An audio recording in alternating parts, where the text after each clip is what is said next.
Yo! How's it going, everyone? Welcome back. Welcome back.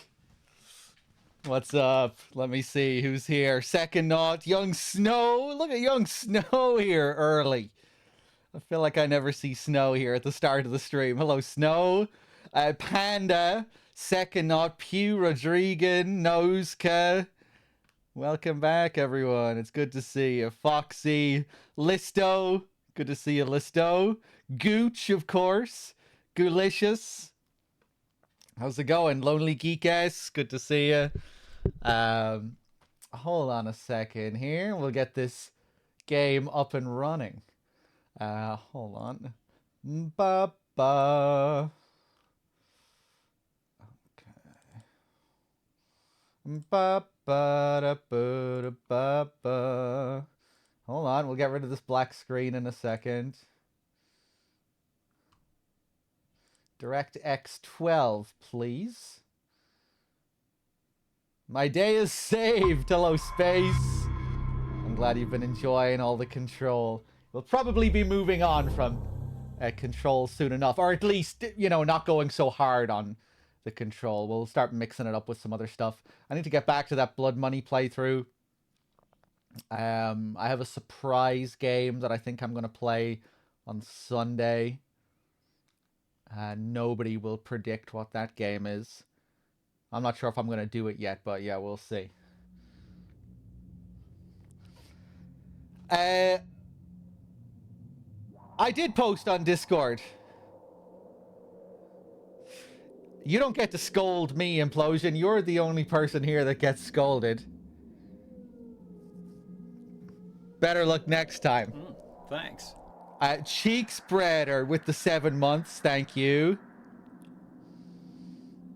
Do you not get your notification noise? Yeah, you should have. I tagged. I need to plug in this controller. I'm going to have a couple of Peronis today on stream. Don't tell anyone. Hold on.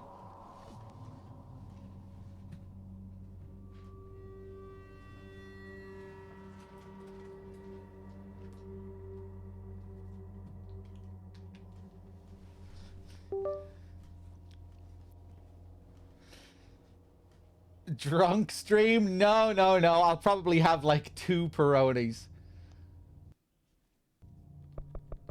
Oftentimes when I have a drink on stream, I just forget to drink. And I drink like 1.5 bottles and end up pouring half the second bottle down the drain. We'll see. We'll see how we go. It's pretty rare that I drink on stream these days.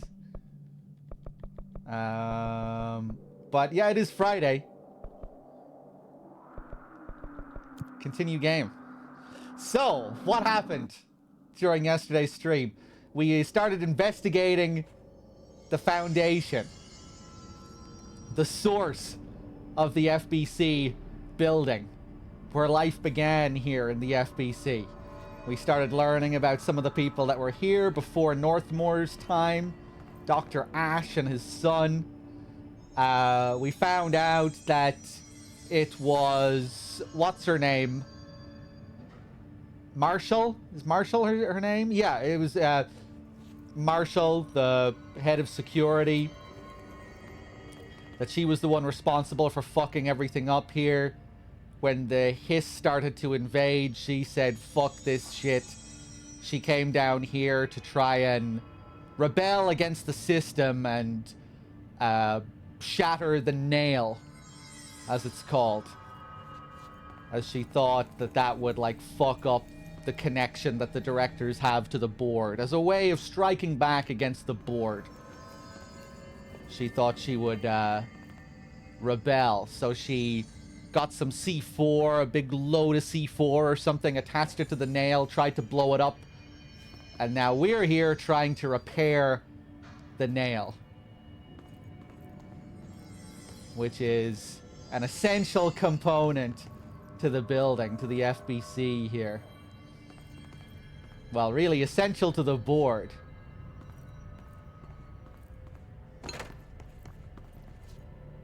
Mrs. Beef, hello.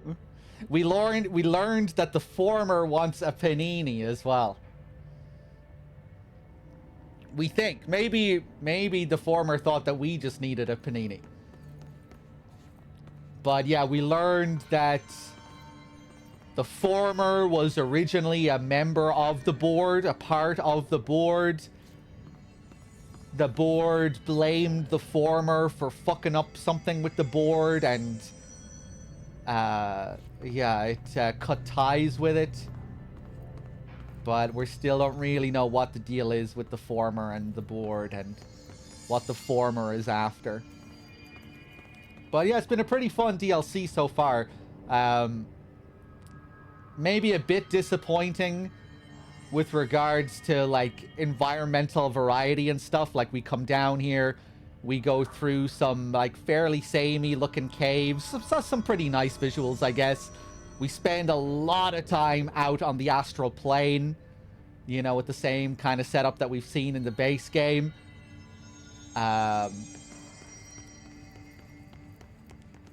So yeah, maybe a little bit disappointing that we don't have a bit more, like, variety in terms of locations. When we found that area that was a part of the main building yesterday, there was some nice office spaces and stuff there. That one room in particular, remember, that really stood out. It was quite a treat for the eyes. But yeah, it's been pretty fun overall. I'm being good, and I'm on the exercise bike while watching Dog. Hey, nice one, that Lonely Geek-ass.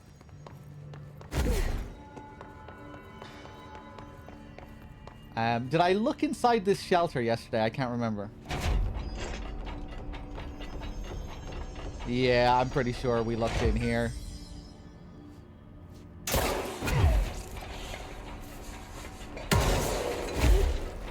Yeah.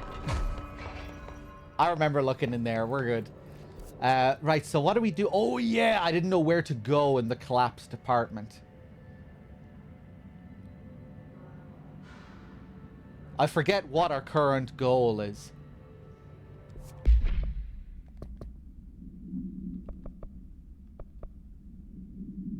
Anyway, we're still in the process of trying to fix this nail. Complete the ritual in the collapse department.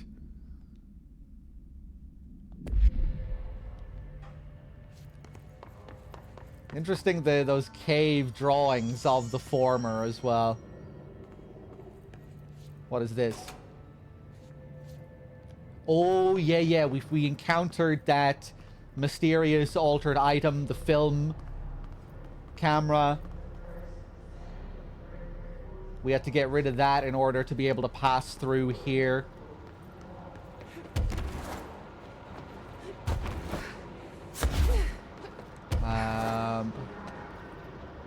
Yeah.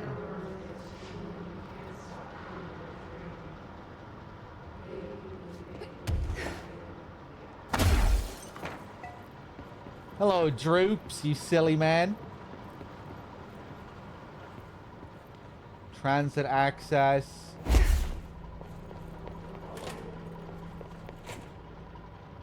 The boys here, Trench and Dr. Darling.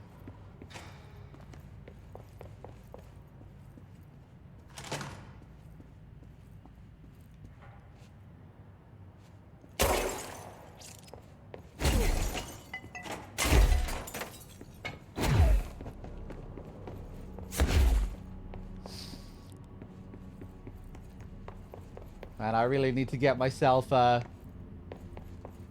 top-of-the-line graphics card one of these days. I really want to see what this game looks like with all the ray tracing options turned on. It already looks so nice when I have the basic.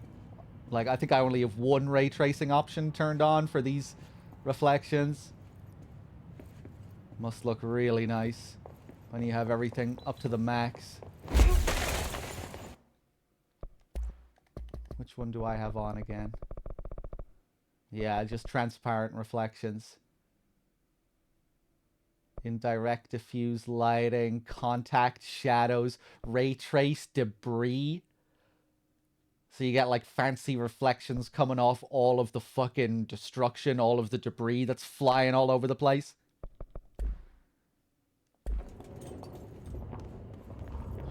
If I play in HDR, does it mess up the stream?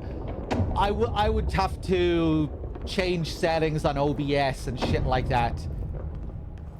I could play with HDR, but I'm just lazy.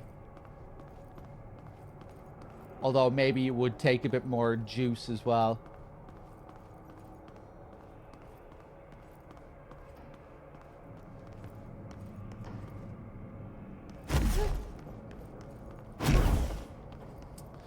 Right. So what the hell are we doing here, man?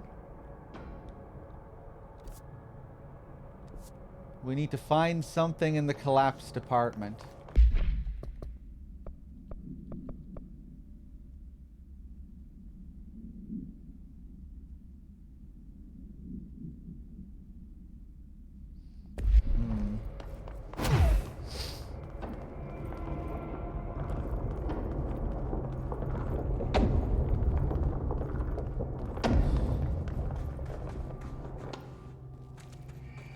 Ah, that's okay, Shadow Cloud.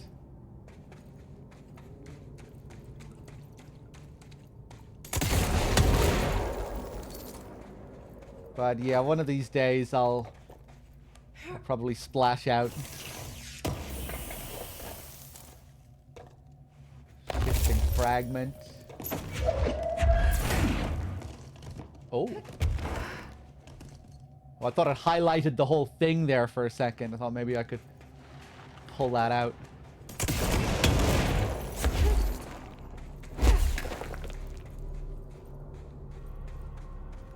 All right, this is the last one. Oh. Oh, I just never interacted with this?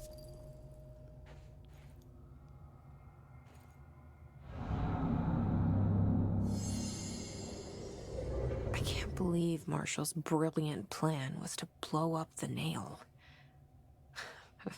And she thought I wasn't ready. Okay, I never did this for some reason.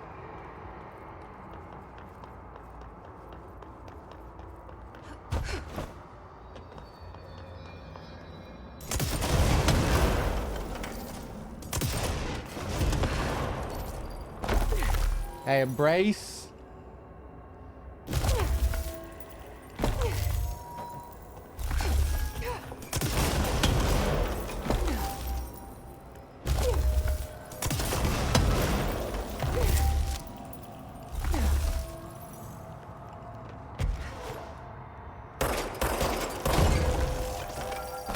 Ah, you son of a bitch.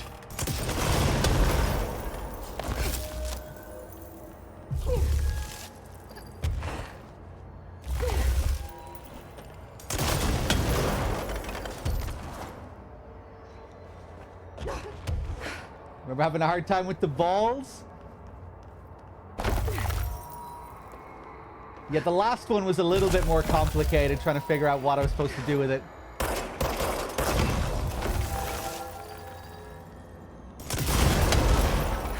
What?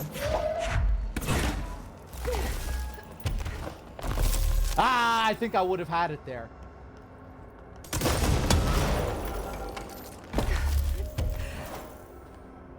There we go. That should be it, I think. Fuck, that's not it.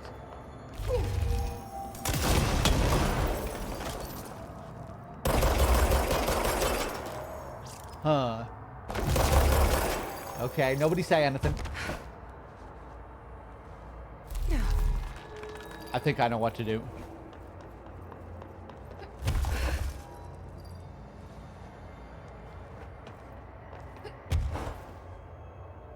Okay. Right, watch this. I pull that out first, and then that out, and then...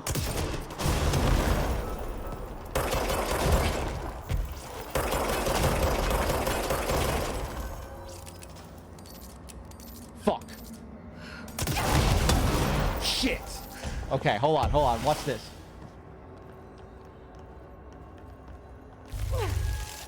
Pull that out.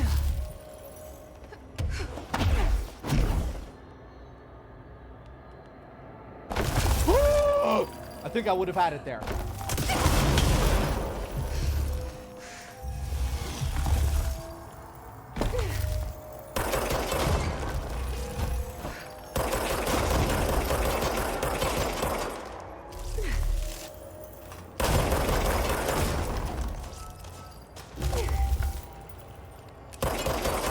There we go.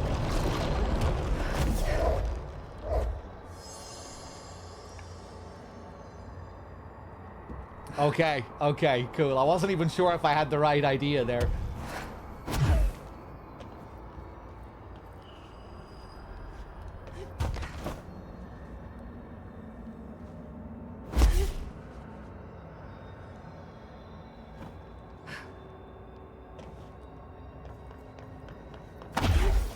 Okay, let's see what happens. There. Easy as pie. Fuck. But that's the last one. I fixed it, didn't I? Nail, leave, end. Were those there before?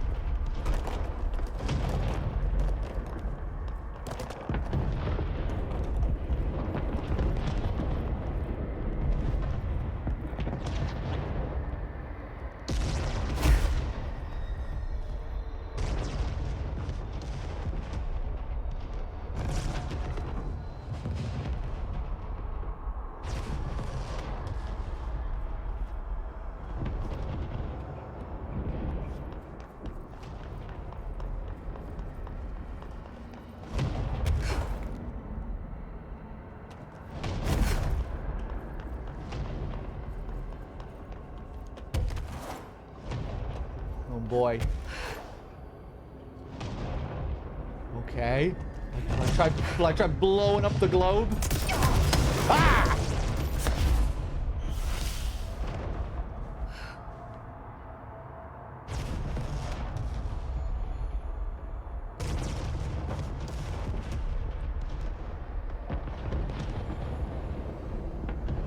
Huh.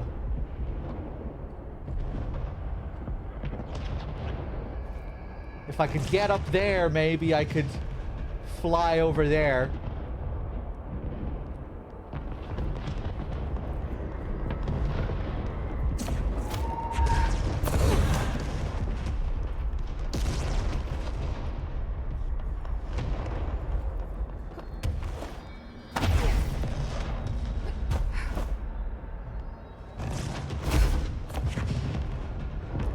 Oof.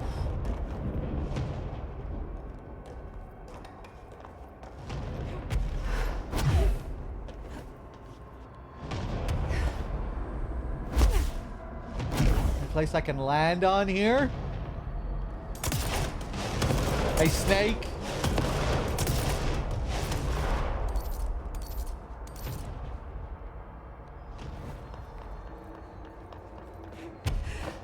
Okay, nobody say anything.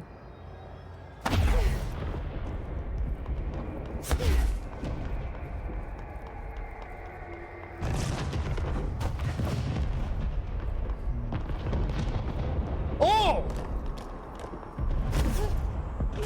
Well, that didn't stand out.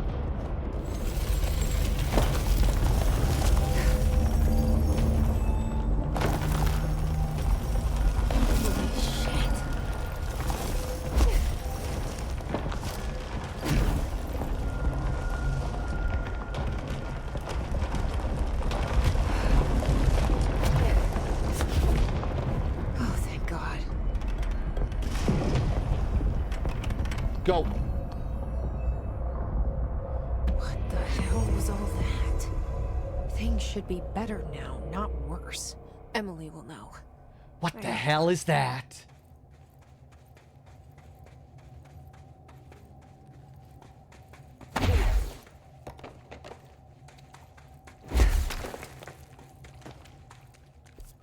Okay, back to Emily, as she said. Astral Entities, new hotline. Thanks.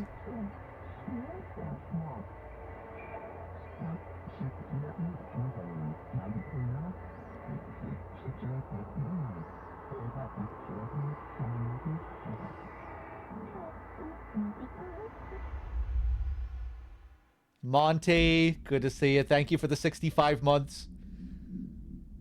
Bacon Bits, welcome back.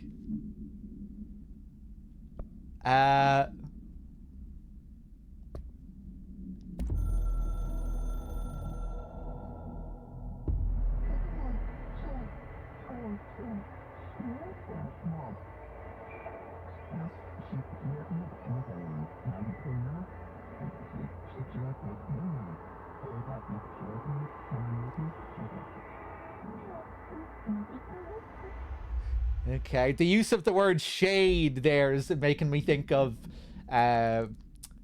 what's his name's son yesterday. That's how he referred to Northmore taking his father's job, calling him a shade of who his father was. A shade dressed in a cheap suit or something. Astral entities.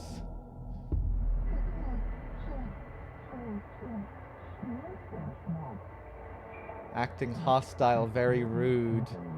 We cannot direct behavior. They have lost control of these things in external, not astral regions. Fingers crossed. Okay.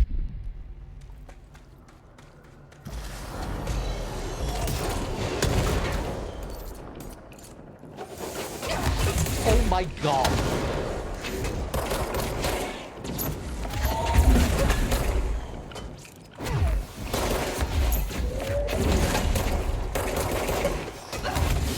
Jesus.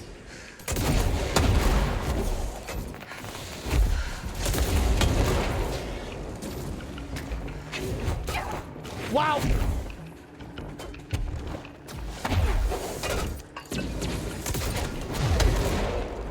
Give me help. Woo! Okay.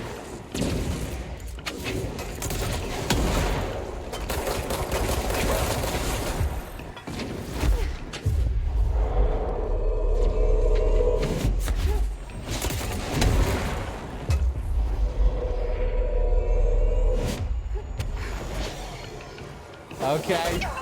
That's pretty cool.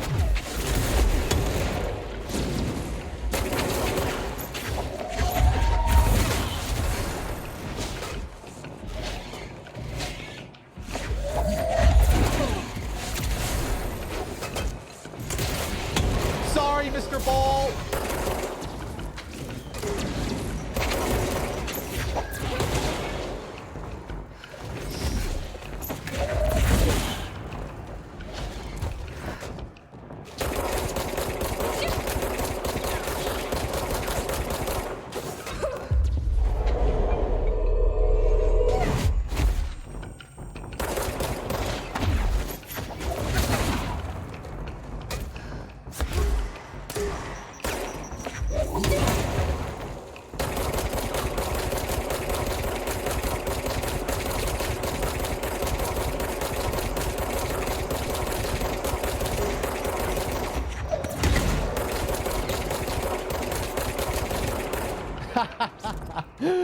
Okay, nice.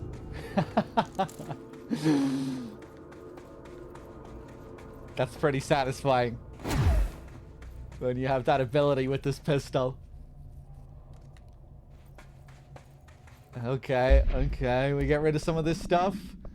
Look at this rank 6 thing we have now. Amory recovery on evade use. Maybe I should stick that on the charge. Projectile speed.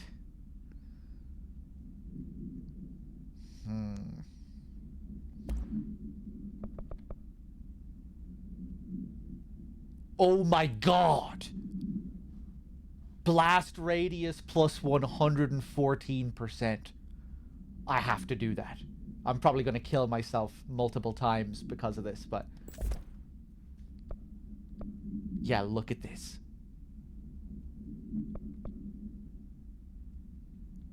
Yeah, we have to go for the 3 blast radius buffs on this thing.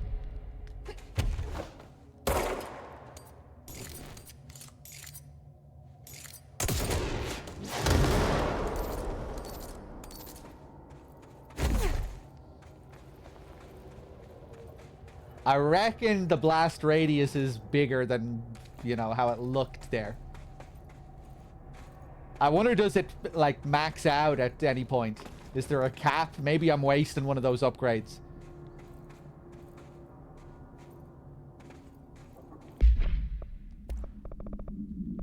Let's get rid of that. Let's get rid of that. My balls. My balls. My balls.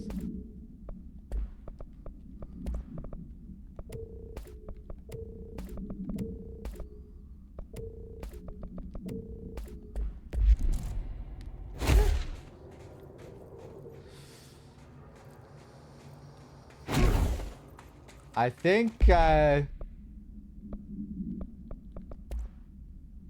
Infinite is the last one. Or I don't know. I thought Absolute was going to be the last one. But that's rank 5.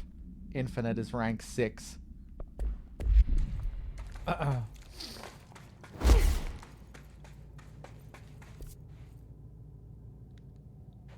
Oh, we're already pretty close to the crossroads here.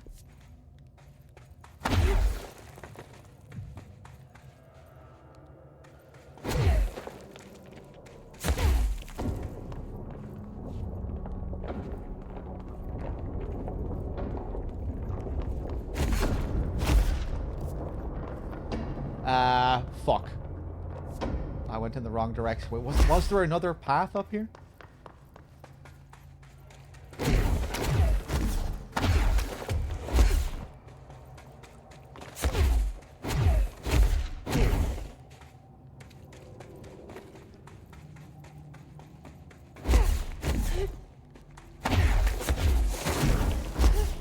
Where am I? There we go. We're home. Oh, it's actually cool seeing it from this angle now. Again, there it is, fully repaired. Ammo refund. Rank 5 ammo refund.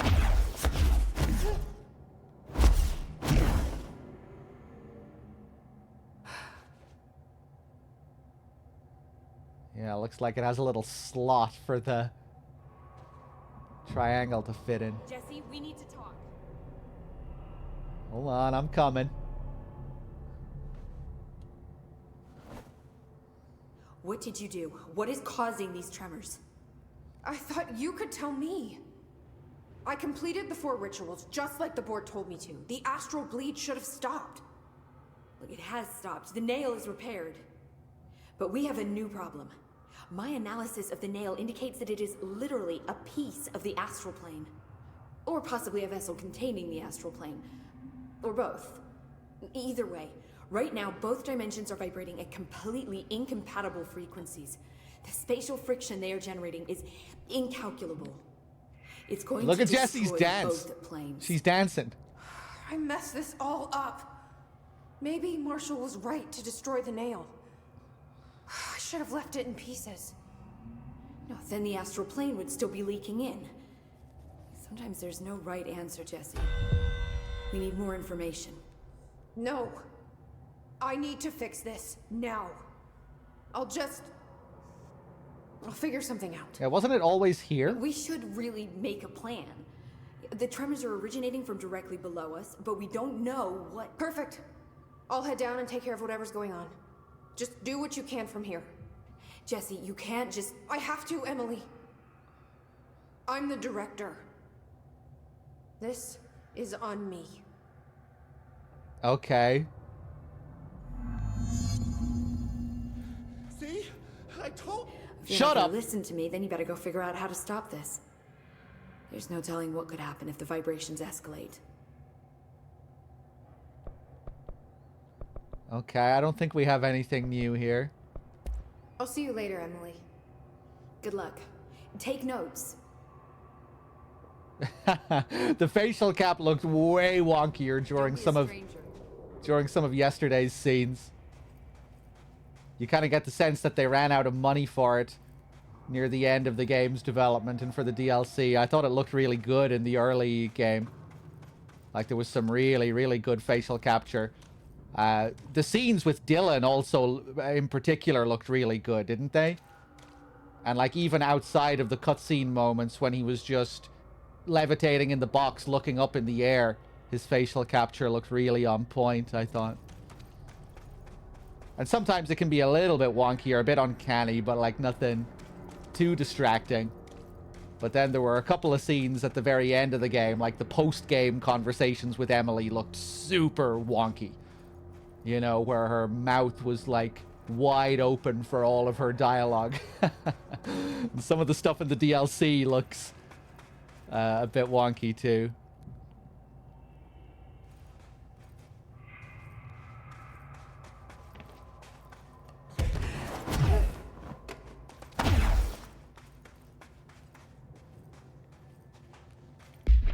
Okay, let's see.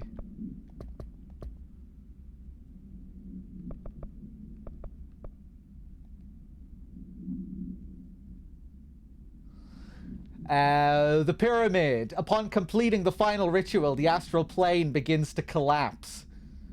The board is not answering and Jesse is trapped. A crystal appears, creating a bridge that Jesse uses to escape back into the Foundation. Jesse talks with a concerned Pope at the crossroads. The nail is now repaired, but the astral bleed has accelerated. Jesse takes action despite Pope's warnings.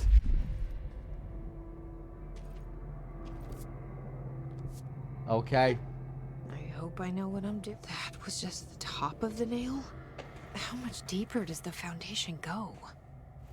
Cut yourself off there, Jesse. Entry day plus 118. I have changed, though it's hard to know how or why. I no longer need tools to detect the house's veins, to hear it breathe. I can feel its blood churning beneath my bare feet. I have added my own illustrations to the walls, trying to solve some mystery that the oldest house whispers to me. I have to avoid the id as I do so. They haunt me. I don't blame them. They're just following the Pillar's orders. Even poor Adam doesn't seem to recognize me anymore. I've spent a long time contemplating the etchings of the tree and its roots. Did you know this city used to be a forest? I wonder if our oldest house wore a different face back then. Or if it was always here. A 21st century office building since time immemorial. Can a place know the future? Can it change its skin? Can it wander? I always thought the esoteric world was my father's, not mine. But here, in this sacred place, I finally understand his devotion and his awe. Okay. Okay, so I was just thinking there is the id this guy's name for the hiss? Did he encounter the hiss down here and give a different name to them? Or maybe it's referring to something else. Because we did, in one of the earlier tapes, he referred to one of his former colleagues as ids as well. As if they, you know, had been corrupted by something, that they weren't themselves anymore.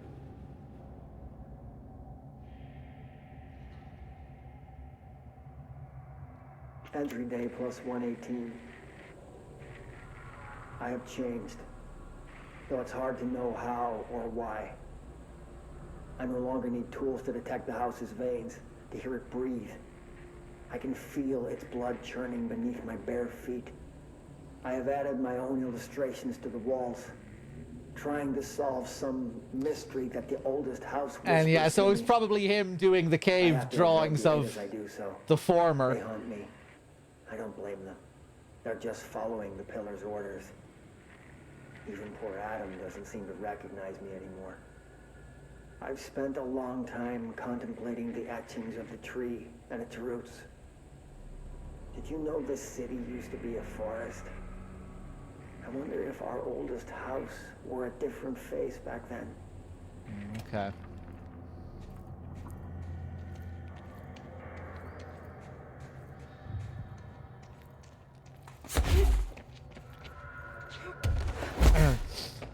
Yeah, the id was Freud's conception of what the unconscious was. So maybe the ids are just sound similar to the hiss. You know, kind of infecting people and making them become something else. You know, he stopped referring to his friends as by their names and started calling them like id 2, id 11.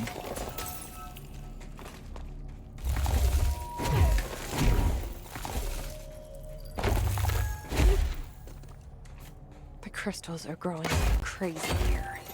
It's almost like they're trying to stop me. Yeah, there is a lot of Jung in this too. They mention him by name several times as well.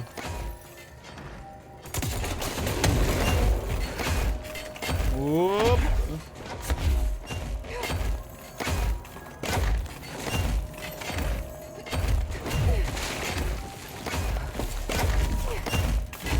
Oof. Okay. Astral spike. HRA was damaged.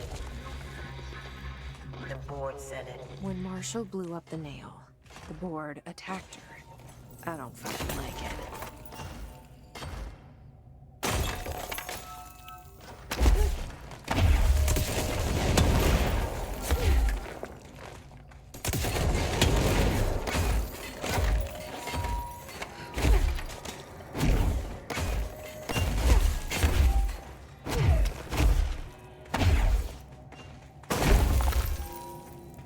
Is this a horror game? No, not really. There are some horror elements, but it is in no way like a pure horror game.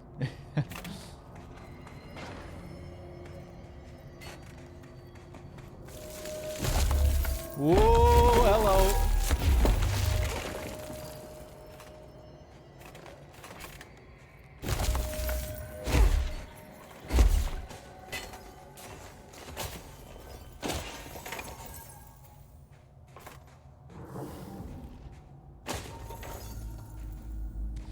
Yeah, an action, psychological, sci-fi horror. It's kind of a melding of a lot of different things. Yeah, mystery thriller.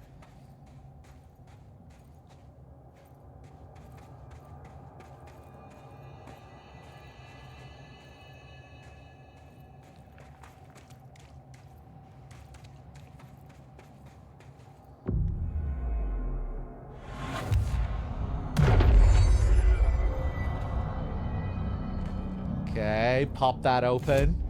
Oh, I got a load of points. When did I get all these? Seize duration. Yeah.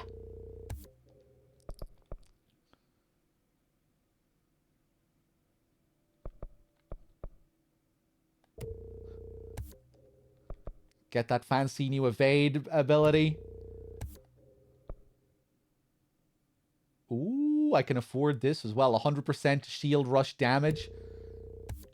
Okay, maybe I'll finally start using the shield again, or try experimenting with it again. Yeah, I've sacrificed melee in this playthrough. I'm happy with that decision.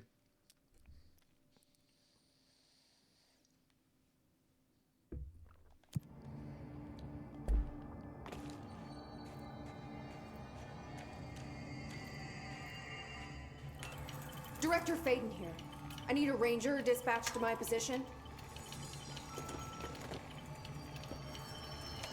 Make way for the director! Hey! Nobody else hears the house. Their ears are too full of lies. We were shown the way inside so we could help. But all we've done is fall victim to the same parasite. I should have seen the web earlier. The strands between Northmore, the pillar, the gun, the id. What hope did we have? Thrown into this conflict beyond our comprehension. I decided to rejoin the Bureau in the upper levels, to end my long absence spent in the Foundation. Northmore will be angry at me for disobeying him. That's just his way. But I don't care. I need to remain in the oldest house to help however I can. I doubt I can steer the Bureau back on the right course, but I have to try. How did I go so long without a purpose? Without devotion? I can hardly remember how it felt. I realize how grateful I am to Father for setting me on this path. I wish I could tell him that. Okay.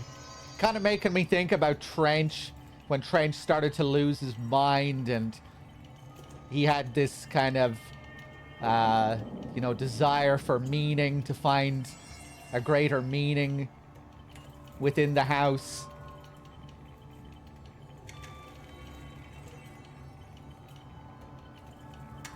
Remember, we had one of his last logs was just kind of reciting the drudgery of his, like, 9-to-5 lifestyle. Like, I wake up, I brush my teeth, I go to work, I get in the limo, I drive to the building, I see the same man every day when I get out of the building.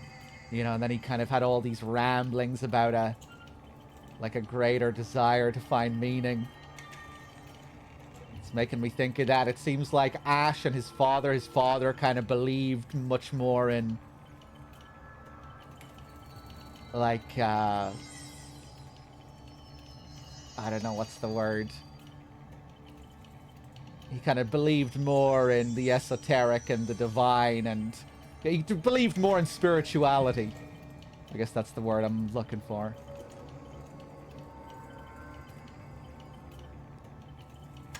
Something beyond logic and reason and science and everything that the Bureau is all about. Hey, Billy. It was also making me wonder, is this guy the fucking former somehow? Is it going to turn out that this guy is the former? Just thinking about this split within the house and, you know, another agent trying to get the house back on course for what it should really be used for. And yeah, it's just kind of making me think of that. That's probably not what's going on with him, but maybe there's supposed to be some, like, parallel there or something. It seems like this guy was probably the guy who was, you know, he said that he was drawing stuff on the walls, so...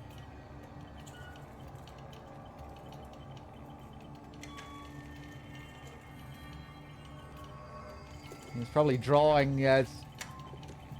those images of the former. Maybe started to worship the former and what the former represented. Maybe that's part of his goal here.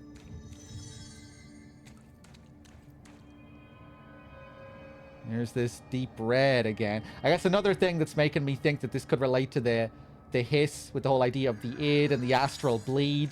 You know, in the base game, it's this red color that really symbolizes the hiss.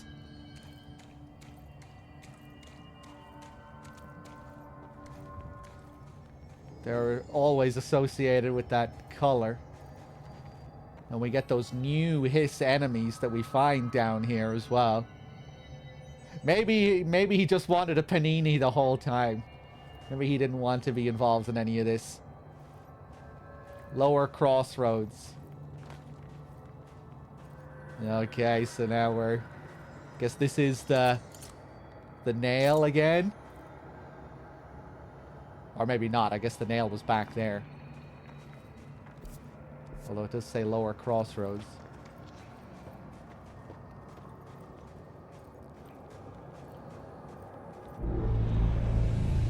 There she is. Marshall? You're alive. Soon you will no longer recognize us, or yourself, or him, or her, or them. Family is dead. The walls are broken, but yellow and red in the eye. God damn it. Inverted is made right. You fuckers take everything. I am not letting you take this. You've always been the new you. You want this to be true. Okay. Let's do it.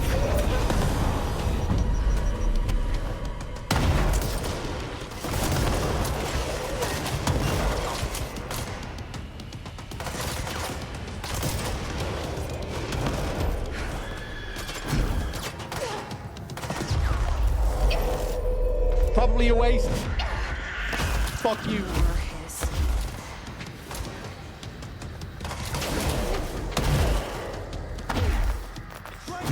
Ah!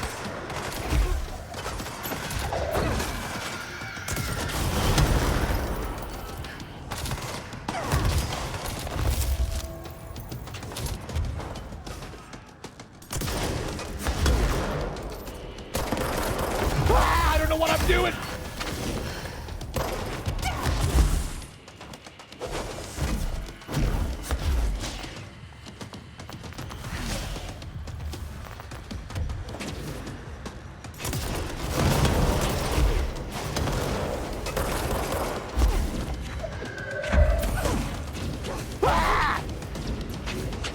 No.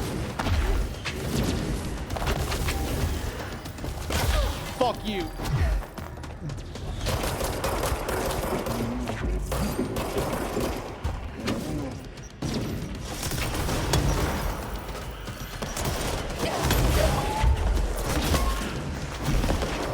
Woo!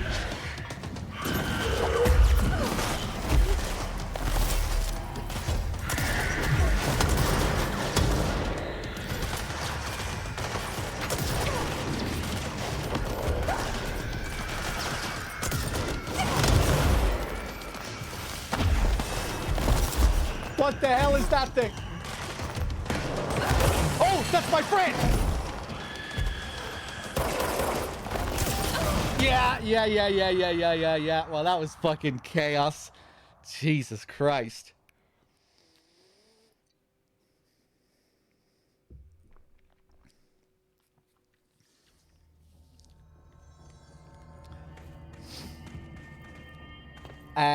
Oh yeah, we have this friend. I guess he was Director putting in Phaeton, work there as well. Dispatch a ranger to this location. Let's put him down! Yeah, well, this seems like the most interesting boss by far so far in the game.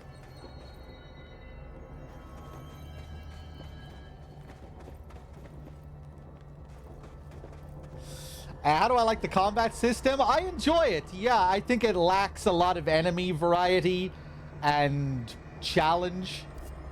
Like you find yourself just tearing through most of the encounters in the game, but it's carried just by how viscerally satisfying it can be, and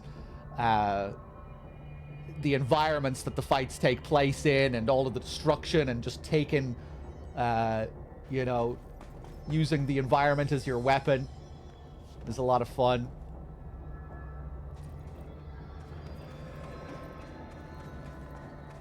I feel like the bosses are fairly forgettable for the most part. This one seems a bit more interesting, like we have a lot more to manage and think about.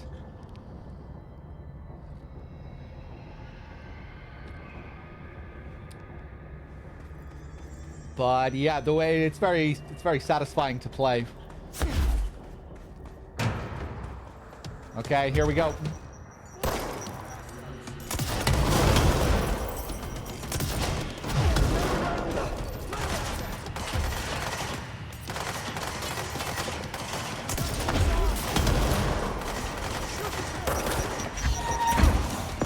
Oof. I wonder, would it be worth cooking that grenade for a bit before I shoot it back at her? You can probably time it like that.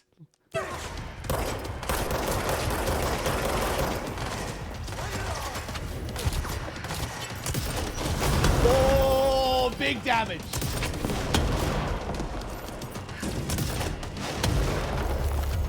Catch her on those bridges.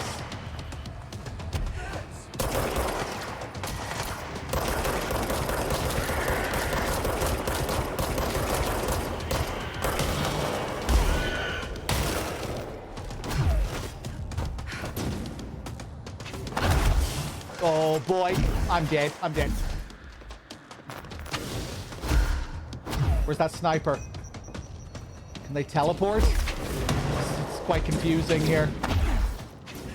Whoop. Get as much health as I can. Ah, Jesus. Just appears out of nowhere.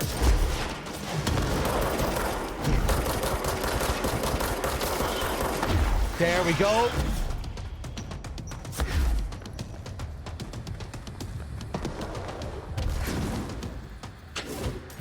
Done.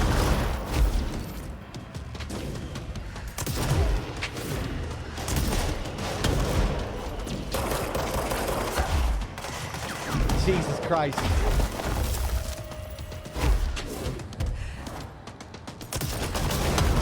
Ooh, big damage again. Now more ads. Ooh, Jesus.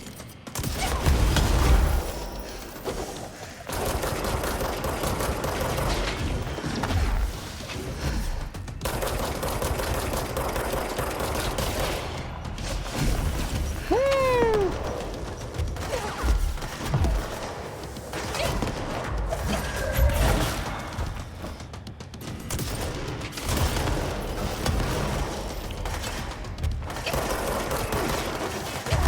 Ah, no, I don't have time for that.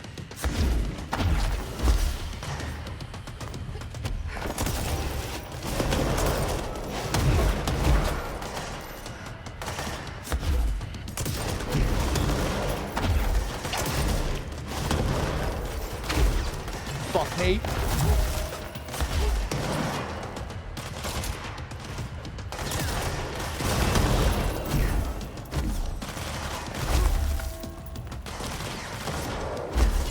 Die! Oh, I should have caught her there, man.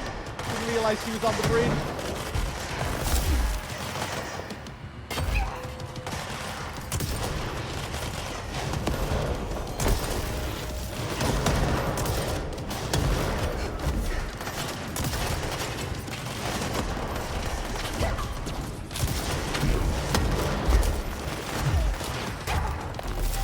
Oh my god.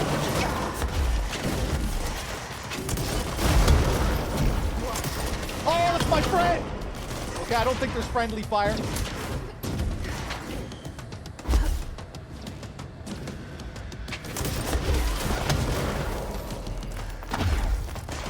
There we go. Get all those heals.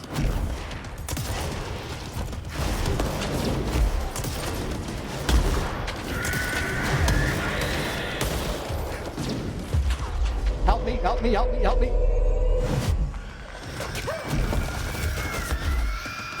Jesus Christ.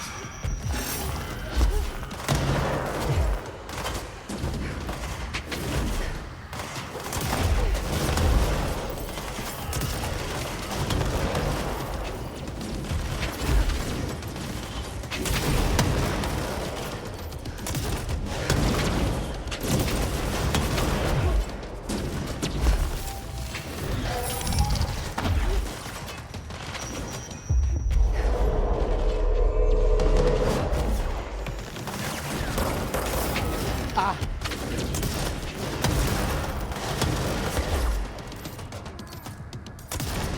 Oh, he pushed her off the fucking edge. Die. Sorry, I wasn't here to help, Marshall. The nail is corrupted. That explains why the board wasn't answering what's causing the quakes.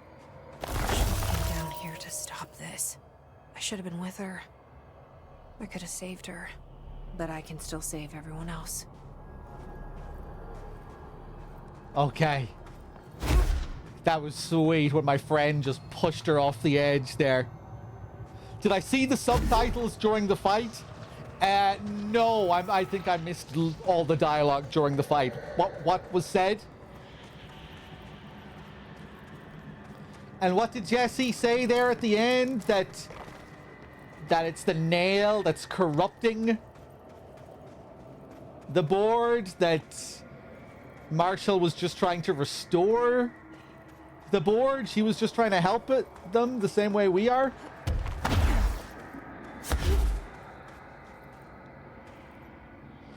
A former sent me some backup. Oh, that's what was going on with some of the help there as well. Okay. Yeah, that was pretty fucking chaotic. Jesus. The nail is corrupted, and that's the reason it's fucked. Right, I thought we already knew that, though. Isn't that what we've been doing since we got here? Trying to restore the nail, which we did, but then it didn't really solve the problem. That we restored the nail and...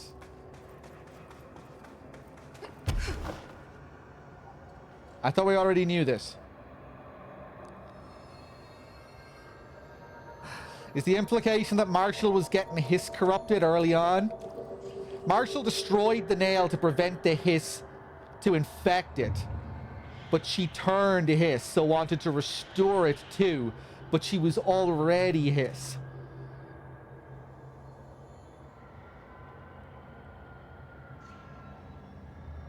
Right, okay.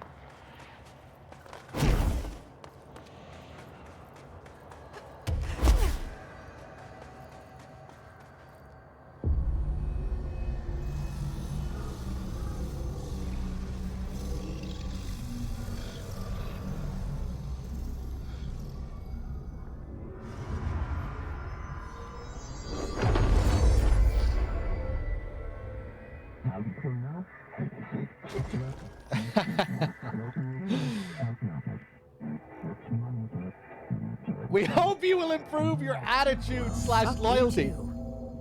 Oh, I'll be sure to. Let's play it smart. They don't need to know I'm onto them. Not yet, anyway.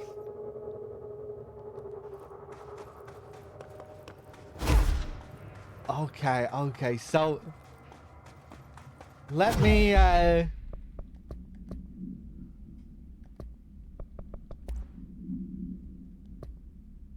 Two birds, one bomb. Richard and Linda. Remember, 430.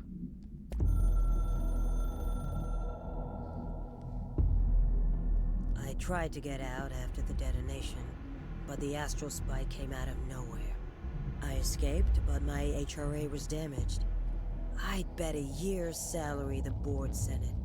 We never did see eye to eye. They have too much control over Trench, the Bureau, the House. They make themselves part of every important process. Nothing a little C4 can't fix. Two birds, one bomb. Christ, what a mess. But I stopped the hiss. I did it. If Faden did her part, then the Bureau is safe. Until the next thing. Jessie has good reason to hate the Bureau. But that could be what we need right now. She won't follow the same path.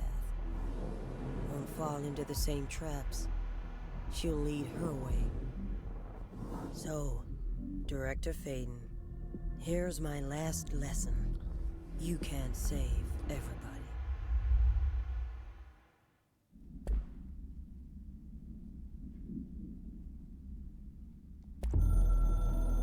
Just listen to this again. I tried to get out after the detonation, but the astral spike came out of nowhere.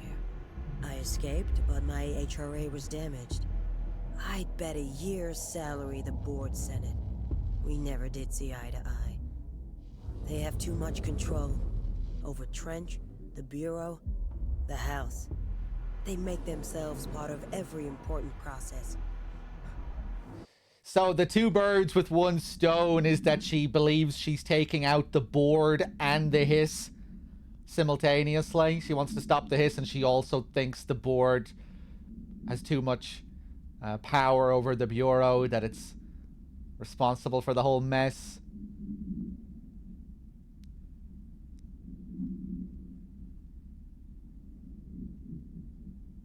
Pretty major rebellion here. Nothing a little C4 can't fix. Two birds, one bomb. Christ, what a mess. But I stopped the hiss. I did it. If Faden did her part, then the Bureau is safe. Until the next thing. Jessie has good reason to hate the Bureau. But that could be what we need right now. She won't follow the same path. Won't fall into the same traps. She'll lead her way. So, Director Faden, here's my last lesson. You can't save everybody. Okay. Yes! You did it!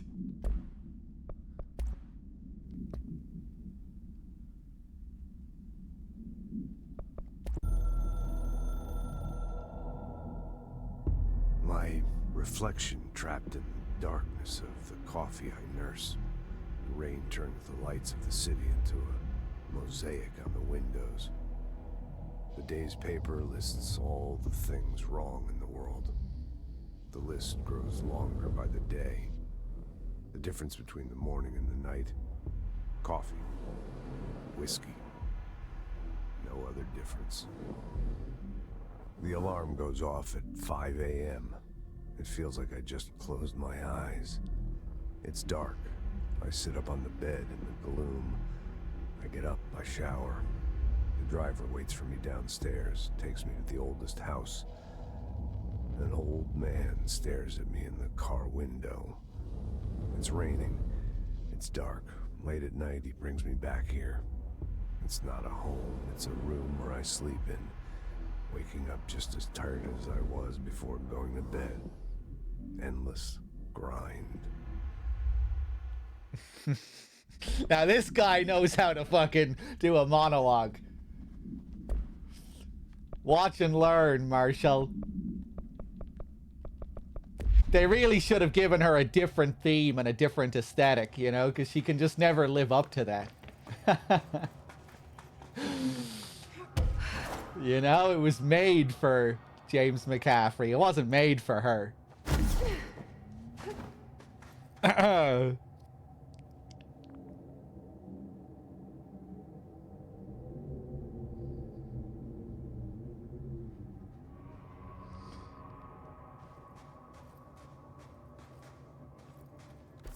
Okay. Let's take a look around.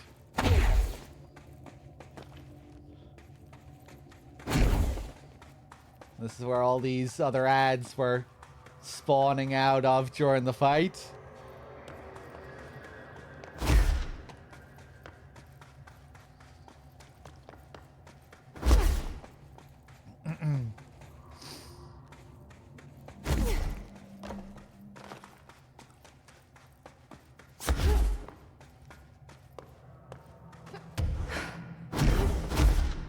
Hello, do we have something up here?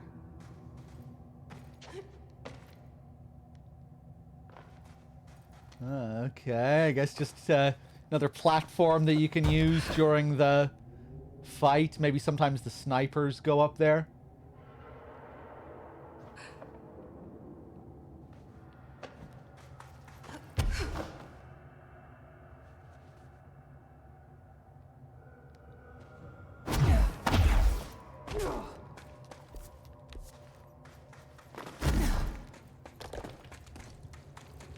Here we go.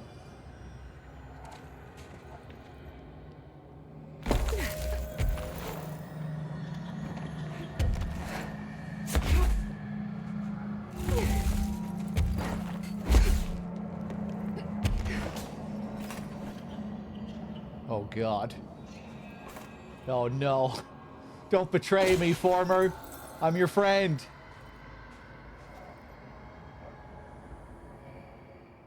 Don't be scaring me like that. The nail is secure. The hiss can't touch it. I can't undo the astral bleeding in the Foundation, but at least it stopped. Along with the seismic activity. You did it, Jesse. Did you ever find Marshall? I did. She's gone. She died thinking she'd save the Bureau. Not a bad way to go.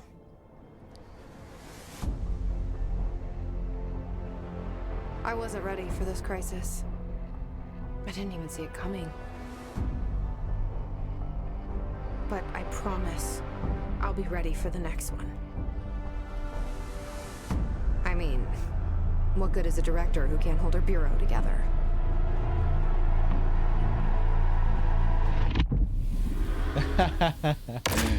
Oh, the shake.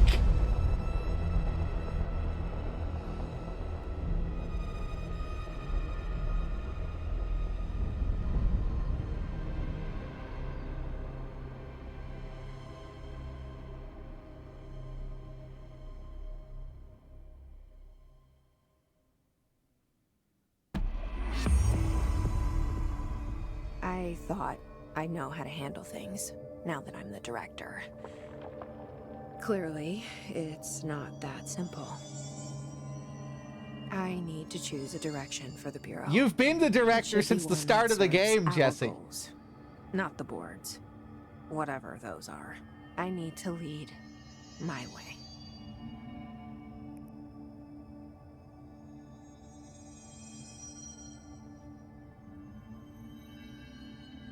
Okay.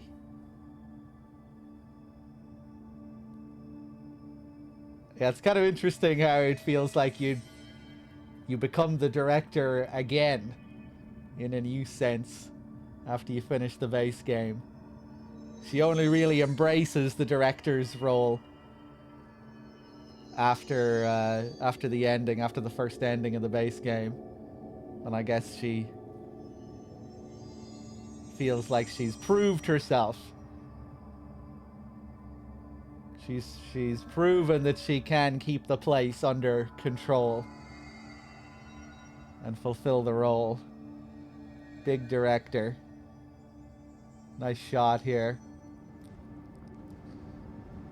Right, so it seems like she's going to abandon the board moving forward.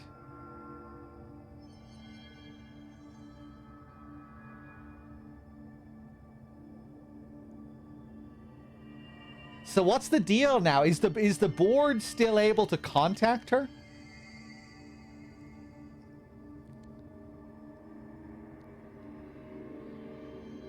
Or did we also cut off connection with the board?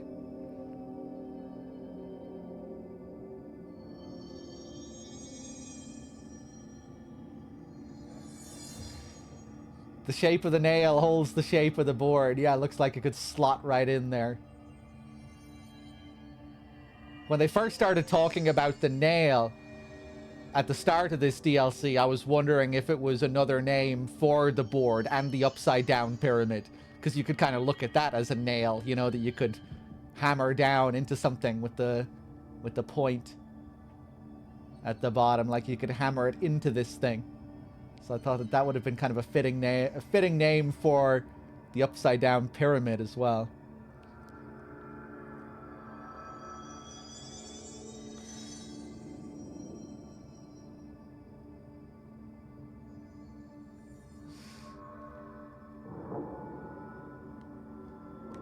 Okay. We go talk to Emily, see if there's any follow-up conversations. If it isn't my favorite director. Now that this nail business is handled, I should probably be getting back to executive. But maybe I'll keep poking around. Just for a little bit. Nail Field, Northmoor and the Former. Nice, we have some new stuff here. Has the nail been doing anything since we restored it? Define anything. Anything unusual? Define unusual. Emily. Sorry, but the answer is a whopping yes. Now that it's whole, the nail is emitting a constant field of, well, think of it like low-level radiation. It seems to suppress any biological matter it encounters.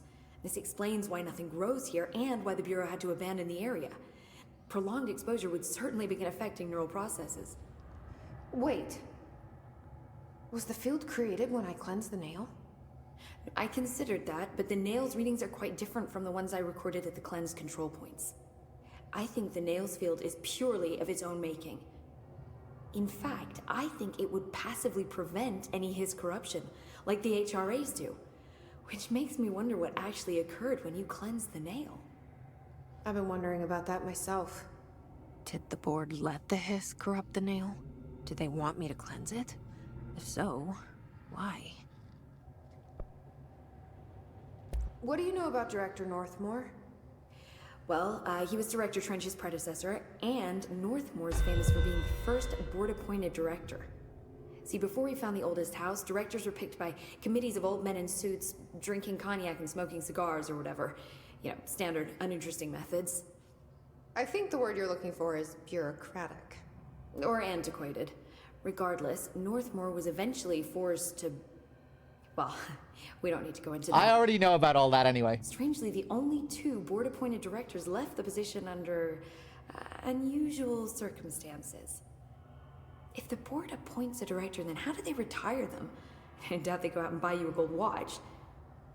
Sorry, Jesse, I didn't mean to imply that... Don't worry. If anyone's getting shown the door, it's them. Okay, what about the former? What do you know about an entity named Former? I can't say I've heard of it. You got any details for me? Well, imagine a one-eyed bug thing. I think it was a part of the board, but then something happened and now it's... separate? Interesting. See, I always wondered if the board was some sort of entity or a group or conglomerate of linked consciousnesses, but this supports the group theory. Although it could have undergone some sort of corporeal exile. Too many unknowns to form a working hypothesis yet, but I can prioritize this matter in future astral dives if you think it's important. Fortune favors the prepared. Do it. I'm gonna keep looking around. I wish I could go with you, but I still need 30 hours of training before I can do field work. We'll work on that. Okay. Right. So what do I want? I told you we were gonna die down here. Shut up! Bureau researchers, do not panic, Dr. Saba. Keep monitoring those tremors.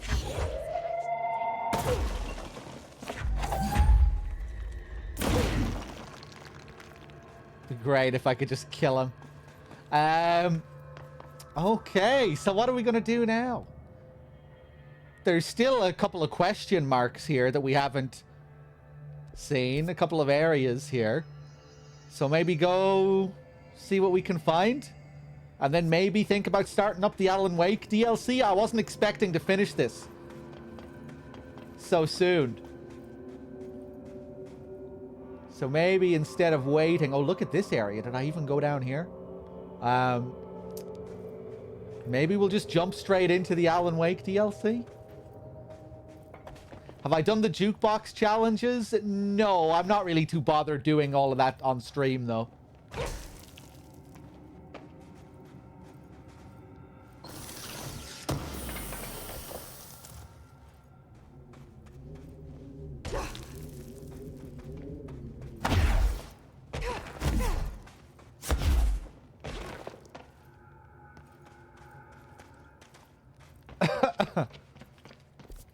Where am I going here? Yeah, I don't think we've been down here.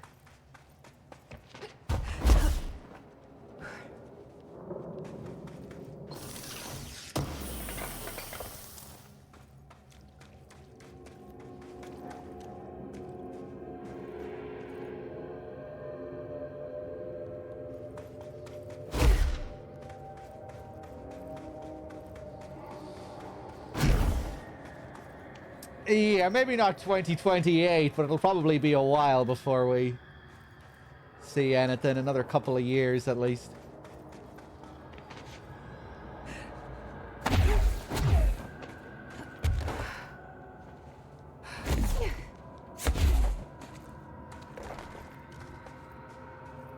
Oh! It's just another way to get down to the lower crossroads. Okay.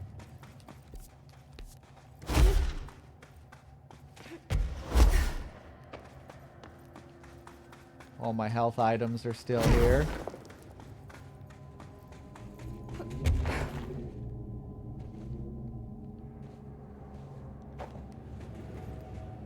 Well, it looks like I'm going to have to go back up that way again.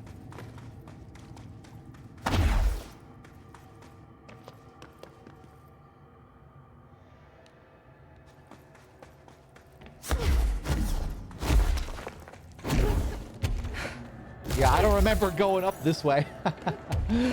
Now I remember.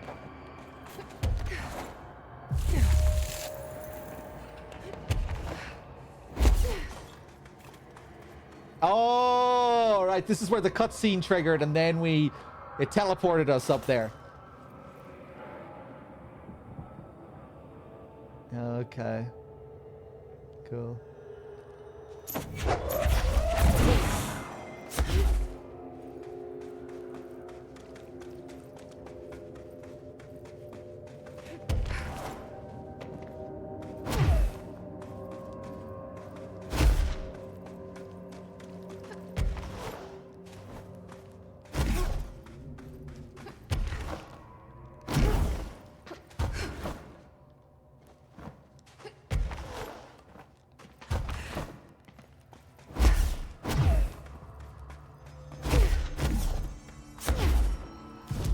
How many points do I have? 3?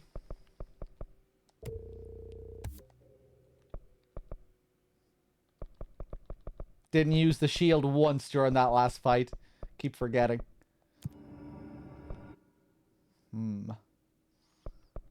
Okay, so how about back here and see if we can make our way over to that question mark on the left.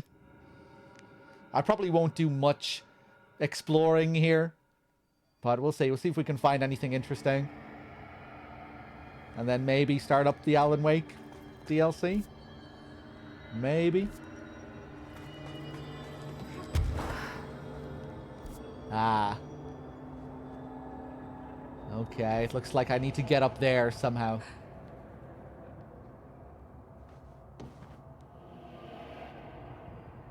You highly recommend exploring? Okay.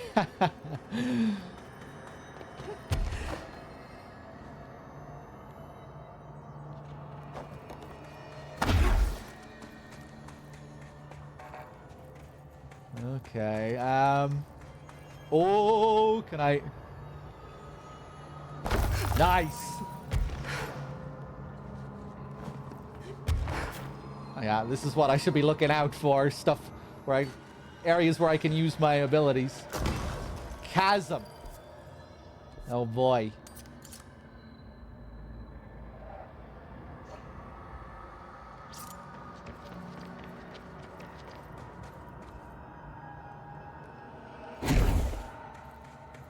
The sand here reminds me of Returnal as well. Remember that desert area with the red sand? The second biome, I think.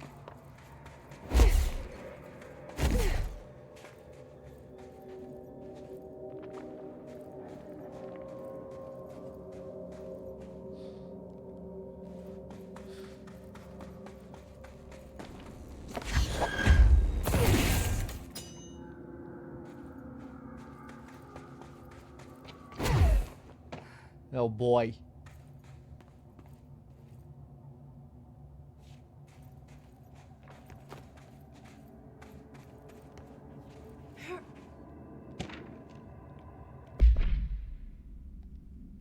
VHS cassette tape. Tape supplement. This item's creation is the source of much research and debate. It was a product of the Bureau's first attempt to film Redacted. Entity A001 during Operation Shallow Tide. An agent was able to conceal themselves in an area frequented by Ati, at which point they began filming. The agent reported that the video camera showed no signs of disturbance during the filming.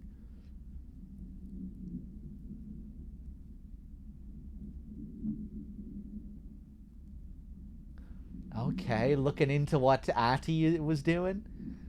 Later, when reviewing the footage, the research staff became mesmerized by its altered effect. Measures were taken and altered evaluation began. Never before have Bureau personnel been so closely involved in the creation of an altered item. The experiment was quickly replicated, though not with the same results. The footage was simply useless in every subsequent attempt. This event spawned a great debate as to whether altered items are created by paranatural entities, intentionally or otherwise. Similar experiments were prohibited soon after. See the Ash Act for details. As the creation of altered materials was deemed an action the Bureau should not engage in. Okay, interesting.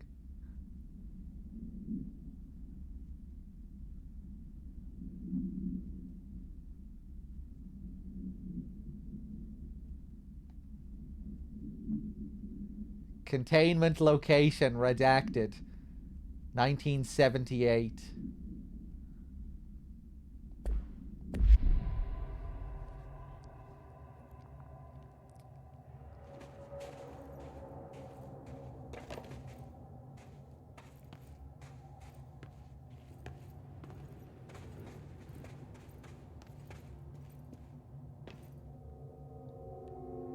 Okay, I'm not gonna get locked in here or anything.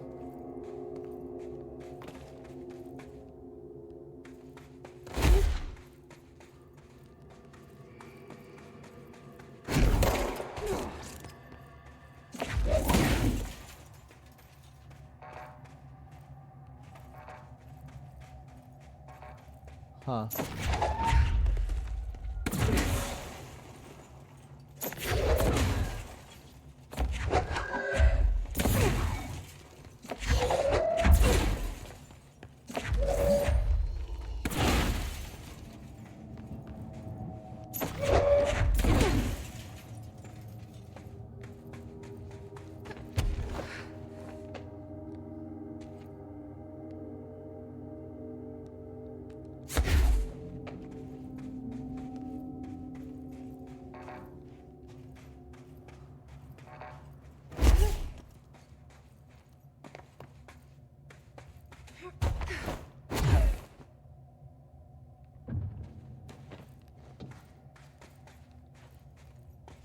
Huh.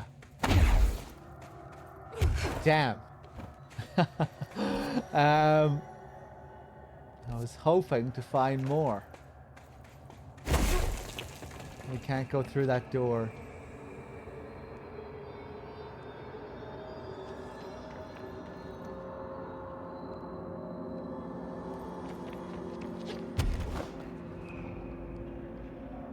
Blind? Are you backseating, Nico?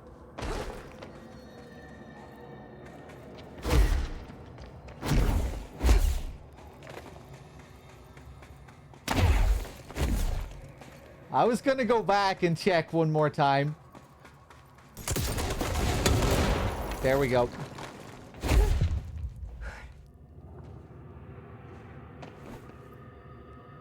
I wasn't gonna leave it at that. I can't see a thing. Maybe I should have thought this through. Oh God.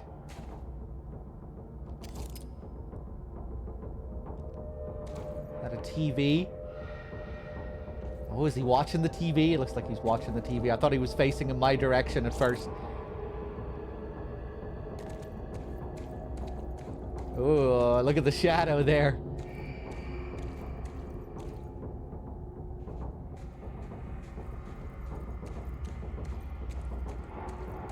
The light. Another TV. Oh! It's Artie!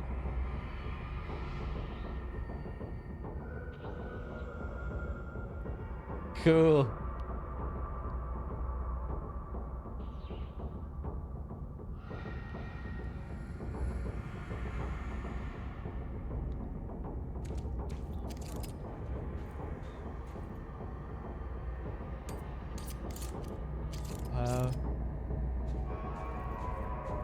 Can we be friends?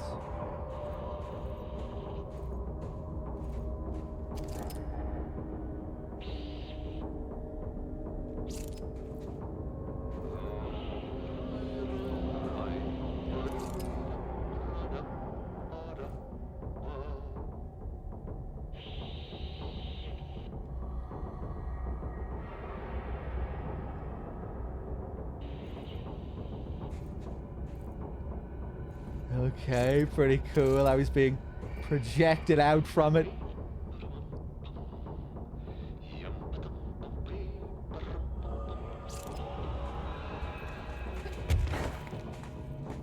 It's so dark. How am I supposed to drag this thing out of here?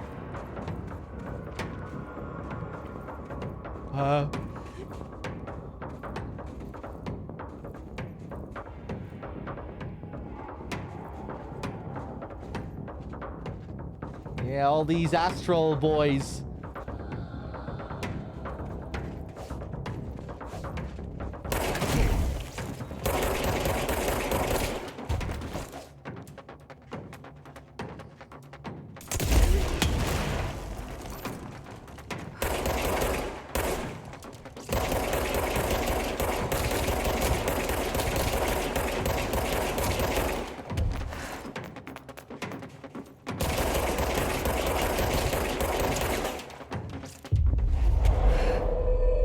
Yeah, ba-dum, bum.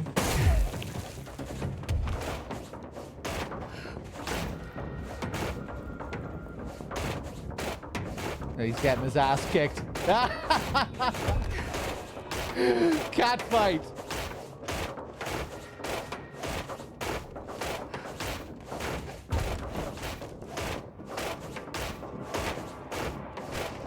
Nice.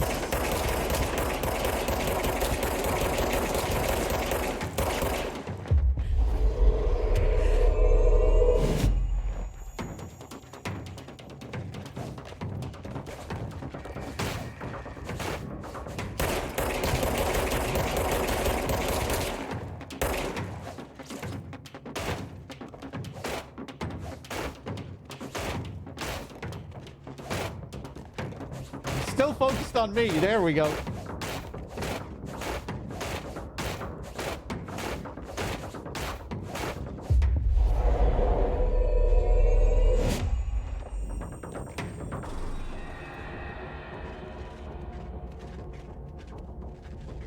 Oh no, they're gonna go down to him.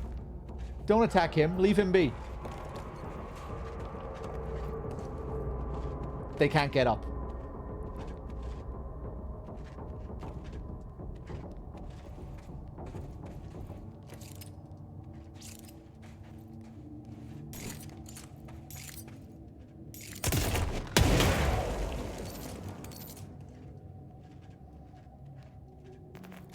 He found a way. I knew he'd find a way eventually. Oh no, he's still struggling though.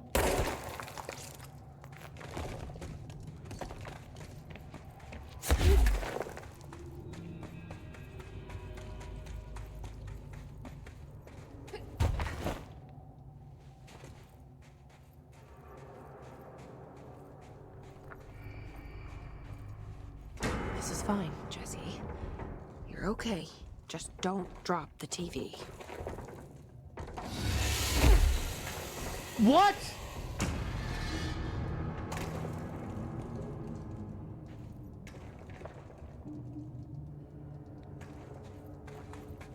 I was expected to bring the TV up here to light the way.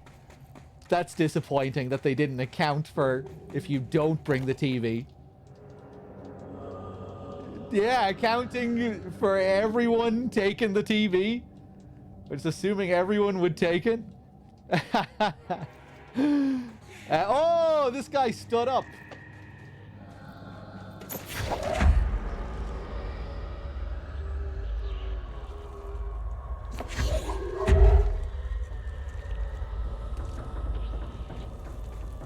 Can we bait this guy over? Oh, he's special.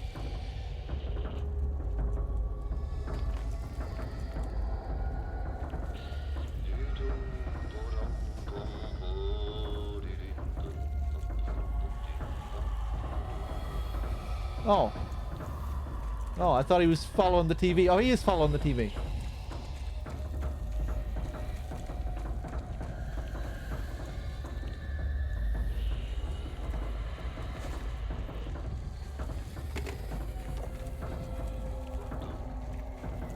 Okay, let me go further up.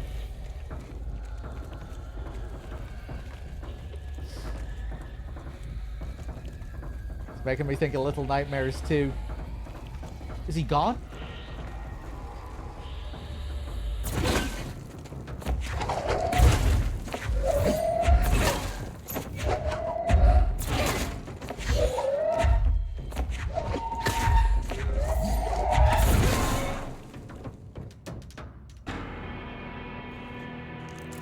Damn. Didn't want to kill him.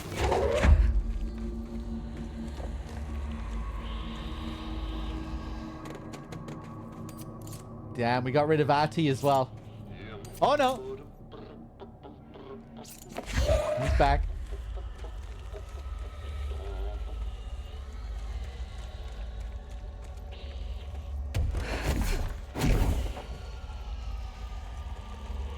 Yada bada bum. Oh god.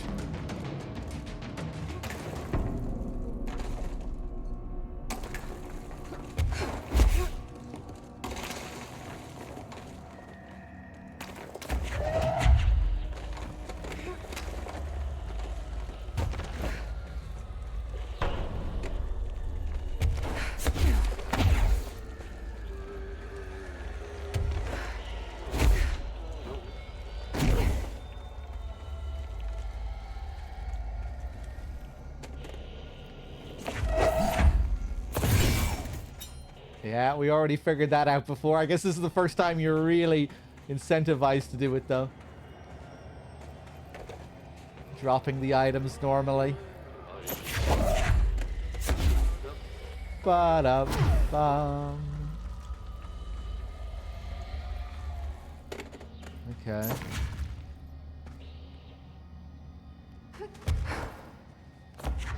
Hopefully this will bring the lights back on. Nice.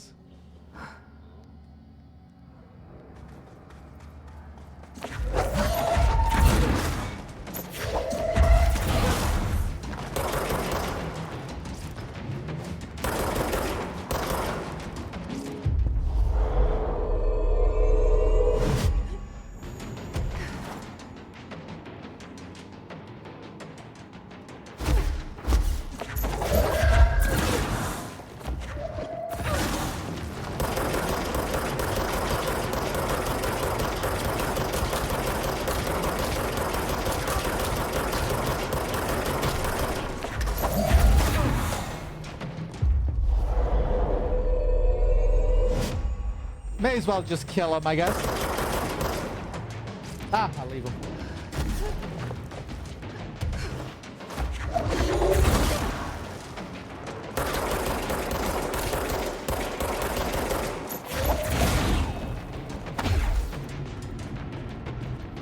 Cool shot there. The Walking Dead.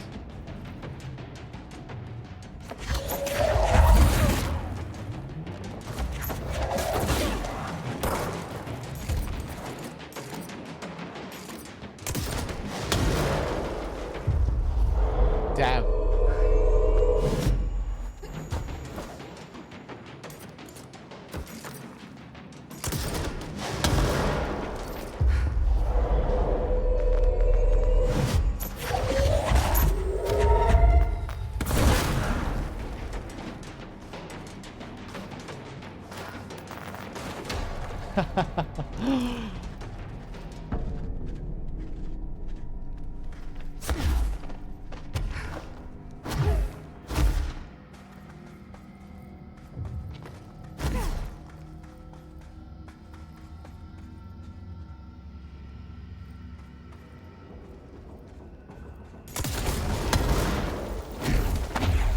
Okay, I guess we'll grab the TV again.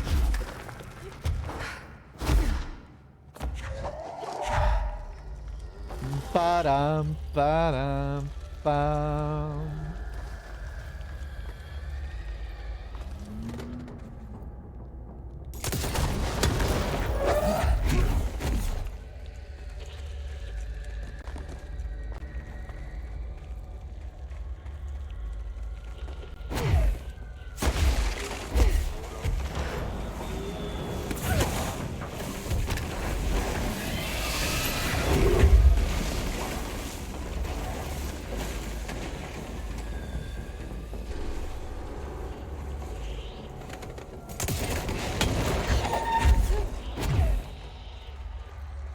Okay, what do we have here? Another hidden cat, maybe?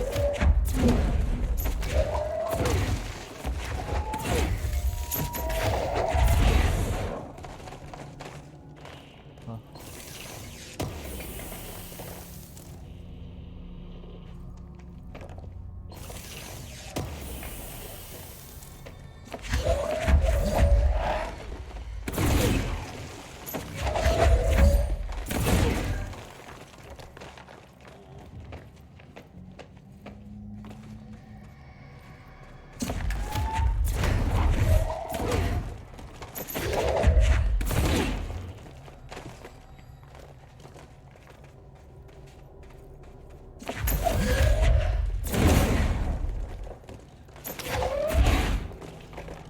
Okay, I think that's everything. I thought maybe there was something else hidden there.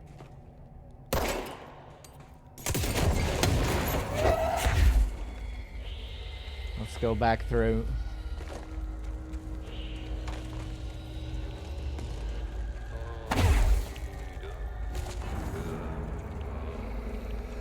Ooh. Maybe these are the ids.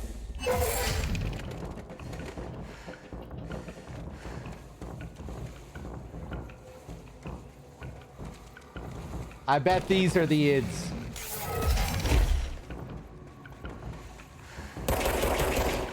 Just given... Yeah, I don't know. Just the way they look. These completely black humanoid things. With the idea that they're supposed to be like the unconscious.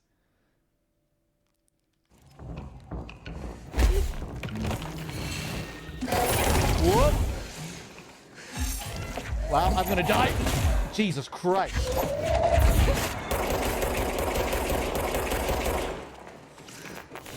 Woof. Oh my god.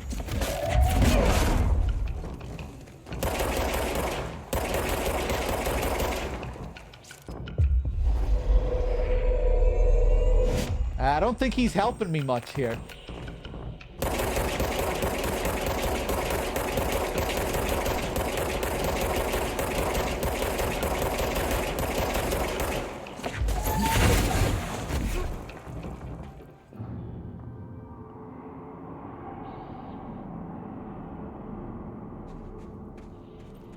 Okay.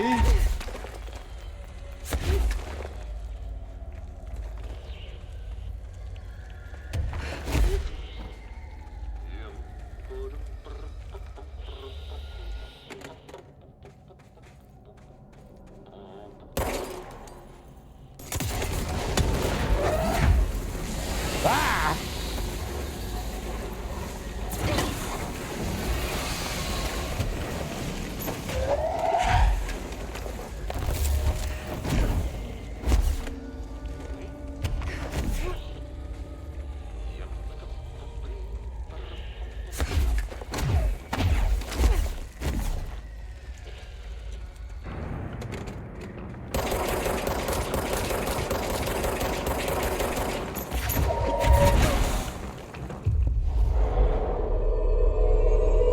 Pretty beefy.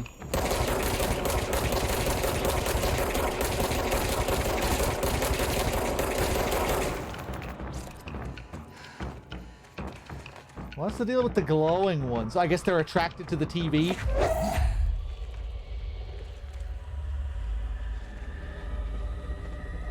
The first guy was glowing like this.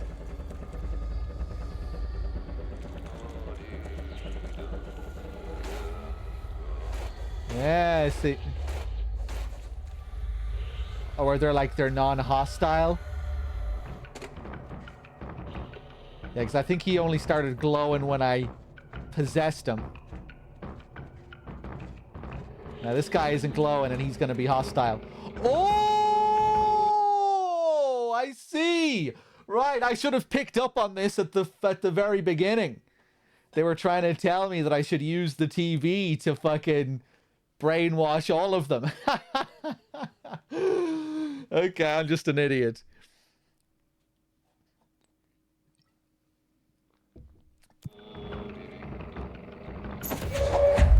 Okay. Yeah, it really is like Little Nightmares 2. Okay, that's cool.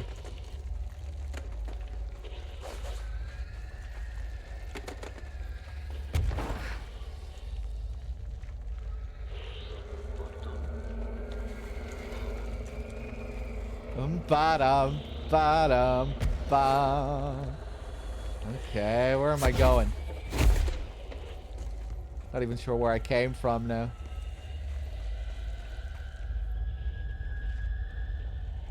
Huh.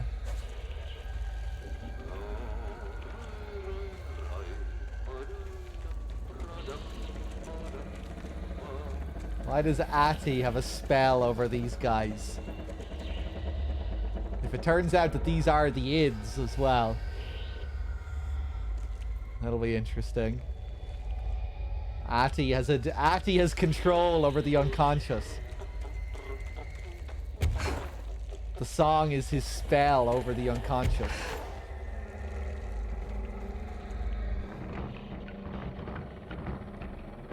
What is that sound?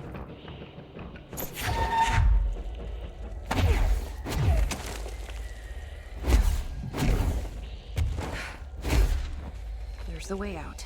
Up there.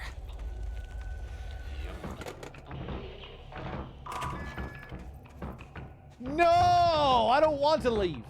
Hold on, there has to be more stuff down here, right? What the hell did I even accomplish down here? Oh! I can put the TV in the fucking thing! Back at the cell. Thank God.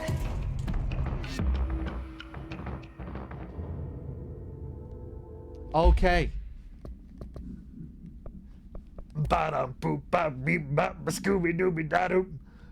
Okay, VHS tape procedures. All right, yeah, and of course it's going to relate to what we were just reading about Ati in the previous tape thing. I forgot about that. Item has proven impossible to fully contain when in proximity of human beings. It sounds like a TV, all right, or a VHS cassette tape. Item is to be sent to redacted in the redacted of the oldest house in order to prevent any future access.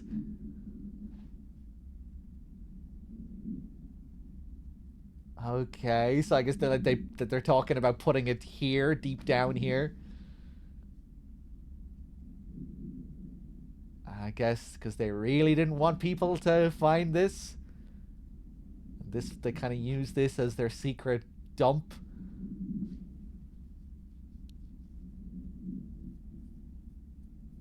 Descriptional altered effect, a VHS video home system tape cassette. Item will not eject from the television player used at the time its altered status became evident. The VHS plays footage of redacted entity A001. So that's Ati. Cleaning a floor and dancing. This footage renders individuals incapable of movement, speech, or thought while the television screen is within view. This effect is estimated to last indefinitely, though the most time spent in this state by a test subject is 21 hours. Individuals only recollect hearing strange music during their entranced state. Footage plays on a constant loop, even when the television is not connected to a power source. Even when the television and its footage are contained within an enclosed cell with no window, agents in proximity have been driven to open and enter the cell by the item's entrancing nature. Okay.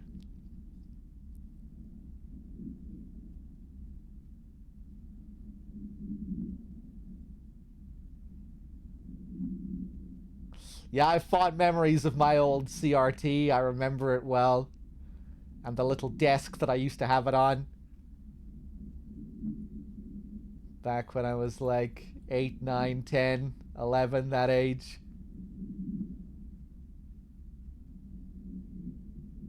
I remember I used to always live on the edge and push the desk back with my foot and try and balance it on 2 legs. I'd always try and push it as far as I could without having it topple over.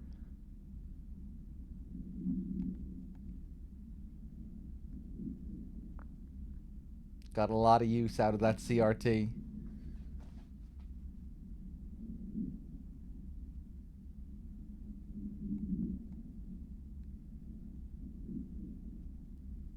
Okay.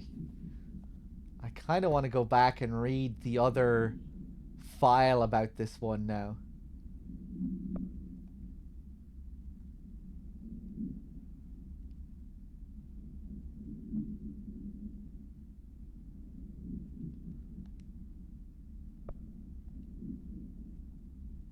Items creation. Thanks. Okay, right, so it's the product of the Bureau's first attempts to film Ati. You would think. Entity A001 is what they referred to Ati as. Okay, this is interesting. Learning a bit more about the Bureau's history with Ati and that they had previous experience was trying to see what the deal was with him. They've known that he was this kind of unreal entity for a while. An agent was able to conceal themselves in an area frequented by Ati, at which point they began filming. The agent reported that the video camera showed no signs of disturbance.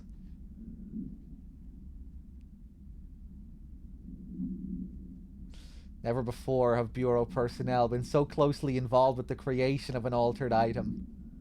The experiment was quickly replicated, though not with the same results.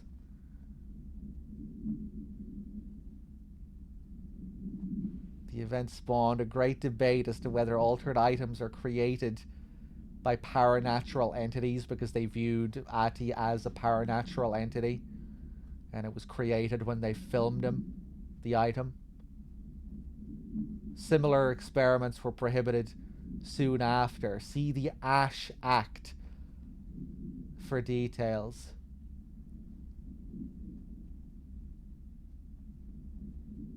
That's kind of curious as well. I guess this was during Ash's time as well. When he was director, this is when they were doing this stuff on Ati. These experiments with Ati. Did I ever play Eternal Darkness? I did, yeah. I never finished it, though. I remember it kind of feeling like it was dragging on after a while, and I just didn't see it through. I played a lot of it, though. We got pretty far into it.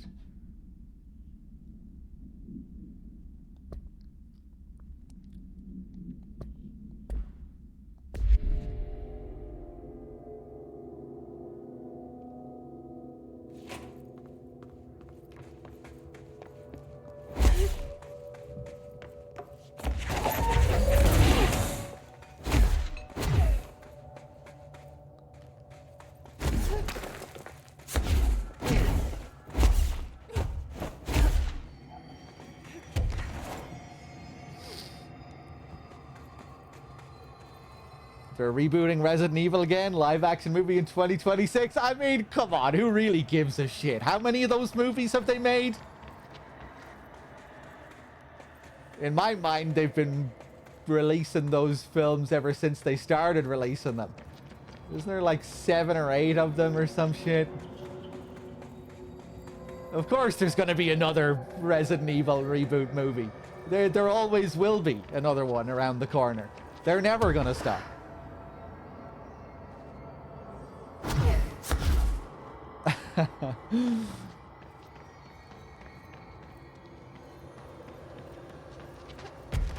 I must watch more of those films. I've only seen the first 2. I enjoyed the first one quite a bit, and didn't really care for the second one. Thought they tried to...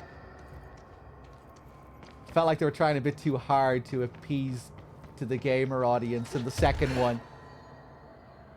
You know, because the first one didn't really have any of the Resident Evil game characters in it, and the second one, from what I remember, did have loads of the game characters, but it all just felt really forced, I thought. And of course, Nemesis and his hilarious size. Nemesis looking like a dwarf in a black bin bag.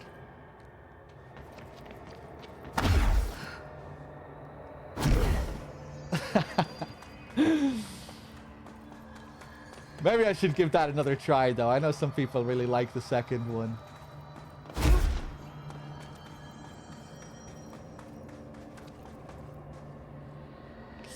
I never played Psychonauts, no. I really can't remember the specifics of any scenes from that second movie. I just remember zoning out early on, and... yeah, I just stopped giving a fuck very early on. The first one I thought was pretty entertaining. I remember it's feeling like it kind of started dragging near the end, but I had a pretty fun time with the first one.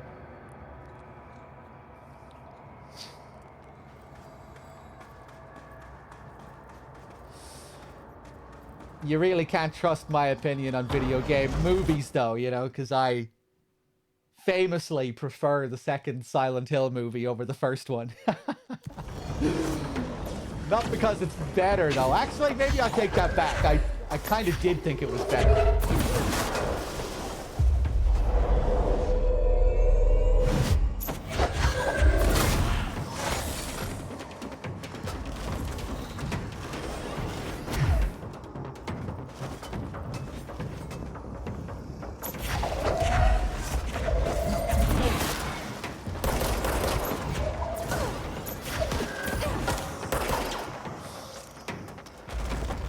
don't think I have a favorite video game movie. I haven't really seen all that many of them, I don't think.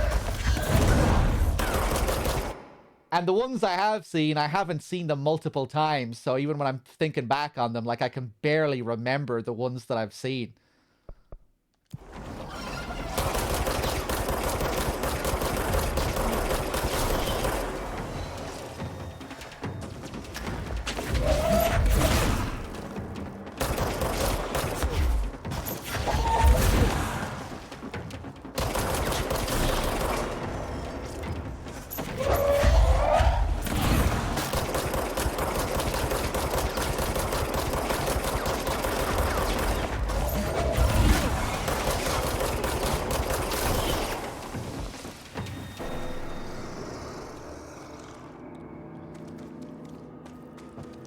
Oh, I've seen some of that guy's films. How do you pronounce his name?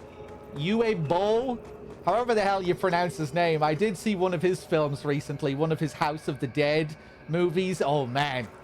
That was crazy. That was definitely one of the worst.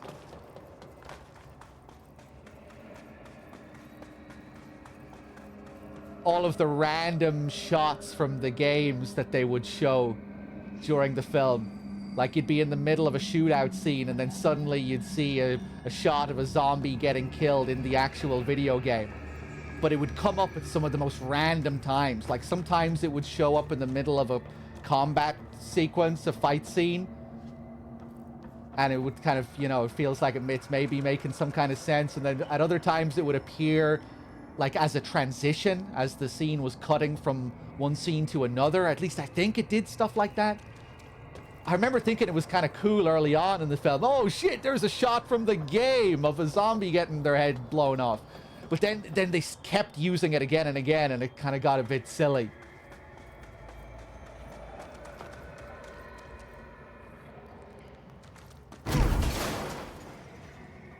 He made an Alone in the Dark film as well. He made loads of video game movies, right?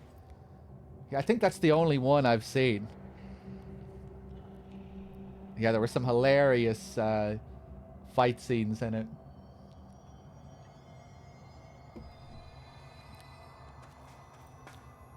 Blood Rain, yeah, that rings a bell. I remember looking up all the films that he made. I think I remember seeing Blood Rain or a Blood Rain film. Have I been up here?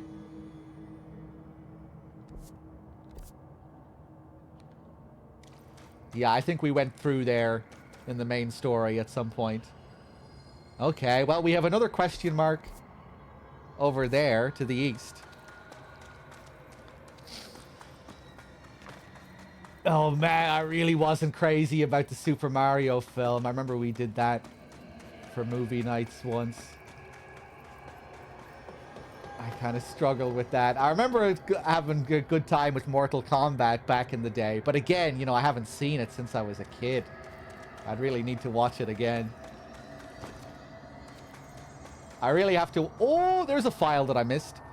I really need to see the Hitman movies one of these days after all my... After my recent adventures through that whole series. I hear they're some of the worst.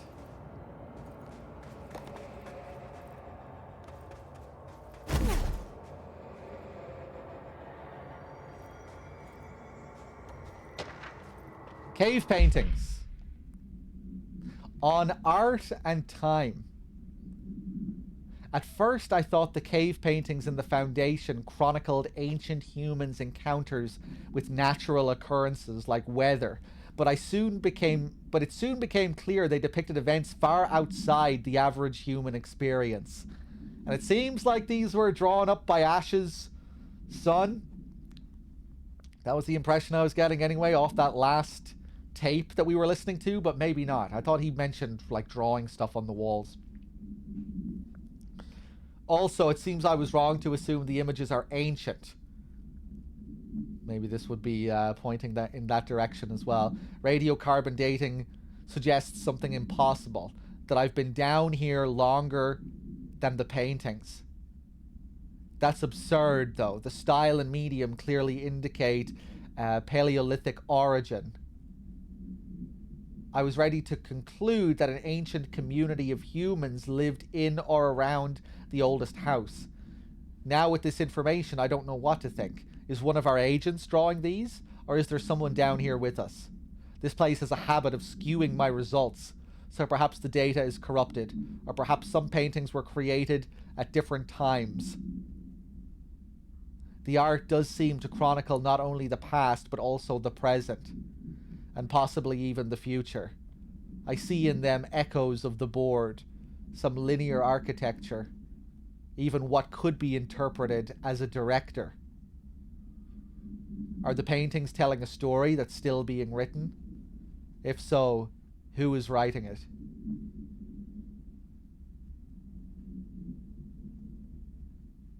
Compiled by Dr. Theodore Ashe, head of research, by order of director Broderick Northmore. So hold up, who's writing this? The father Ashe or the son Ashe? Is this the father coming down here and seeing what his son made?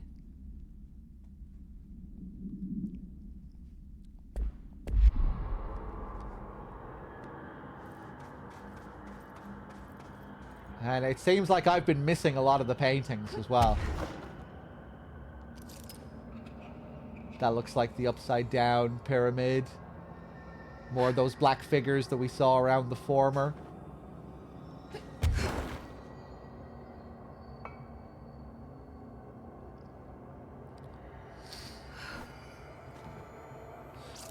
The Clock Tower 3 playthrough, yeah, that's up on my YouTube archive.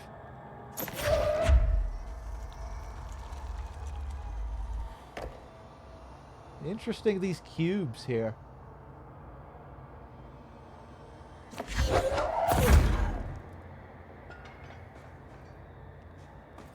Tekken movie, yeah, there's a Street Fighter movie. I haven't seen either of those.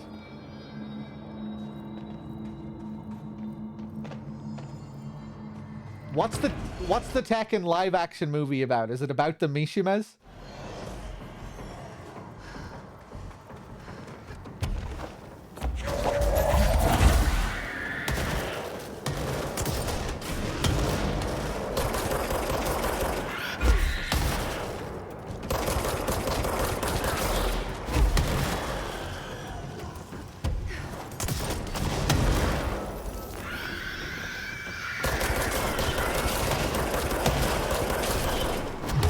Come on.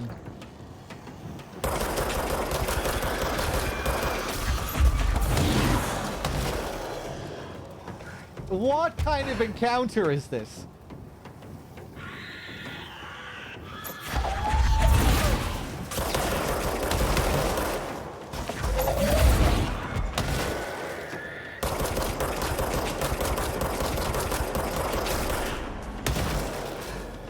More of them? Oh my... What?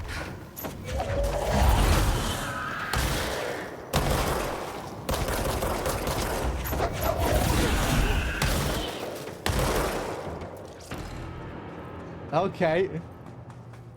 Yeah, they've done that a few times in the game, I think, where they just have a few different waves of those things. Feels like the developers think they're more dangerous than they are. They're usually pretty easy to deal with.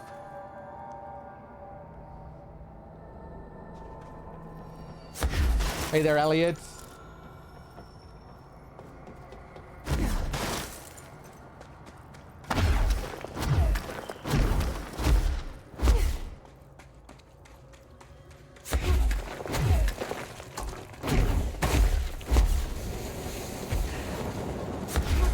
Now we're back up here.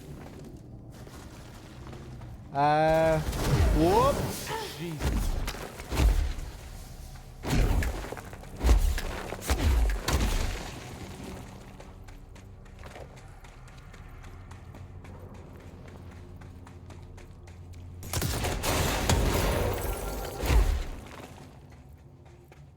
Ooh, I haven't been over here.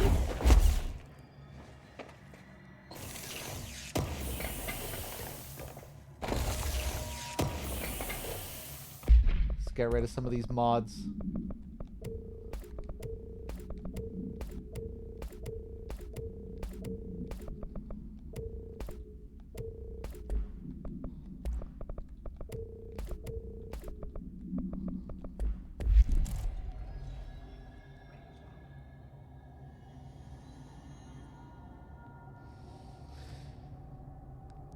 Mr. Simo, did I thank you for your 17 as well? Thank you. Monty earlier with the 65. Cheek Spreader, Snipers, everyone.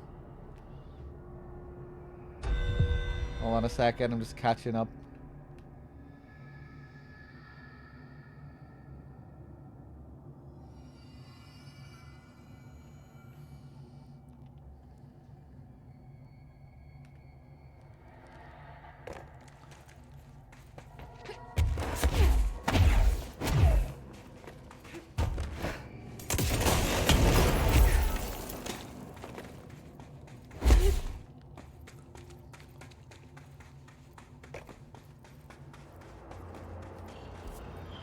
Now we're back here.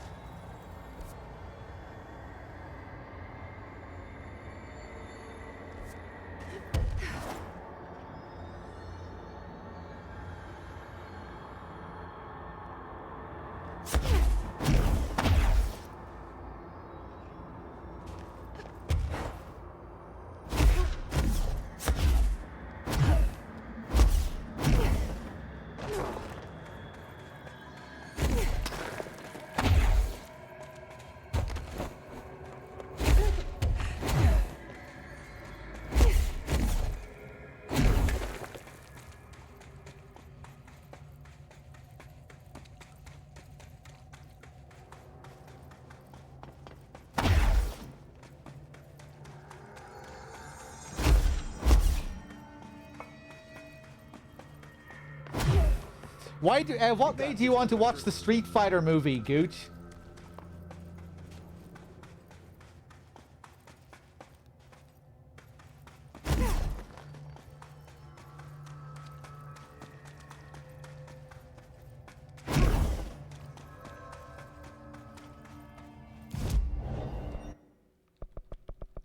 What do I need for this last one? 4. Hey, Steve-O.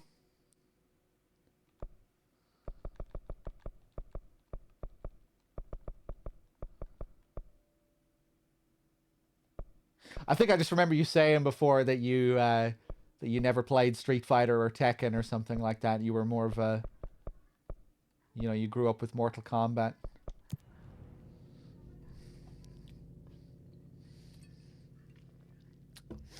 We wanted to pick a video game movie from the 90s, and Street Fighter 2 is like one of the biggest games of that decade. We decided that over Mortal Kombat. Because we could always do the Mortal Kombat movies as a duo later. Okay, okay.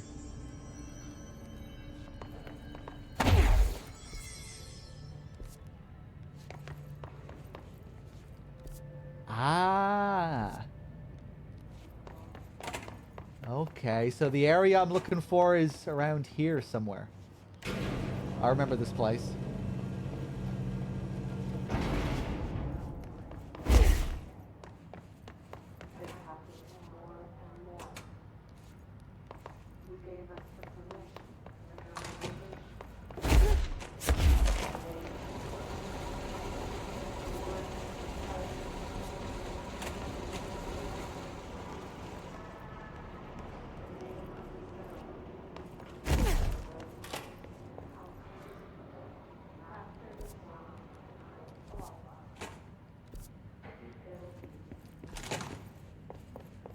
Oh, here! I don't think I ever went into this elevator.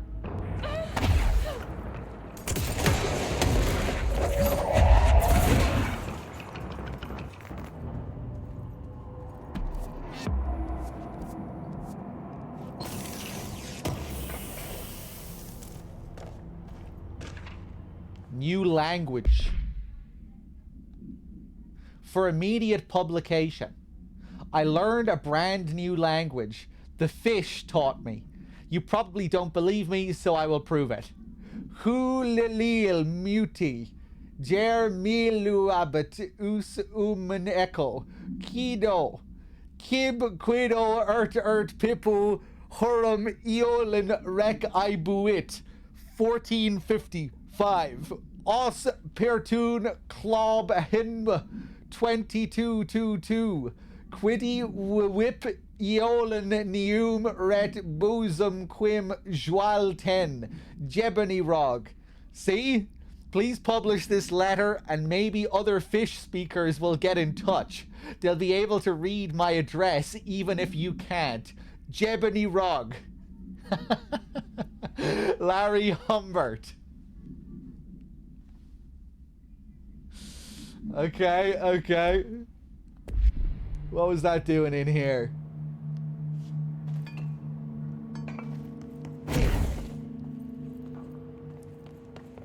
It's drunken Irish.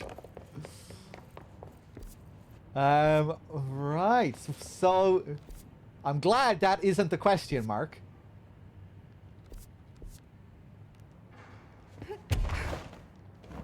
There is still something else to find here, it would seem. All the mold here.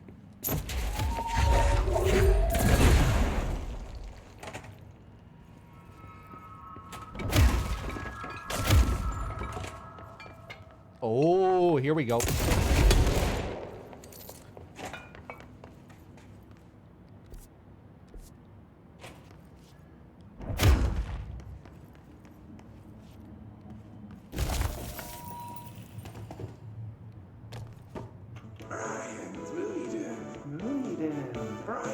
Oh no, not this guy again. Brian. Welcome to another episode of Brian's Movie Den with me, the ever-lovable Brian Hinnerman. Today I want to talk about a new film I found at Movie Night. That's night with a K, the mecca for VHS aficionados in the greater Dallas area. Oh. Yeehaw! The movie is called Delivery Disaster. We open in media res.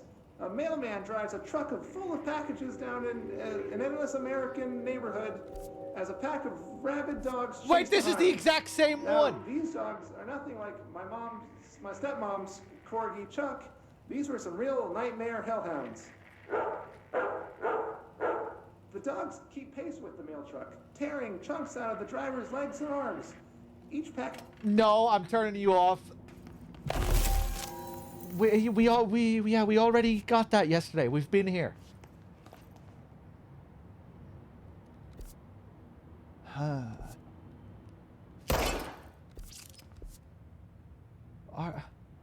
don't remember the bathroom having these crystals though.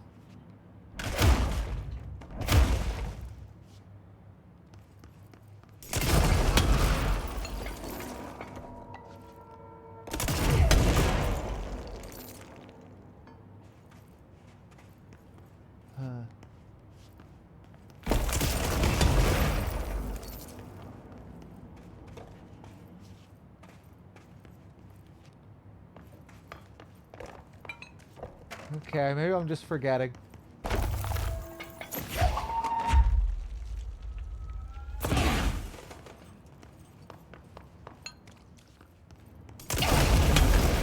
Jesus.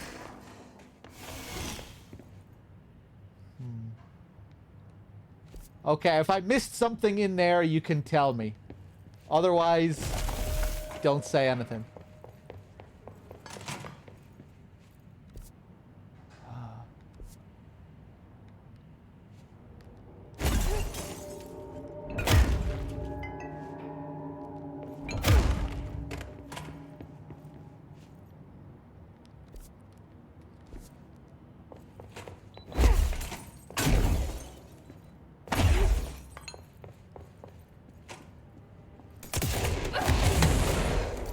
How did that damage me?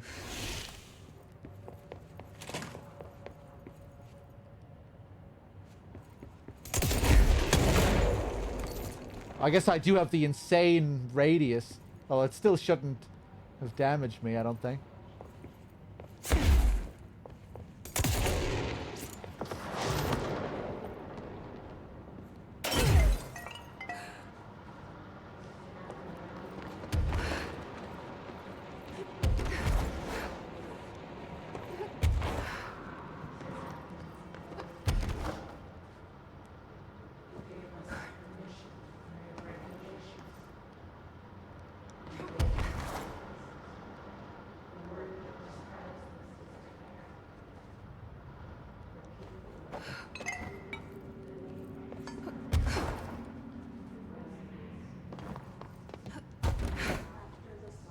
Ah. Ooh.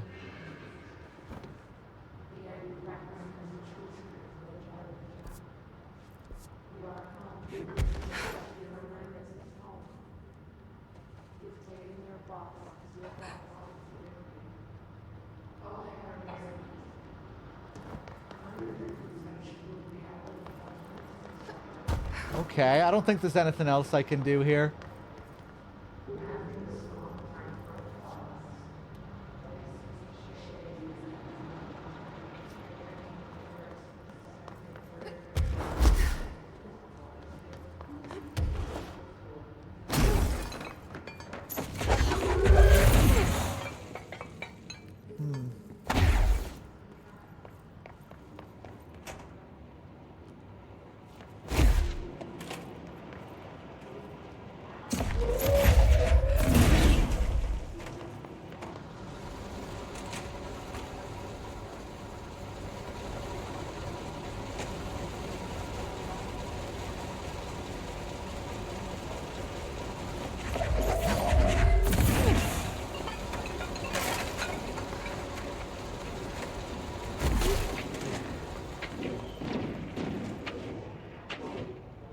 What the fuck?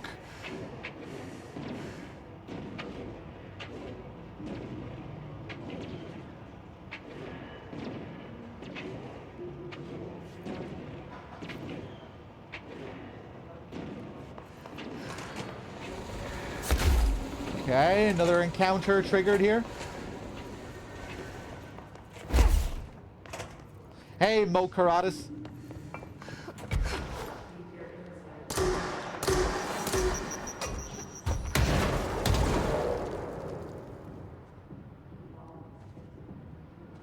I quite like how the light looks here.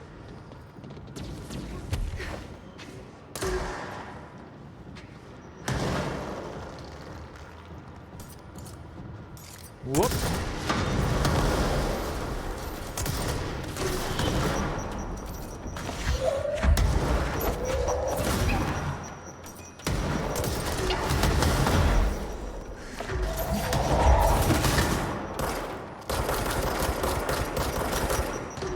Whoop.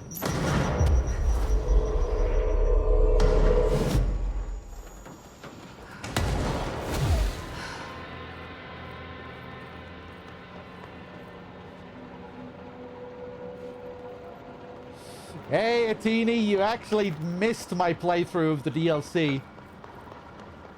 For the most part, anyway, we finished it today. I played it for 7 hours yesterday. And we finished it today, and now I'm just exploring the environment to find secrets. Just going through all the areas again and looking for stuff.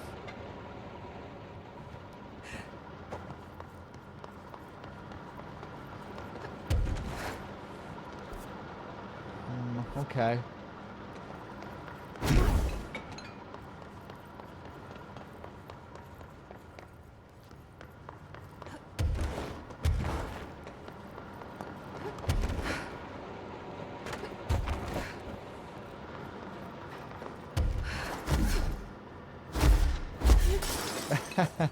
Yeah, you can check the VODs, of course, if you want to catch up.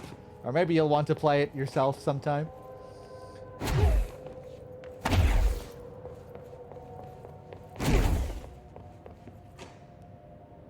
Ooh, that wasn't always there, was it, on the ground? That'd be funny.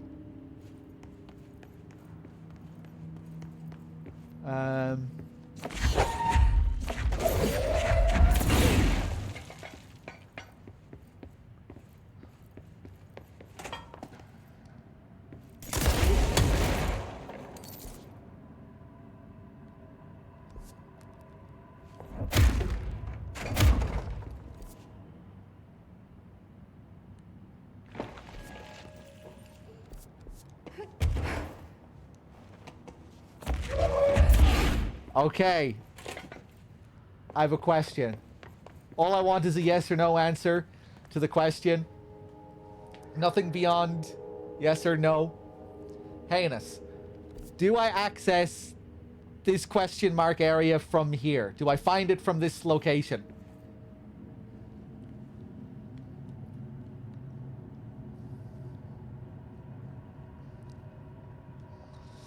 This specific room? This specific question mark room. And no, oh, maybe you just meant the elevator. No, just like roughly from this, you know, from this area. Roughly speaking, do I access it from around here? I do. Okay. What the fuck?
What?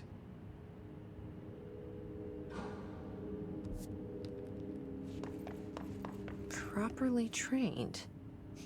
Guess I pass. I am very properly trained. What? Did I just find it?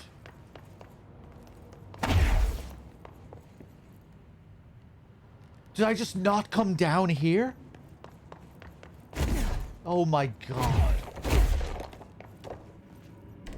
I guess I thought that was just like a shortcut or another way to get back to one of the areas that I had already explored. Oh my god. Okay, let's see what happens here. Pain elevators. Made in USA.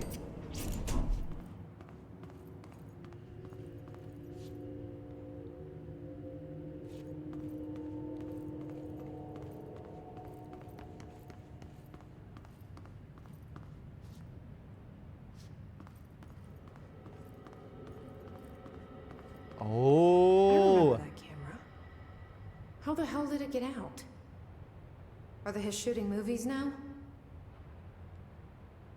Yeah, I was just gonna say, it's the camera.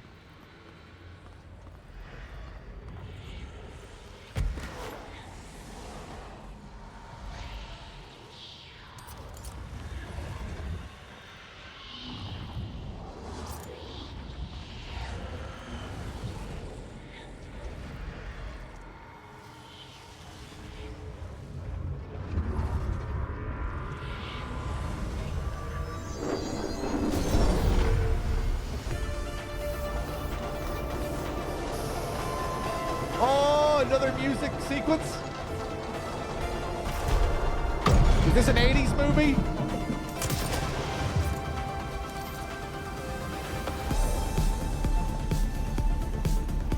After that camera!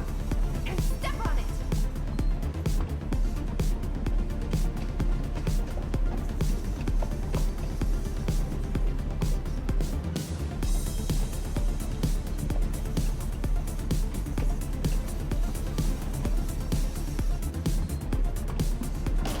Do I have to do anything? Oh! Ah!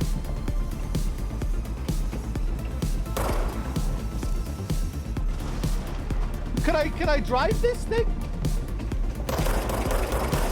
Ah! Oh yeah, I can levitate. Oh! Oh! There's a second platform.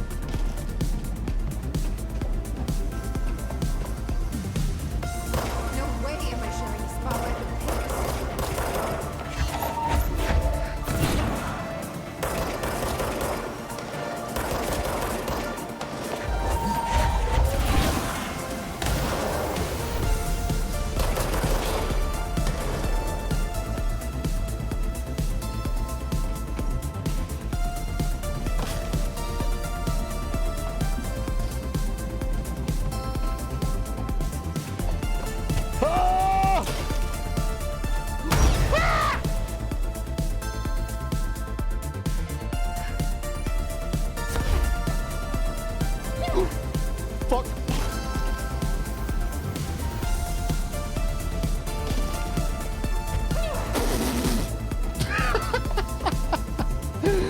Okay.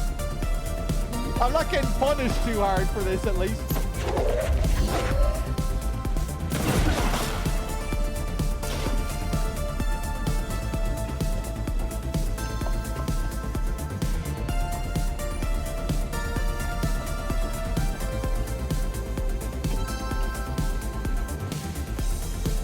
Thought you could lose me, huh? Thanks. Elmend with the 43, thank you. Okay, will I try and... Oh, he's corrupted.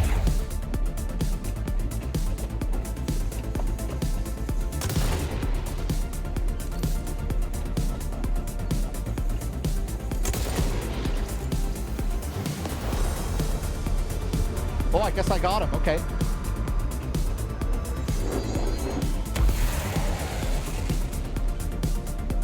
Almost had it.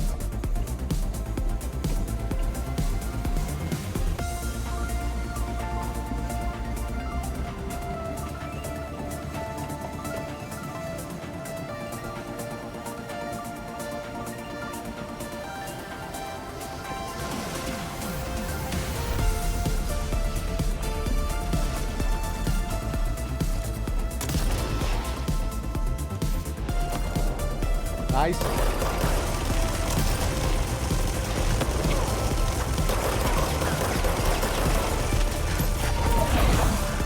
You're too tall for this ride.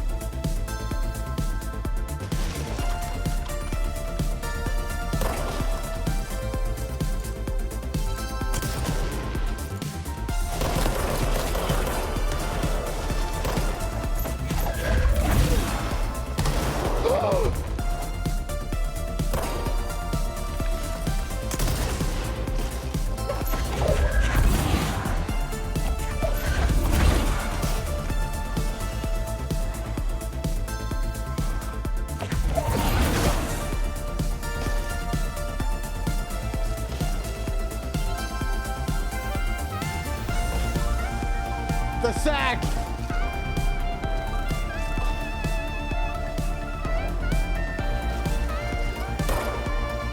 Third act villain!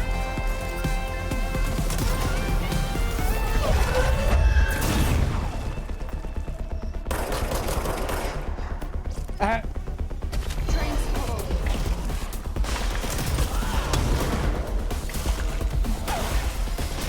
Get some help!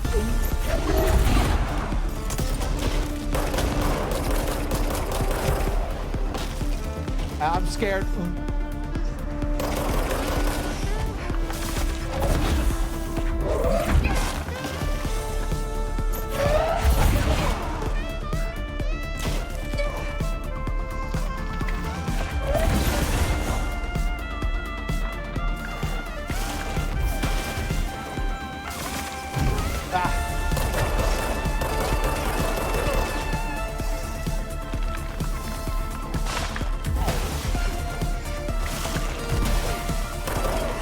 Oh man, it's really hard to manage the levitation.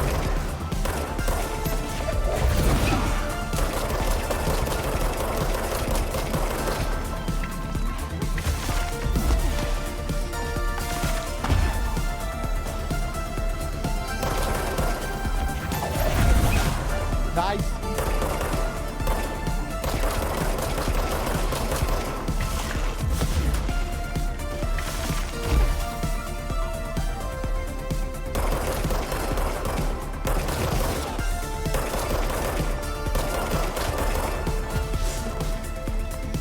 Ooh, what are you doing?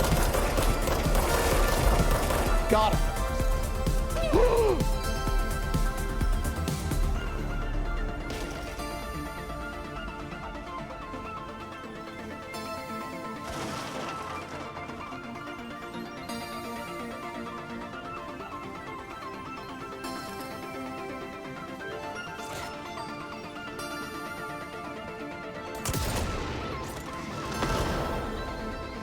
That radius.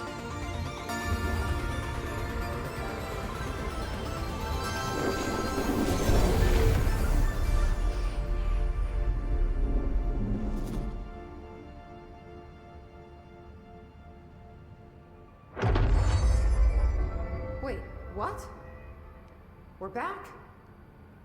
Did that really just happen? Felt like a dream. Or maybe a bad movie. Okay, do we get a file? Movie camera procedure. That was a fun little sequence.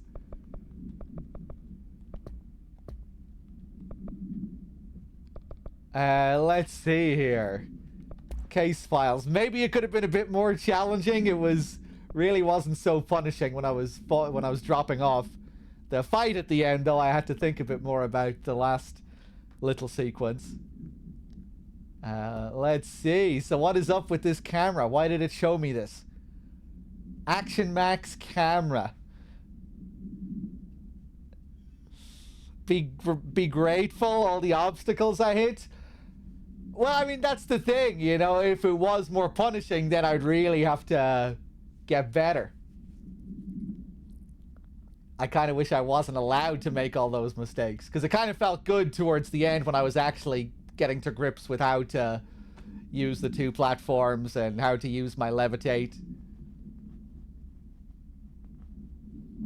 When my health was starting to get a bit lower towards the end, it kind of forced me to shape up a little bit.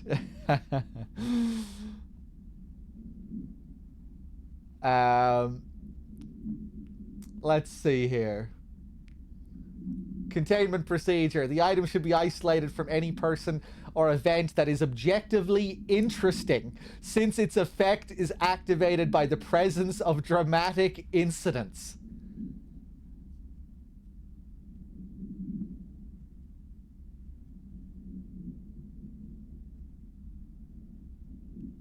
Alright, because it's a film camera. It'll need to film the dramatic incidents, the drama, the movie. Description: altered effect. A movie camera used to make commercial feature films. Internal mechanisms are unremarkable. Subjects near the item will often experience a torqued version of reality, resembling the heightened drama and action of a movie. Whether these events are localized alternate realities or products of hallucination is currently unknown. Additionally, the item seems to record footage from these incidents and create VHS copies, edited in the style of short films.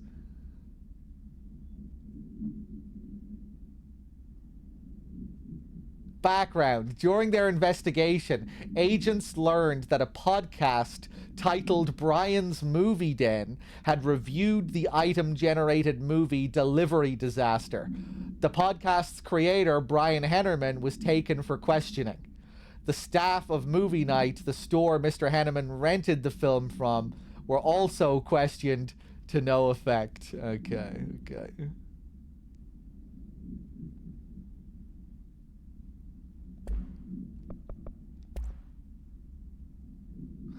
Departure. Did I take a look at this one from the board?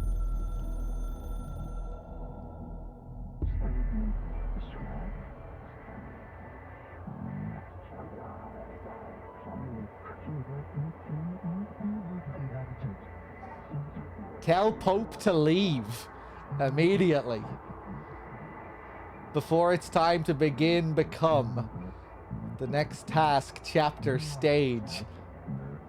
We will be with you soon, Jesse/Dylan. Okay. It's probably going to tie into the sequel.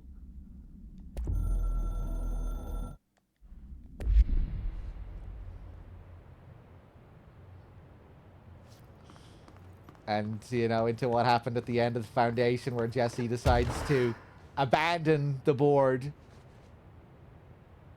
You would think she is not going to follow the orders here. She's not going to get rid of Emily.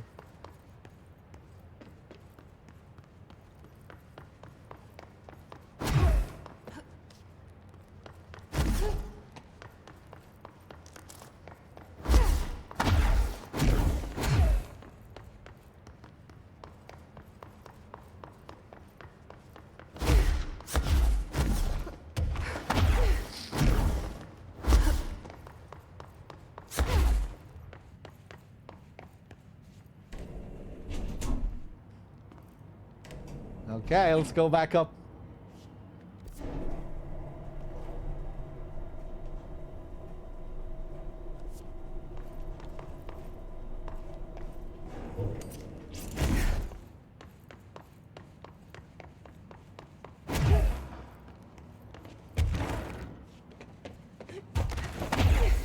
So what do you reckon? Play Alan Wake first or just go straight into the Alan Wake DLC?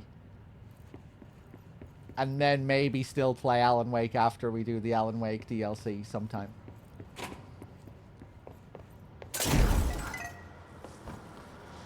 Whoa.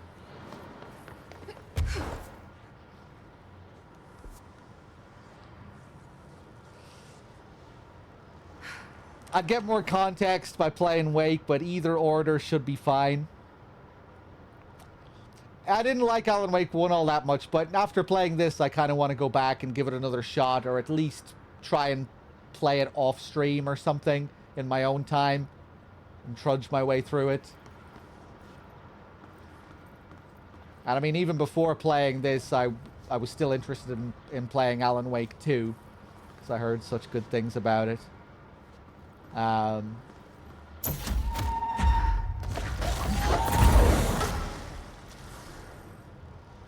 But yeah, people were saying that, you know, it's not a necessity to play Alan Wake before doing the DLC in this. But like Nico said, I'd have more context. I'd probably have a better understanding of some of the more minor details in it. Little connections. Any good feat content in Alan Wake 1? Not from what I remember.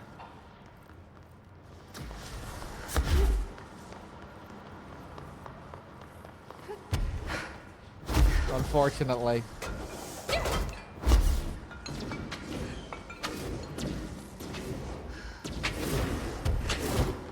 Are these guys unique enemies that only appear here? Or does their dash sound just stand out more here for some reason?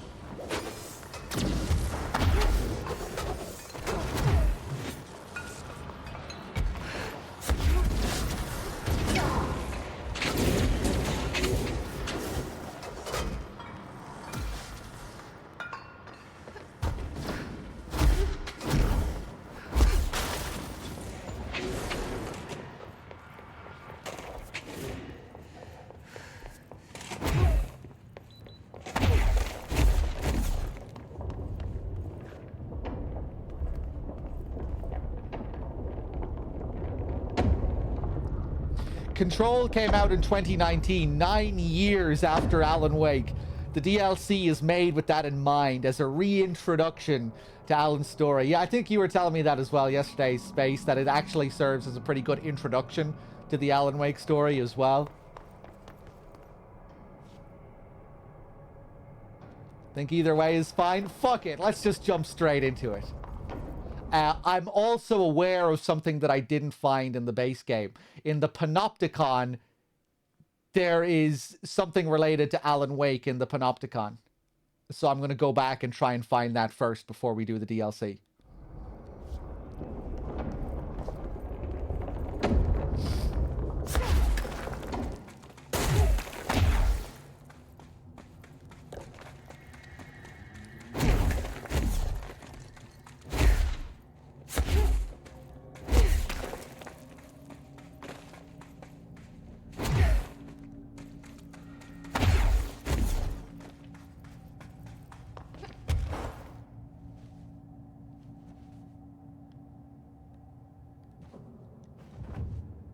Whoop.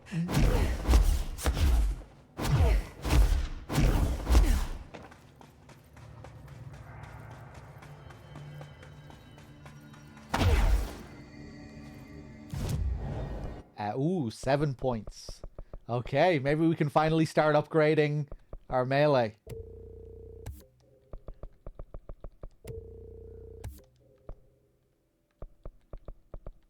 There we go, 1 point.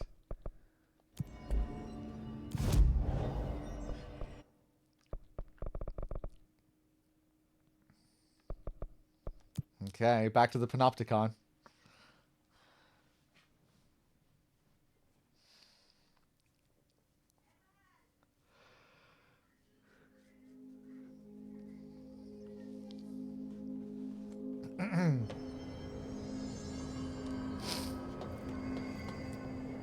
Okay, I have no idea where this is.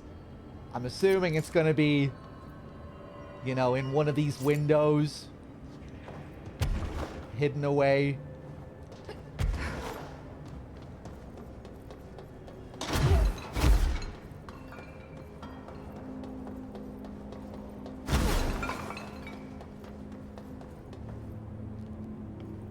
Let's just fly around for a bit, see what we can find. Maybe I missed some other stuff here as well. Archives.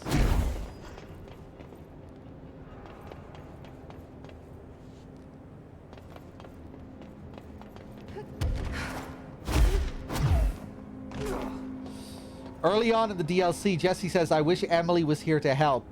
And then Polaris did the swirl thingy. I wonder if that's how Emily knew to come.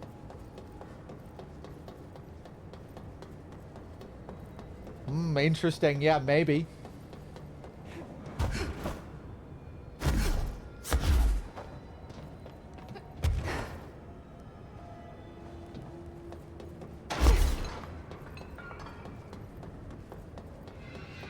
Yeah, because they did make a point of how strange it was that Emily just appeared there.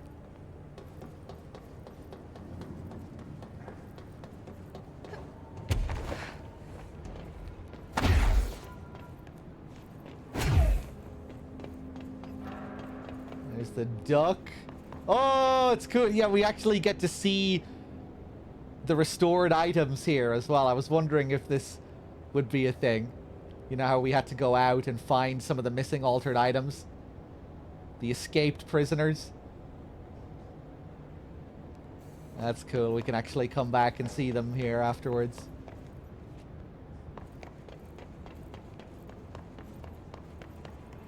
How's the fridge guy doing? I think he died, didn't he? Something went wrong.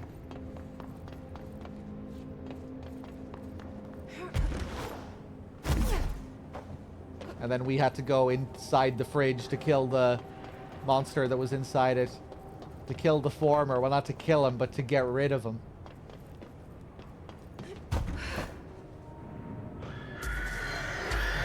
Oh, yeah, he just vanished? Okay, I couldn't remember exactly what happened.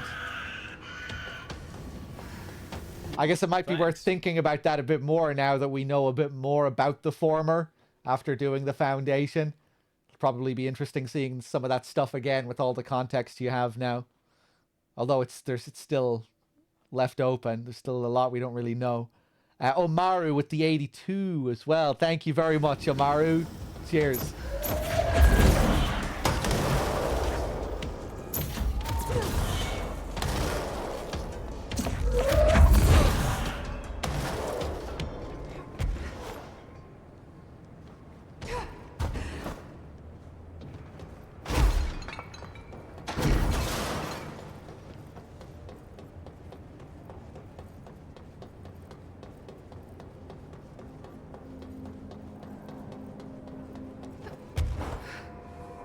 Okay,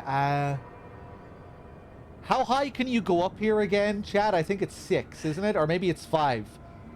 Remember being disappointed by reaching an invisible wall at some point here. 5? Yeah, that's a shame. I wish you could explore the whole place. Got the swan here.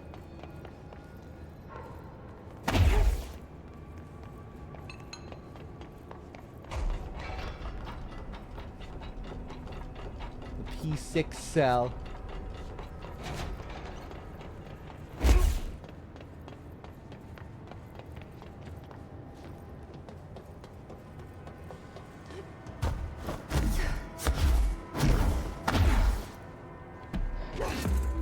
Oh, have we found it?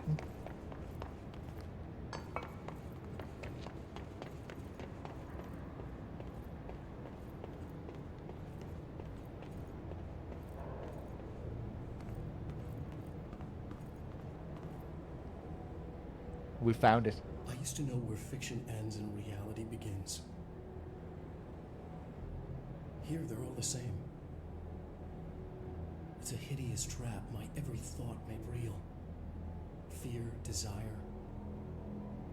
How can I ever know for sure I've escaped and not just lost in my own fantasy of it? That thought alone can drive you insane.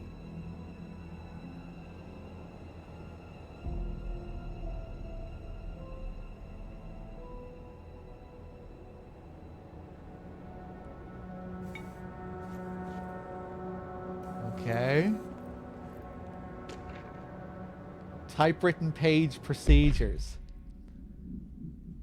Typewritten page, AI 83. So just one of his pages here.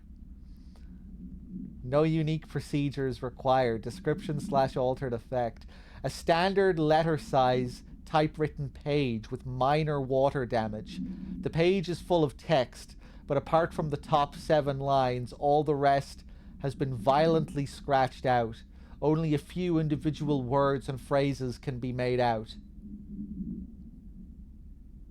The page emits a dim glow in the dark. When the text is read, there is a feeling of dislocation, as if witnessing the page being written as you read it, and as if reality around you was being redacted to match the words on the page. This feeling is made stronger if the text is redacted. Forensic and linguistic analysis confirm that the text has been written by Alan Wake with the same typewriter as the earlier materials discovered in Bright Falls in 2010. See Bright Falls AWE case file for information. Yeah, so the events of the Alan Wake video game are being classed as just another AWE by the Bureau. They investigated this as another AWE. And this is one of the altered items that they found related to it. One of the pages here.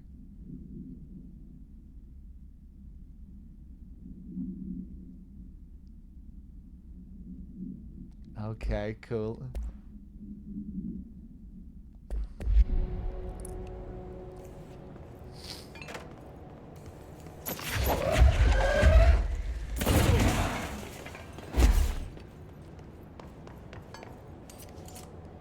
Hey, they put this here as well, one of the flasks.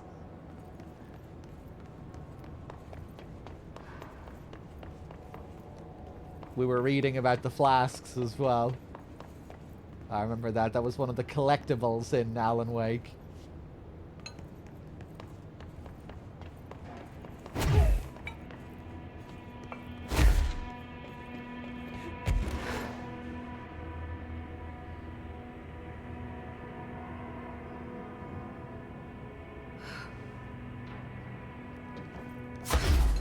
The thermos.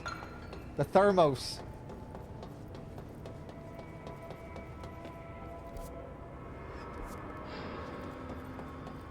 Okay, well, I guess that's it. Alright, will we start up the DLC?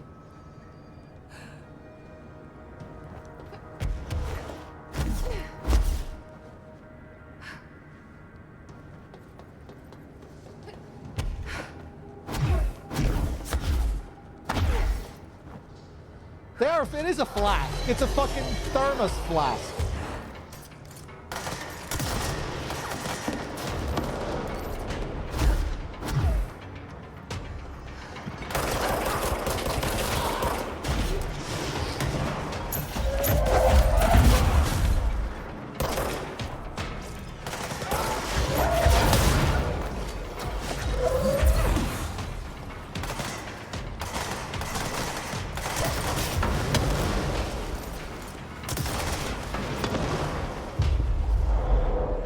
Just leave them there.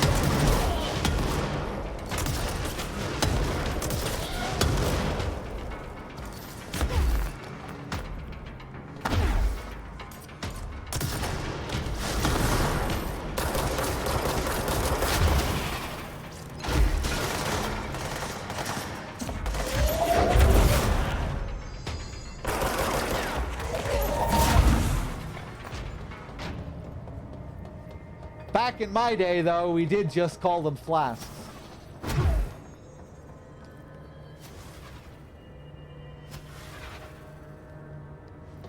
Yeah, I know where we access it. I remember I was about to access it before. Remember we saw the introduction when I approached the elevator?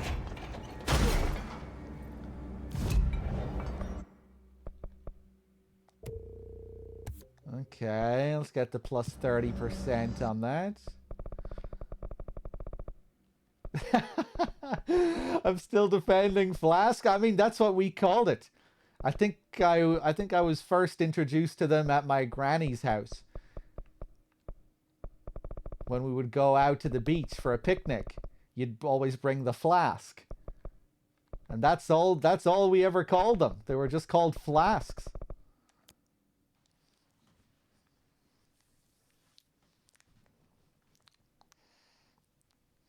Go to luck and probability before the DLC.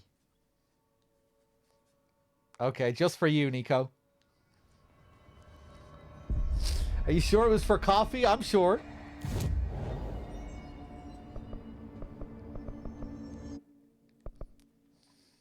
Where am I going here?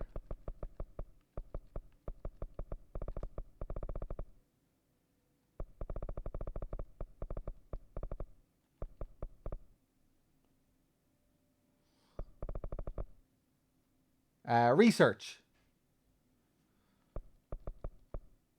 Central research.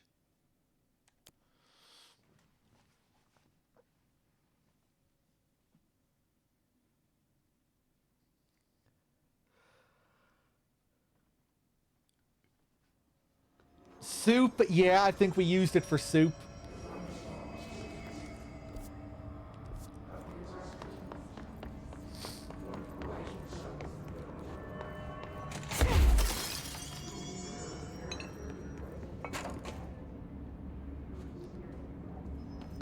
Is this where you want me to be, Nico? You want me to solve what we have to solve here? Okay, let's try this again. I didn't really fuck around with this much last time. I guess I'll make everything as lucky as possible. Turn on everything. Don't tell me how to do it.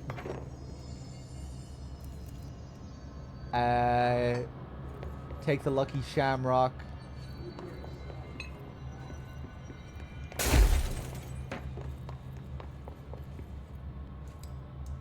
I guess that's lucky as well.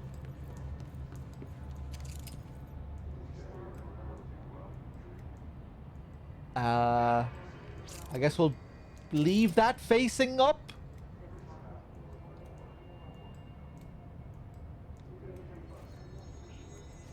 Hey, Nus chat, which way is the lucky way around?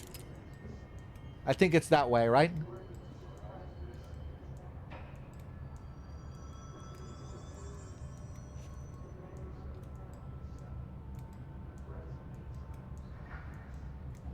What's my favorite soup? Oh boy, I don't think I have any favorite soup. I really love soup though. Any kind of soup.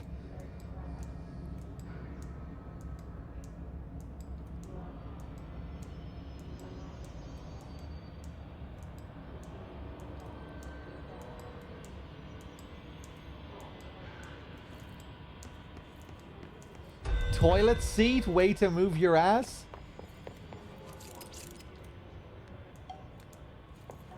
You saying that it should look like a toilet seat? I think that's what you were trying to say. Turn on the lights.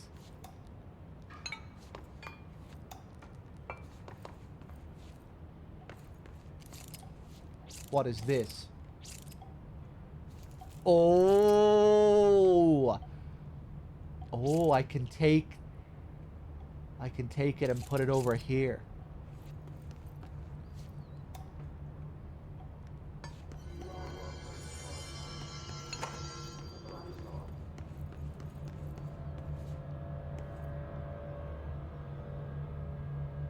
It shows me here anyway, it seems like.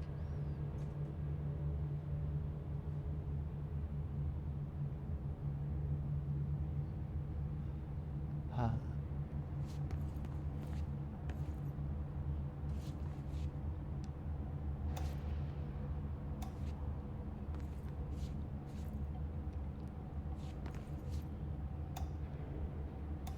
Okay, it seems like I have everything turned on here.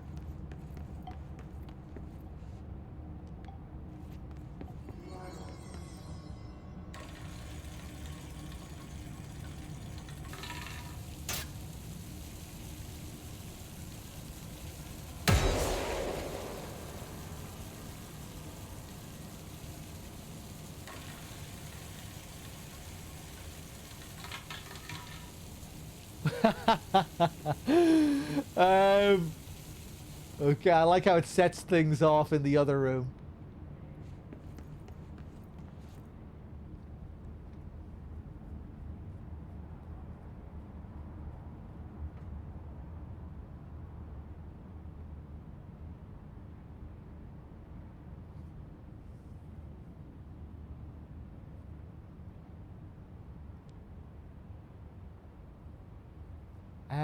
The fish.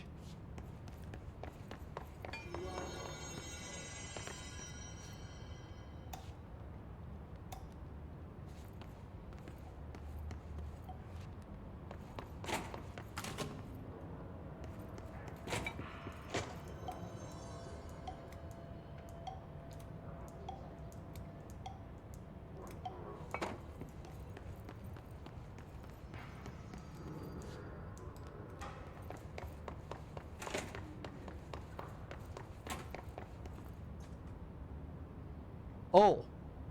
Okay, maybe the horseshoe is the wrong way around.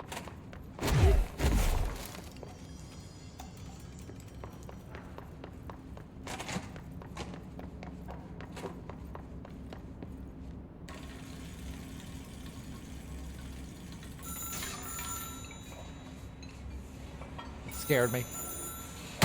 Oh, it worked!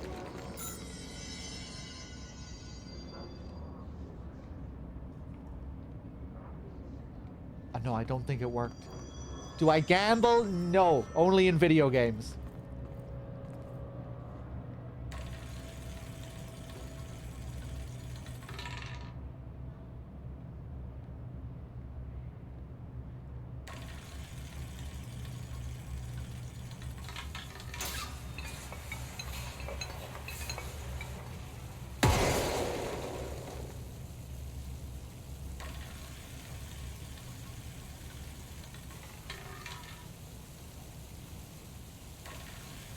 I don't remember the phone ever ringing before. You know, when I was fucking around with this, I don't think it did.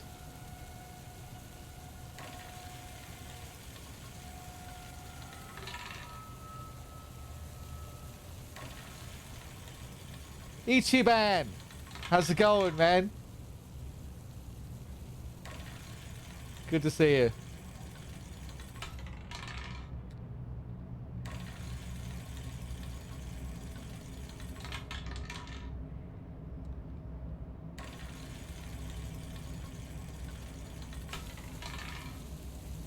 Yeah, I am known for my video game gambling.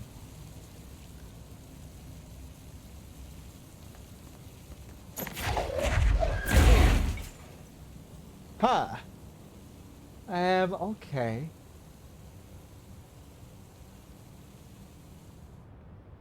Maybe I need to read what I found about this place. Will it be in research? Reports? Panopticon?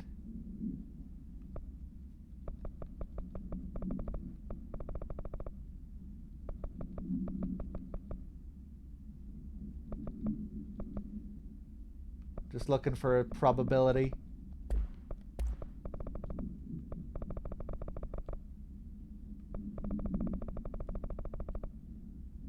Lucky item manifest in research. Thank you, Nico.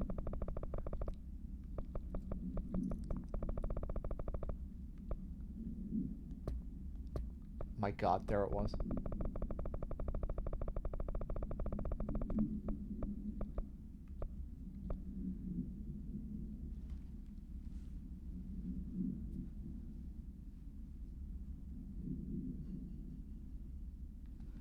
Okay, the bronze koi fish attracts abundance and wealth. Maybe I need to use my telekinesis on the fish and just bring it in here. If I can't interact with it.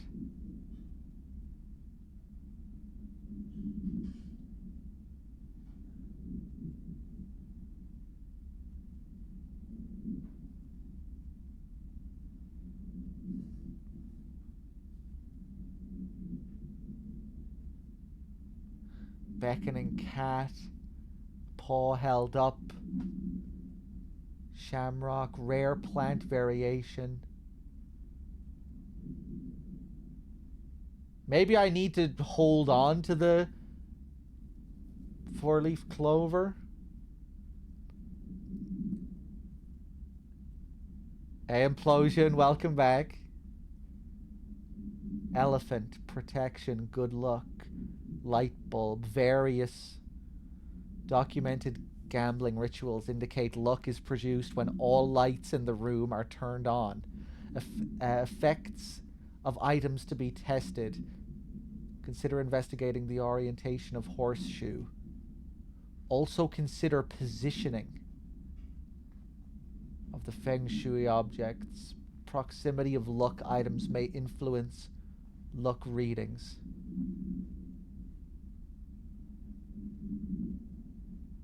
For more information on ritual use, lucky actions to perform and avoid, and relevance to OCD behavior, see file 9281672. Do I agree that her hair looks like a tomato from the back? Not really. I guess I can kind of see it. I can kind of see what you mean. Very big tomato.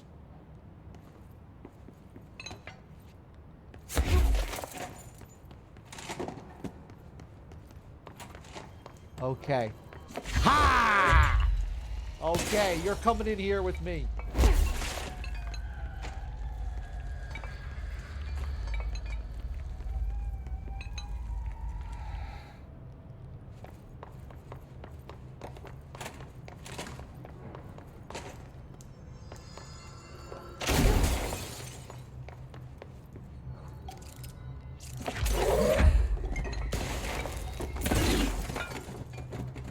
I can't pick up the elephant.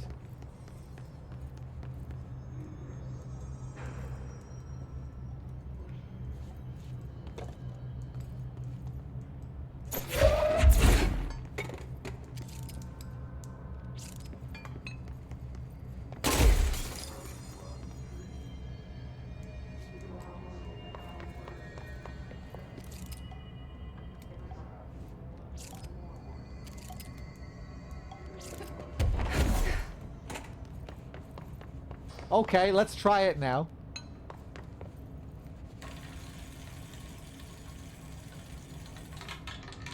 Shit.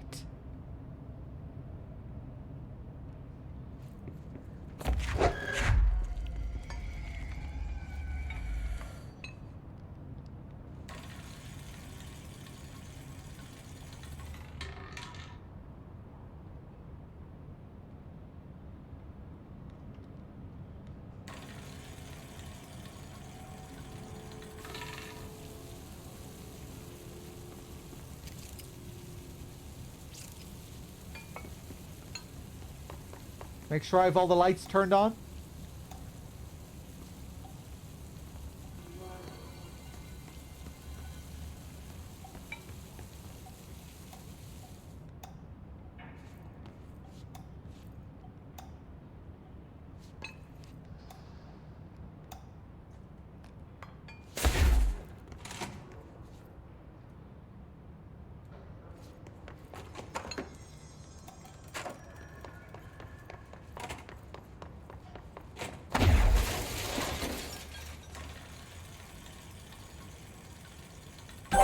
Ah!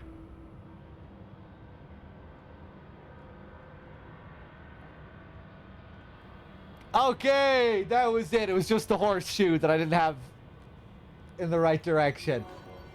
Okay, we just get some ability points. We got a new suit as well, it seems like. Okay, okay. Back to the executive sector.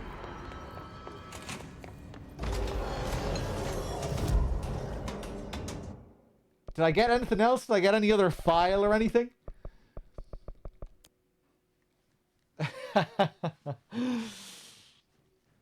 Okay, nice.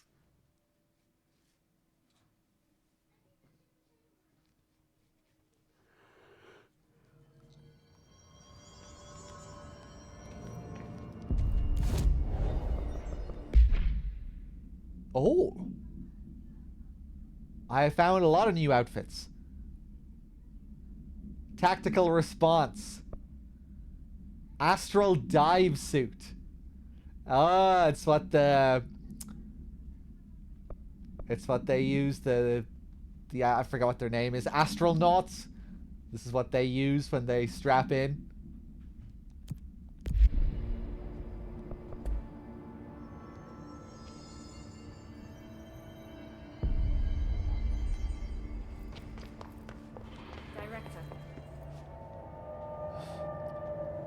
That's with the edited EXE. Oh, is this these are fan-made mods, are they, these outfits? There's no way this happened by accident. I'm telling you. The board arranged this to... Or were these outfits exclusive to the PlayStation version?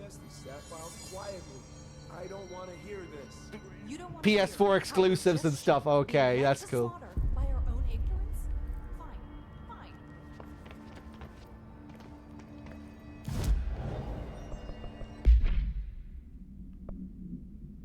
Candidate P7, we already had that. The office assistant. I quite like the office assistant look during that sequence.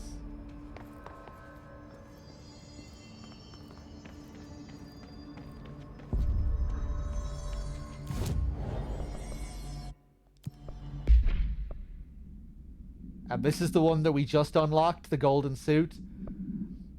Urban response. Oh god, I don't know about this. I don't know actually. She's rocking the red there quite well. Everything's good here, Director.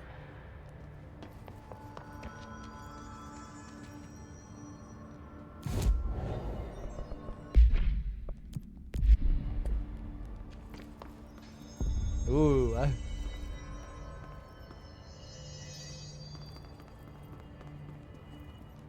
I thought this was going to be a bit too much, but I think I like it. Good to see you, man. This game in general has a lot of really nice yellows. Yellows and oranges.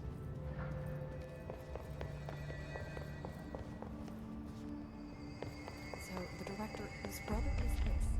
Just this entrance and close it. How convenient. We have the ponytail with this one as well.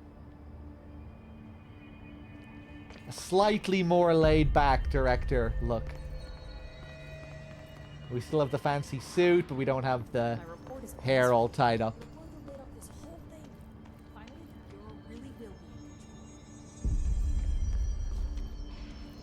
Okay, will we do it? Let me change the title.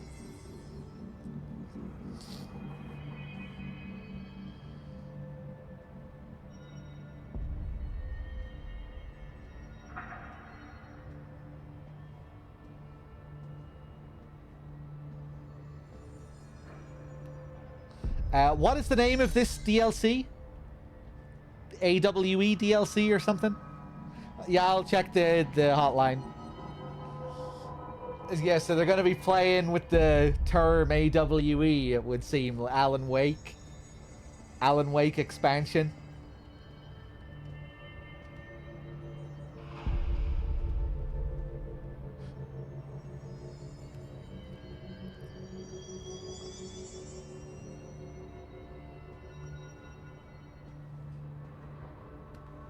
Okay. Alright, let's do it.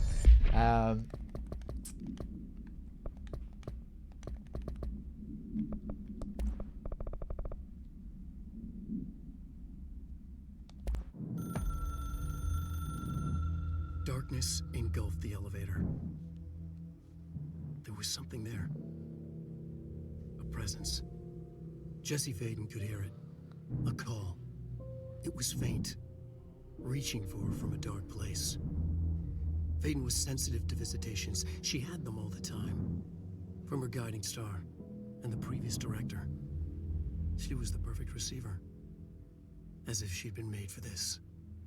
Faden paused to feel it. The force at play here. It was changing things around her, subtle. Trying to make her act. Faden didn't like that. Her guide felt it too. Polaris didn't flare up in defense as with the hiss. So it wasn't all bad. Not a hostile transmission. It was powerful, but it was coming from far away. And made weak because of the distance. It was a distress call. Faden sensed a drowning man. A man desperate to escape. You. She sensed something else, too. A hunger in the dark. Not unlike the hostile resonance. Waiting. She knew that desperate acts can have grim consequences. It was this, more than the man's despair, that made her follow the call. The elevator lights winked back on. The darkness receded like a memory. There was a new button on the elevator control panel. Investigation Sector. Faden pressed the button. The elevator doors slid shut with practiced bravado. Max Payne quote. I remember that line. I remember that standing out. I think during the opening scene of Max Payne 1, Max describes the sun setting with practiced bravado. I think, right? Isn't that his line at the very beginning of Max Payne? I remember thinking that was a really nice description. The sun mastering its setting.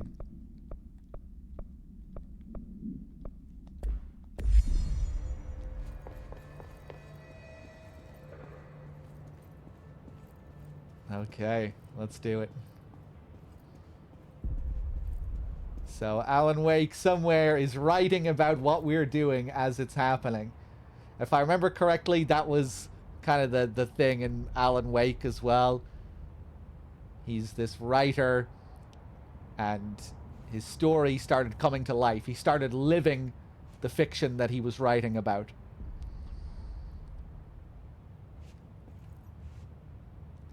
Hey, Alexandra.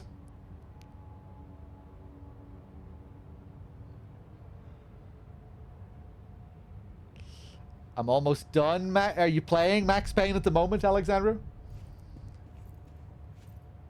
The sun set with practiced bravado. Okay, where am I going? Investigations?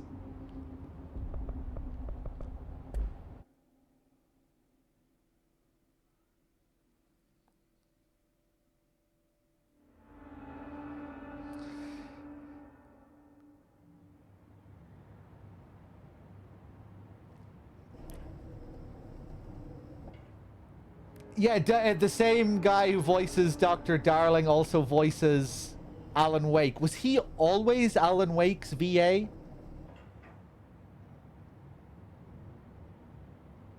He was always Alan Wake's VA. I remember, you know, when I was playing it, I was playing that remaster, and I couldn't remember if they changed the voice or something like that.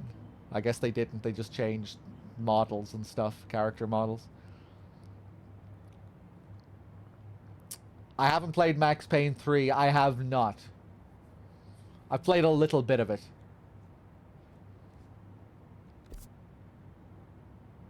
Where am I?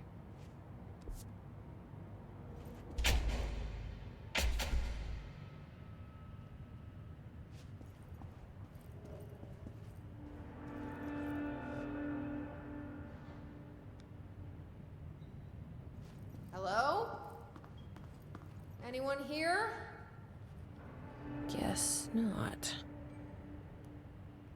They are remaking Max Payne. Yeah, they're remaking Max Payne 1 and 2 as one game.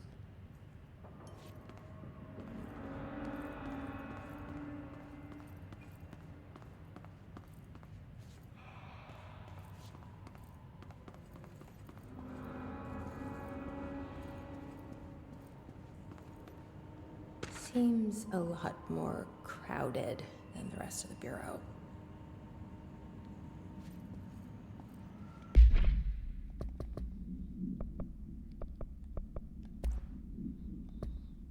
Missing agents.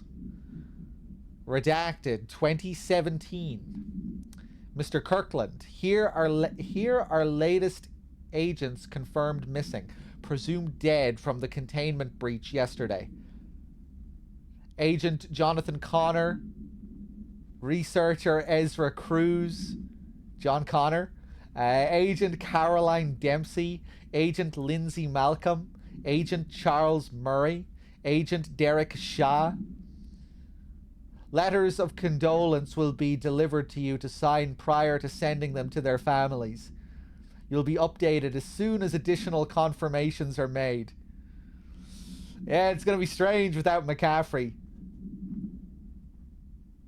I wouldn't be surprised if Sam writes some dialogue, some alluding to Max having a different voice. You know, where Max self-awarely recognizes that his voice is different. Also, per your request, a network engineer checked how many cases were backed up digitally. Unfortunately, a large number of active investigations were not archived yet, and the only hard copies of reports exist behind the firebreak. They're lost, I'm afraid.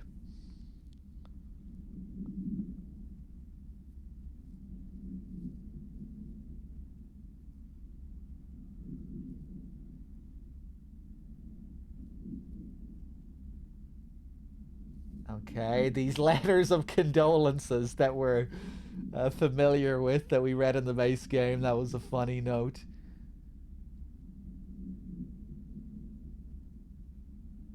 Funny and kind of grim, these bureaucratic letters of condolences. It just feels soulless.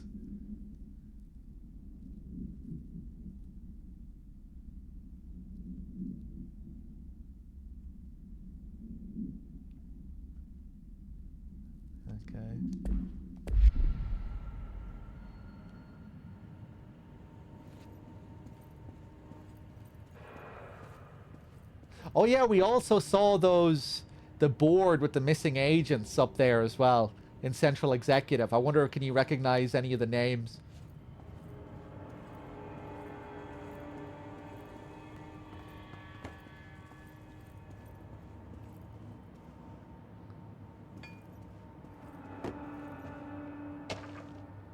Darling investigation. Official findings report, RE, Dr. Casper Darling. Internal confidential. Summary, per authorization from Mr. Kirkland, internal investigation D0845 was launched into the ethical practices of Dr. Casper Darling, head of research. Despite the accounts of anonymous redacted regarding inhumane treatment of a redacted currently housed in the Bureau, our official findings regarding this were inconclusive.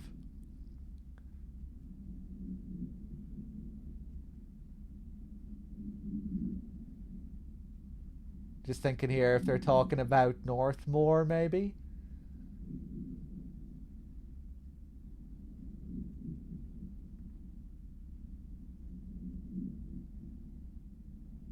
Or maybe relating to Dylan? Numerous obstacles arose during this investigation. The majority of redacted sector personnel seem to be wholly unaware of any such redacted contained there.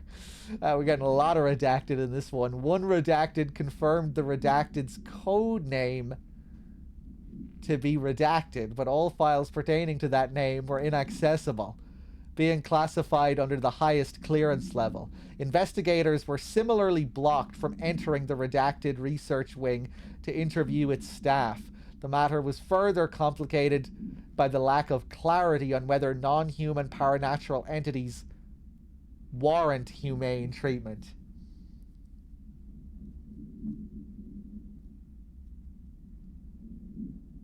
While this investigation cannot address any charges against Dr. Darling, We do recommend an investigation into redacted research. Okay. Maybe relating to someone else or something just from this DLC. Something to do with Alan Wake.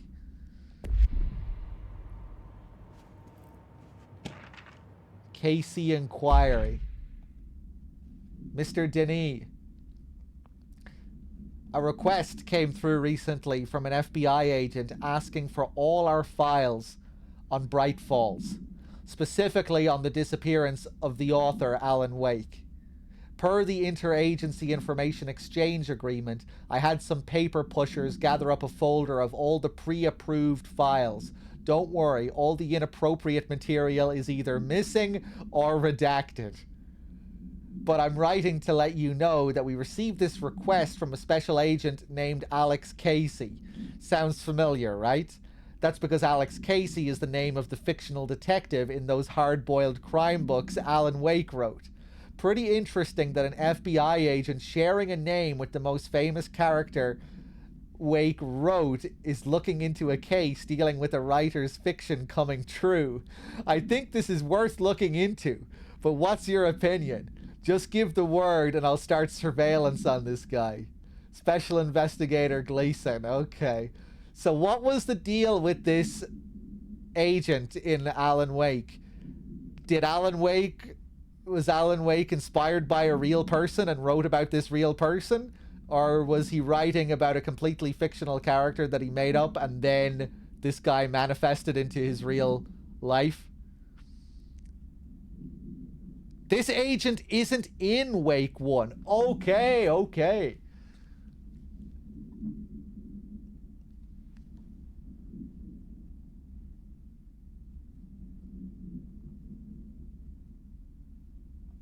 Is this the female FBI agent that I've seen in promotional images for Alan Wake 2? It's not her either. Okay.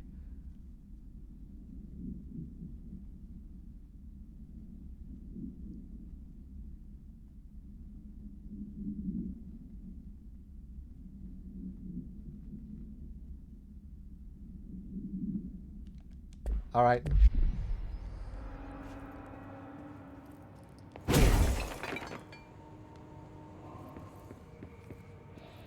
Let's take another look around here.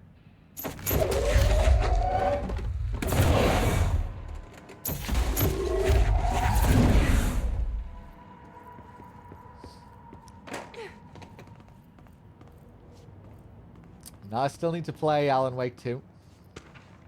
Keystone inspection. Mr. Kirkland.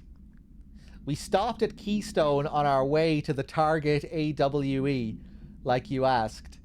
I'm sending my report directly to you to try and keep a lid on this Grumman morals desertion issue.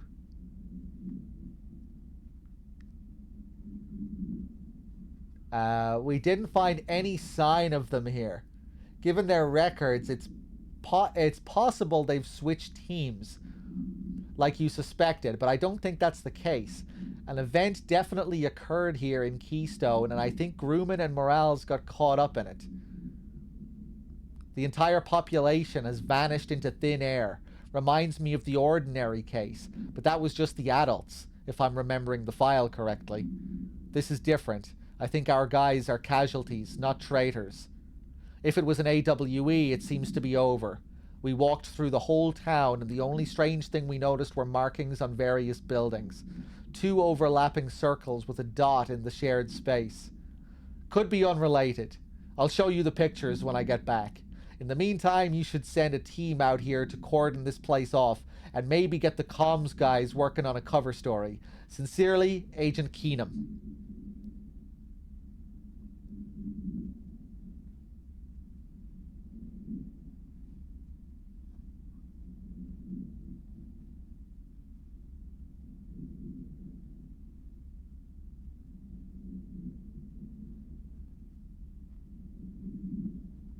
Okay, I'm just glancing through this again.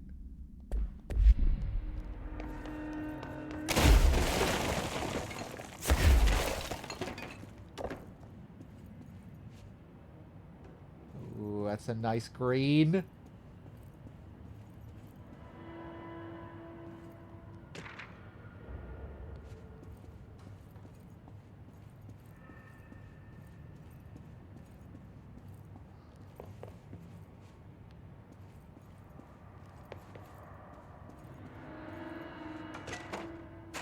Tractor procedures. Burrow tractor, AI-82KE.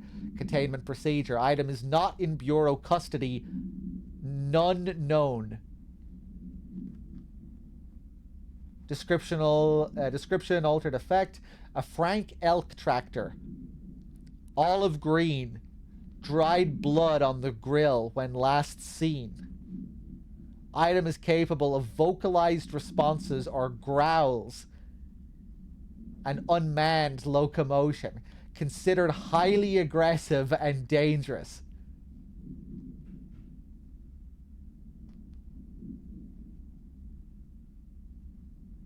Background. The item first came to the Bureau's attention after the death of William Burrow, owner of Burrow Farm outside of Trenton, Texas. Local authorities arrived on the scene after an employee found the mutilated body of Mr. Burrow beneath his tractor. Police arrived but were immediately driven away by the tractor. Panicked calls to federal authorities were intercepted by Bureau communications staff. A team was dispatched. I just love imagining these scenes in my head with the Bureau agents learning about something. Intercepting these calls. They all start, you know, panicking in the office. Send a team out. Go, go, go. There's an evil tractor on the loose. Upon arrival, the agents approached the item. It responded by growling like a bear. 3 agents were injured when they tried to detain the item, which escaped. Aerial searches for the item are ongoing. Speaking to Mrs. Burrow only revealed that she had a domestic altercation with Mr. Burrow earlier the night of the incident. Whether these events are connected is currently unknown. The spirit of Mrs. Burrow possessed the tractor and started growling.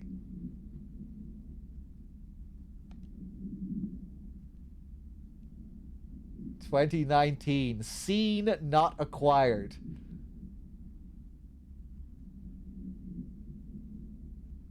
Okay.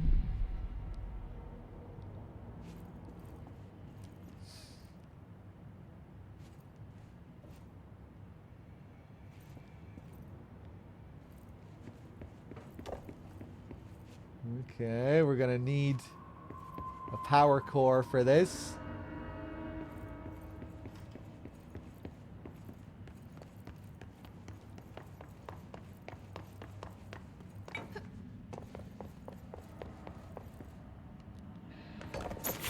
Oh, I can remove that. Okay. Alright.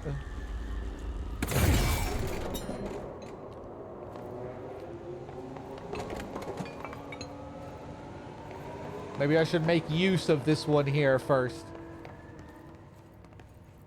What do we have here? Getting lots of files in this so far. To Chief Investigator Denis. It happened again. 3rd time this year. Something clearly has it out for our redacted. Could be raccoons. The locals certainly complain about them enough. But why the hell would raccoons keep going after a monitoring station? Doesn't add up. Anyway, I've got a Bureau tech going to the site next week to take a look. This is probably them monitoring the Alan Wake situation. Out in the woods with the raccoons. Next on the list of recurring problems is the staff at the Lake House research station. How am I supposed to effectively keep an eye on redacted Lake if they won't let me see any data, right? Hell, I don't even know what they're researching out there. We need to petition them again to share their info with investigations agents. It's only a matter of time before this redacted hits again, and I want to be prepared. Anyway, if anyone at HQ asks why the Bright Falls report is a little thin this month, tell them it's because we couldn't take any readings. In the meantime, I might invest in some raccoon traps. Sincerely, Agent Estevez.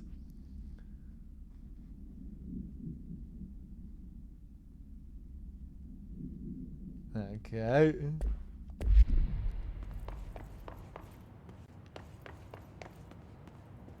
Another green room here.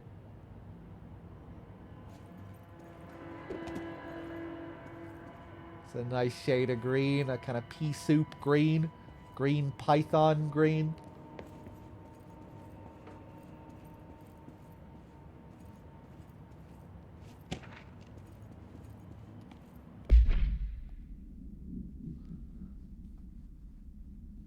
Summary. Official findings. RE redacted. Oh my god, look at this one. Jesus Christ. Director investigation.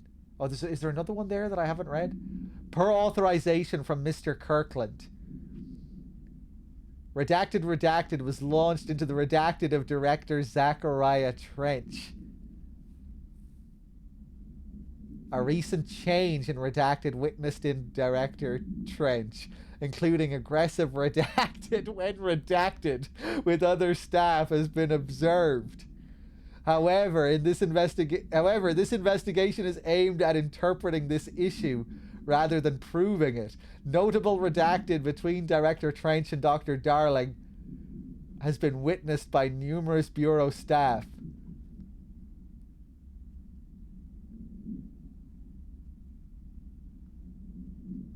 Change in behavior, aggressive behavior.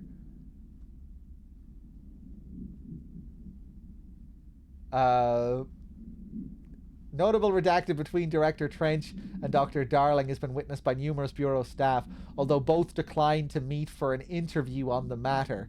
Witness accounts suggest their arguments center around the Dimensional Research Wing and the redacted kept inside. However, no evidence exists to confirm Director Trench's redacted as anything more than interpersonal disagreements.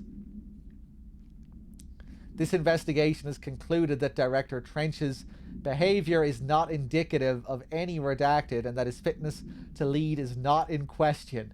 Refer to file redacted for full report.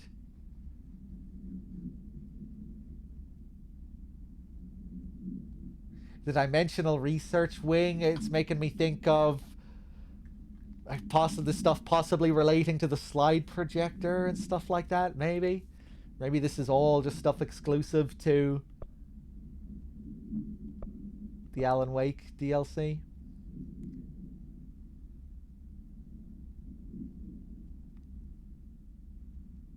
Official findings report. The Prime Candidate Program. Oh yeah, I think we read that Alan Wake, they thought that maybe Alan Wake could be a candidate. Per authorization from Mr. Kirkland, internal investigation P1429 was launched into the legality of the Prime Candidate Program, redacted by the Federal Bureau of Control. Since all known subjects relevant to the investigation used executive privilege to decline interviews, very little first-hand information was gathered. However, anonymous sources and documentation declassified by Mr. Kirkland both paint an alarmingly clear picture of systematic redacted and redacted were brought into the oldest house and placed under redacted examination and testing with the aim of appointing one as director upon maturity.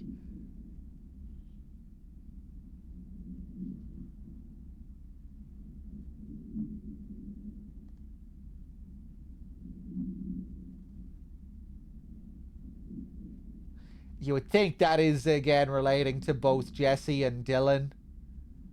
How they were both selected as possible candidates.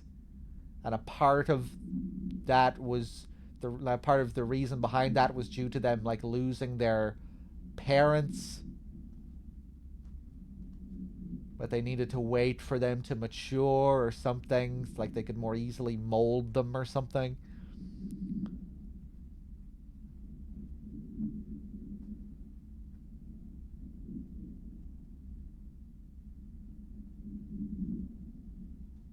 This program has produced no successful cases and only resulted in the traumatic redacted of paranaturally inclined redacted.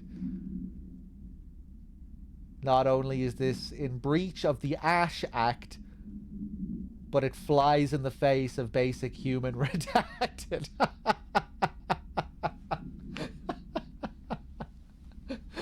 Is the word dignity redacted for some reason here?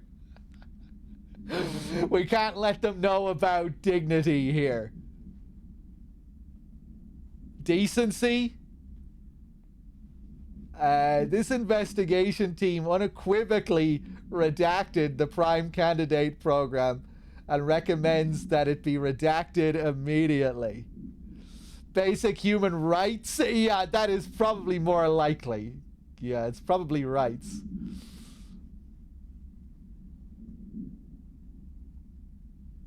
Which is also funny. Basic human redacted. We just can't have them know. And whatever that basic human fundamental is, it must be censored.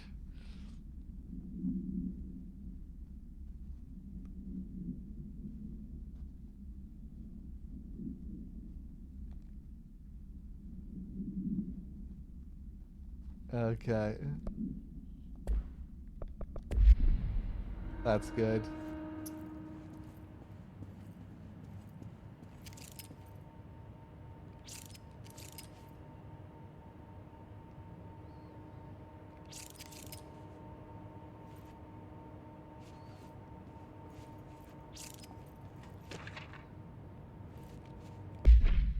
Trench, official warning.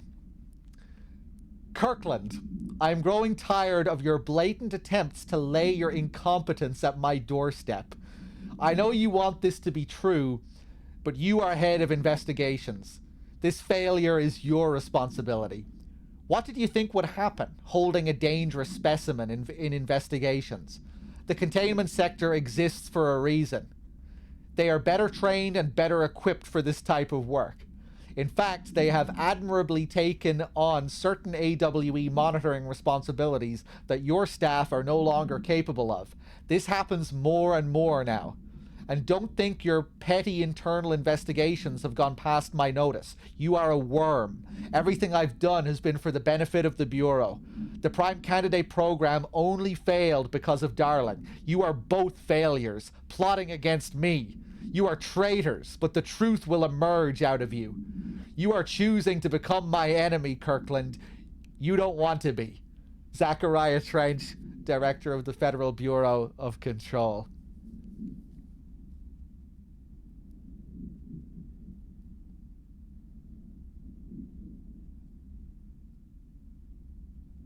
Okay, okay.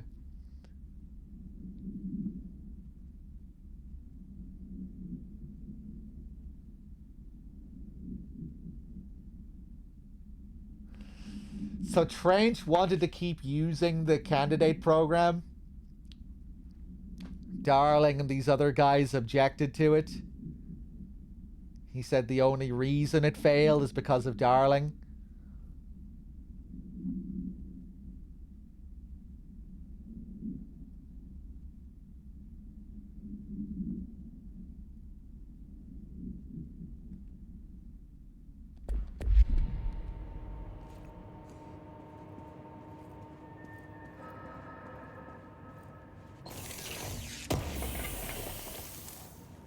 Okay.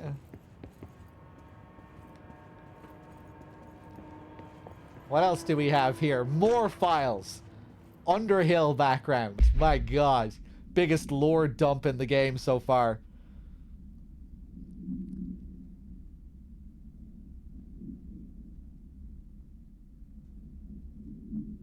Was some of the writing in that last one hiss chant dialogue, Nico? I missed it. What parts of it were hiss chant?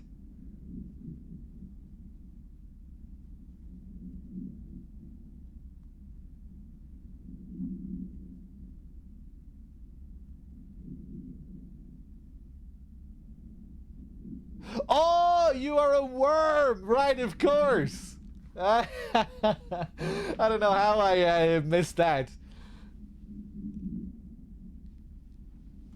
I guess just very different context, you know? And it's just kind of like a typical... you know, you're used to hearing it in this totally kind of detached, surreal way, where it has no context, or very little context to it. You know, it's kind of like this crazy line. But in the context that we just read it, you know, it's just kind of like the typical way someone, you know, an angry boss might refer to an employee or someone they're struggling to control, or, you know, someone who they feel has betrayed them. Okay, what do we have here? Official findings report. Dr. Rhea Underhill. Summary: Dr. Rhea Underhill is a professor at the University of Woodrow in the United Kingdom, where she teaches biology with a focus on botany. Dr. Underhill once worked with the Bureau as a parabotanist stationed in the research sector of the oldest house. She served with no incidents or demerits and is praised by those who formerly worked with her, including Dr. Darling. Yeah, Underhill, that's, what's her name? The woman who was working on the mold. Right, I forgot her name. Dr. Underhill has no known connections to para-criminal organizations or any record of breaching her NDAs since leaving the Bureau. Her civilian behavior has been ideal, with the exception of an ongoing personal relationship with Dr. Darling that appears to have begun during their time as co-workers in the research sector and revisited intermittently ever since. Depending on the duration of her work in the oldest house, it may be required to have both parties sign a relationship clearance form. This investigation has found no compelling reason to deny Dr. Darling's request to offer Dr. Underhill an interim position with the aim of finding a solution to the mold threshold issue. Right. Refer to file 7085286.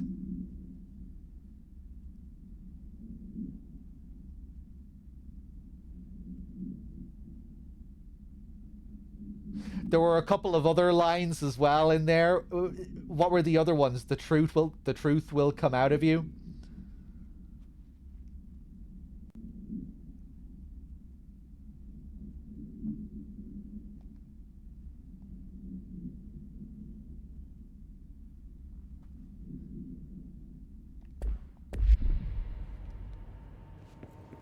Okay, so a bit more stuff on her there as well.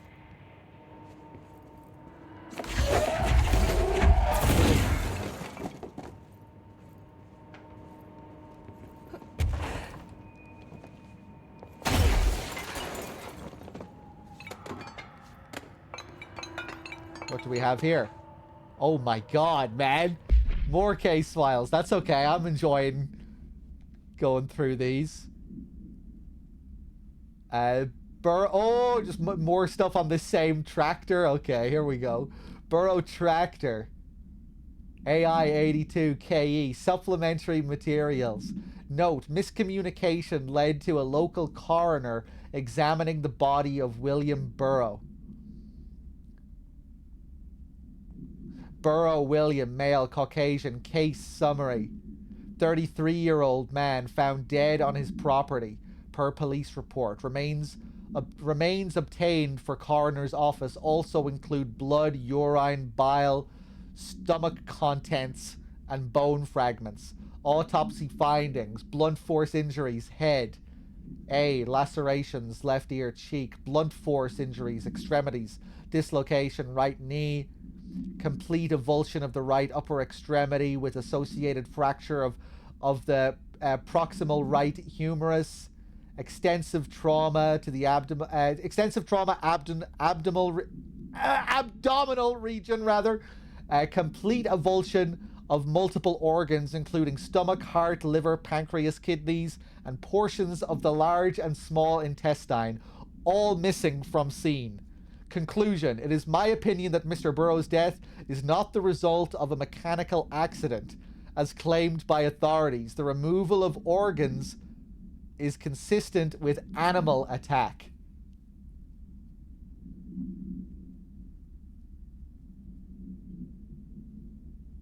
Okay, okay. Acquisition date 2019. I knew it was a wear tractor. We'll see. Resignation letter. Redacted of redacted 2019. To whom it may concern. It is with great anger and regret that I tender my resignation as head of investigations for the Federal Bureau of Control. I do this in protest of the rampant disregard for my department's redacted. My staff cannot continue to work in these conditions.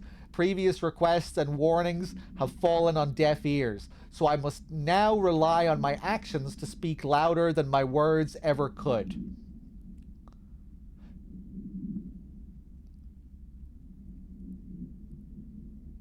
Okay, I blame this situation on our big redacted, who has routinely ignored my requests for assistance in reclaiming the parts of the investigation sector lost to the redacted loose inside. I will never forget the screams of brave agents begging for us to open that firebreak. I will carry that shame for the rest of my days. The redacted has failed his agents. I shall never forgive him for that. Sincerely, William Kirkland. Right, okay, so you'd think he's talking about the director here, talking about Trench. After what happened to his staff. Okay.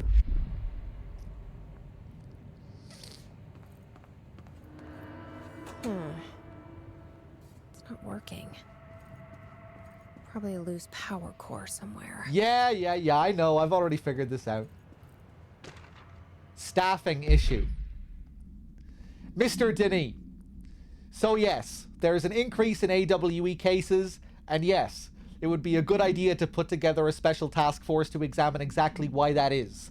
However, it seems that a tiny little detail has slipped through the cracks. We don't have the damn staff.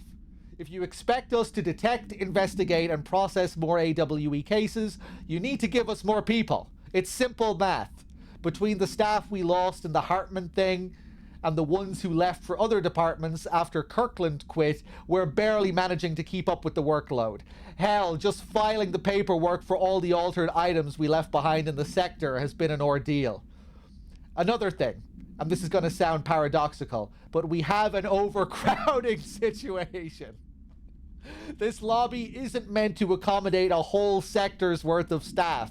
We put forward a motion to move investigations to a more suitable location months ago.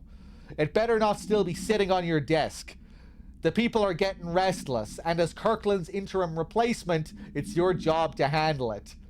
Best regards, Agent Grayson.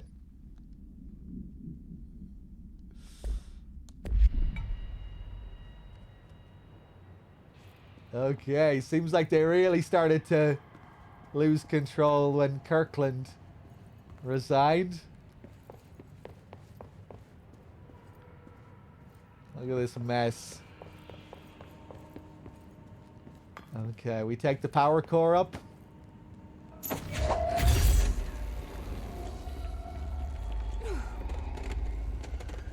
Whoa.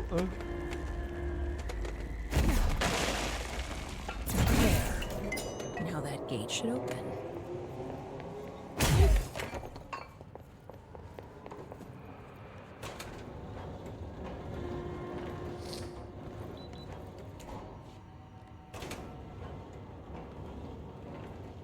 Another file here. Specimen Escape Assessment. Official Findings Report. RE Incident A49. Internal Confidential. Summary. The purpose of Internal Investigation X0397 is to examine the containment failure of Specimen S11 that resulted in the deaths of redacted agents. An inspection report of the containment equipment 3 days earlier showed no faults. Investigators suspect human error to be the cause, yet no department has provided any evidence to support this. Technicians were able to recover the researchers' notes on the specimen from the internal network. On the redacted of redacted, the specimen began displaying a sharp increase in aggressive redacted. Cross-referencing that date with various logs found only 2 events inconsistent with the sector's daily routine. The air filters were changed, and an hour prior to the incident, a civilian named Alice Redacted entered the sector regarding an unrelated investigation. That's Alice Wake, right? Alice was Alan Wake's wife or girlfriend, right? Given their connection to the same AWE case, it's likely that Mrs. Wake's presence is relevant to the specimens escaped and to the redacted. Investigation is ongoing.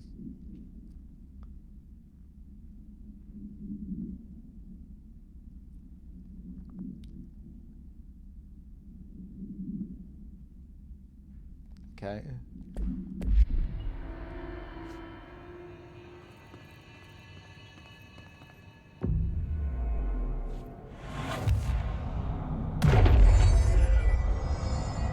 Okay, we got our first control point.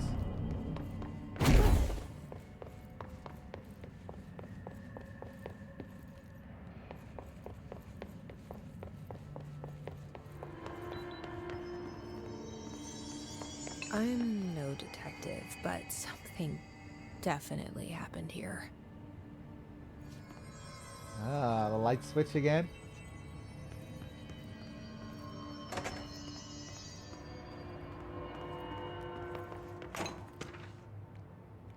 Hey, this Blessed organization again. Paracriminal Profile, the Blessed organization.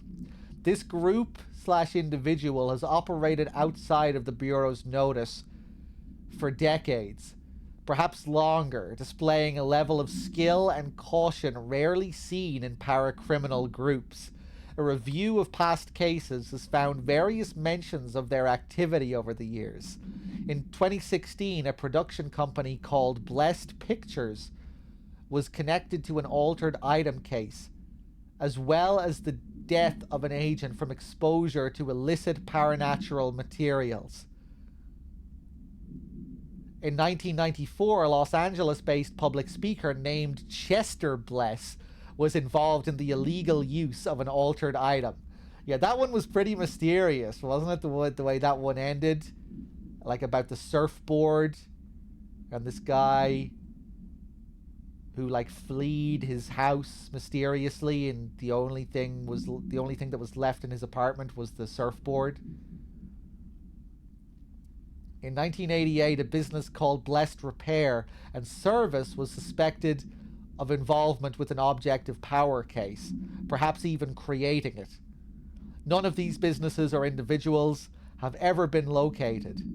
However, their connection to appearances of altered items and objects of power is too direct to be considered circumstantial. An arrest order has been issued for any persons believed to be involved with the Blessed organization. Refer to file 739-0922 for full report. Okay. Oh, the Crow added the emote.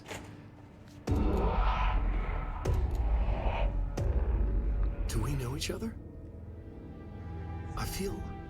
This feels familiar.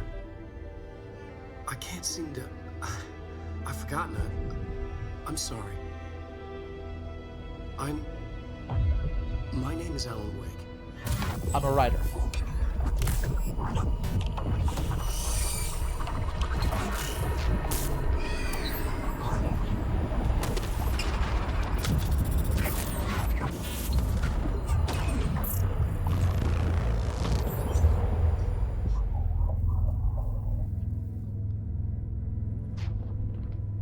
Who are you?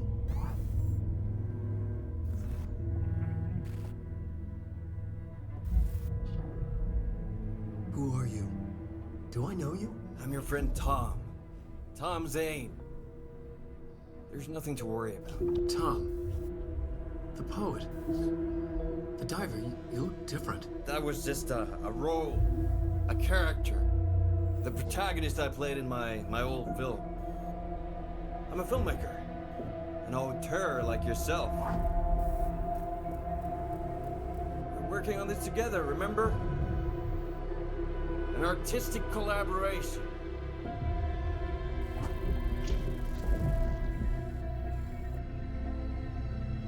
You need a drink.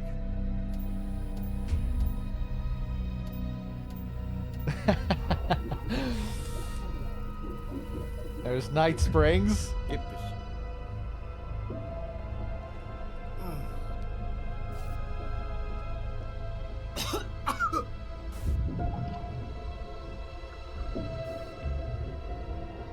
Endless darkness.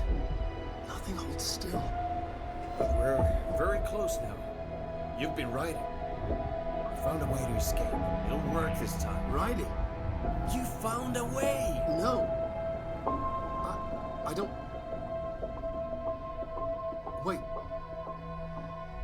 There's something.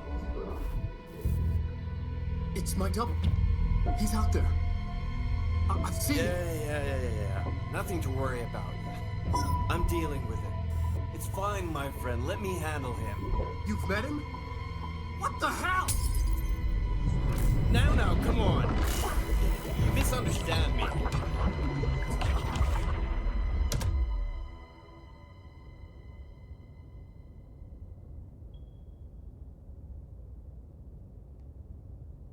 That was Alan Wake, the writer who went missing in that AWE case I read about.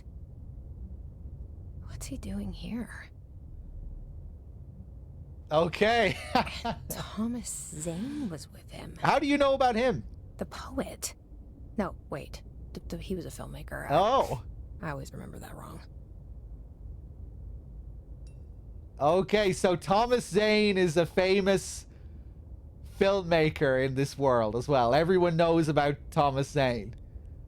Poet, filmmaker, an auteur, just like yourself, just like Alan. Were they both played by the same people?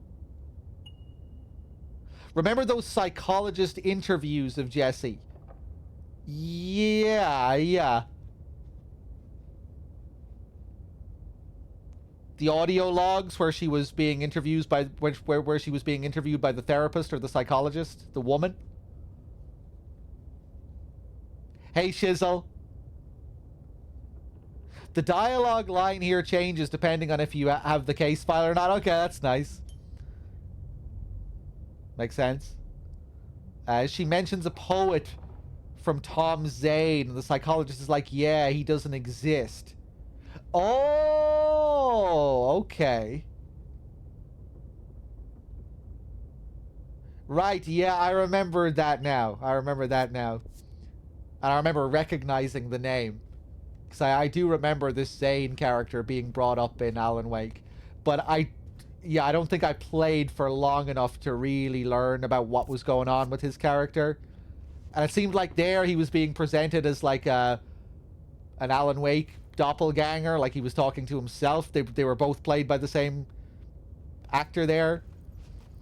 The effects they used there, where they kept repeating the lines and how he was going back in time and forward in time, the way you saw him move back and forth, it felt very, again, Twin Peaks The Return. Really remind me of episode 3 in Twin Peaks The Return. With the rewinding and the fast forwarding. Wasn't there AWE stuff in Quantum Break? Well, I wouldn't know about that. Maybe we'll do Quantum Break as well one of these days.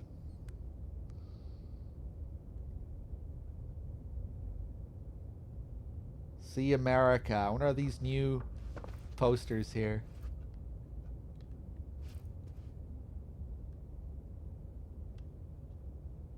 Montana.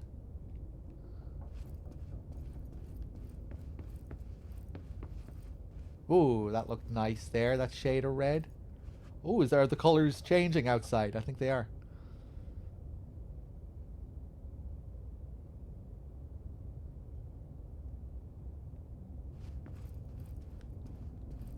We're in the lake. We're underwater. We're in the Allen Lake. The Sam Lake. The Sam Wake.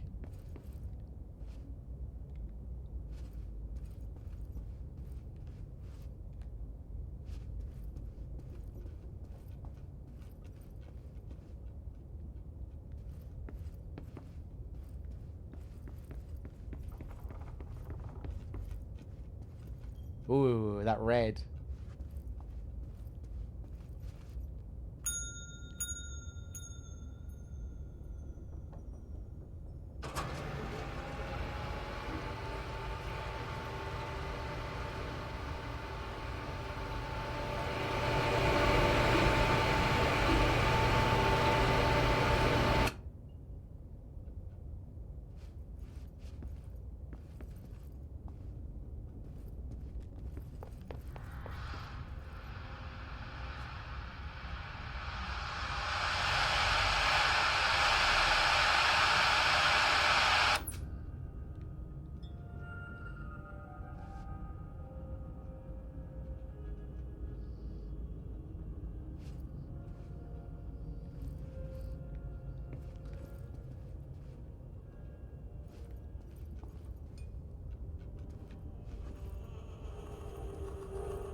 They really do a nice job with these striped shadows sometimes.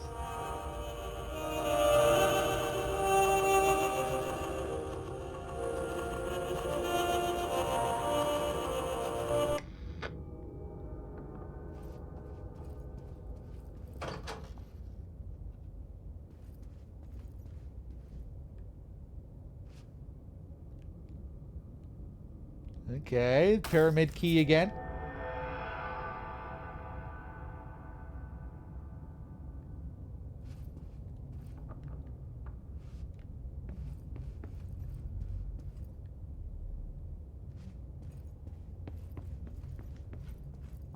All the doors are staying open.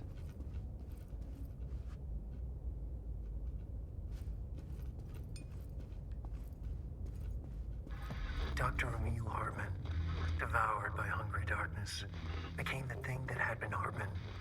Broke loose, killed everyone it could, lurking, roaming, waiting. Then something else came, a resonance. The thing that had been Hartman went through another change.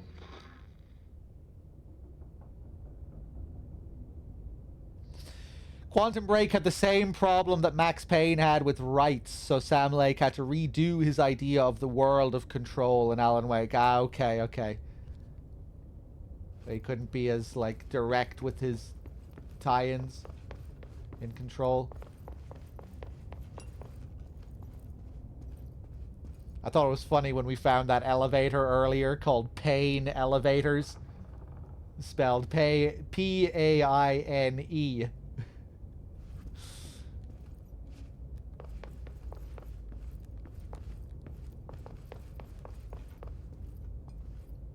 Okay, we go through the door.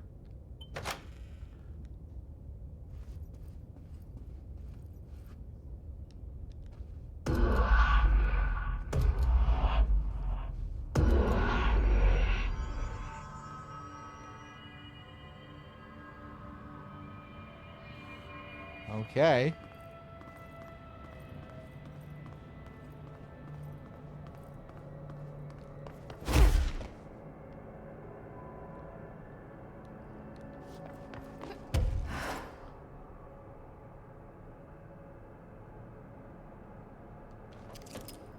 Look at that thing down there on the bridge. I guess we're gonna have to go down.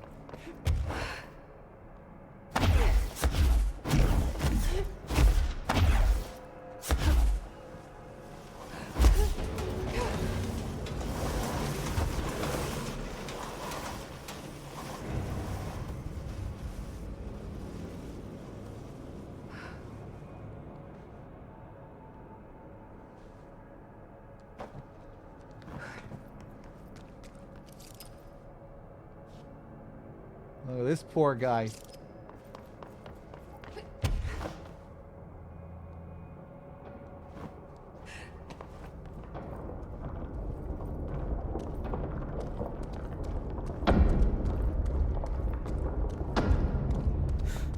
Creepy, damp, and abandoned. Why did Wake want me to come here?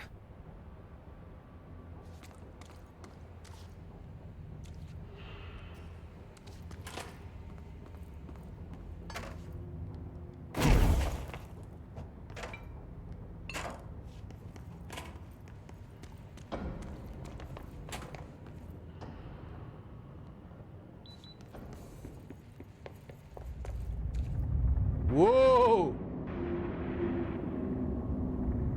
Cool. Oh, they're just disappearing.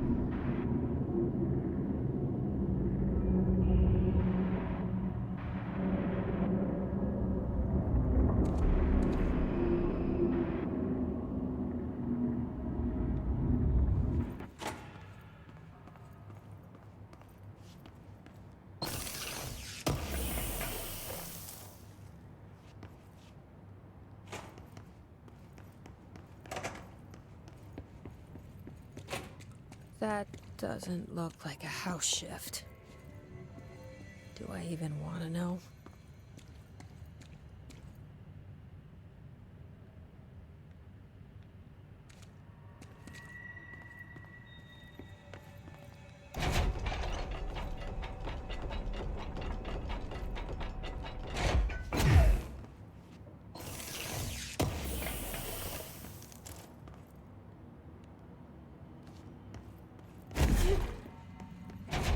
Okay, another control point.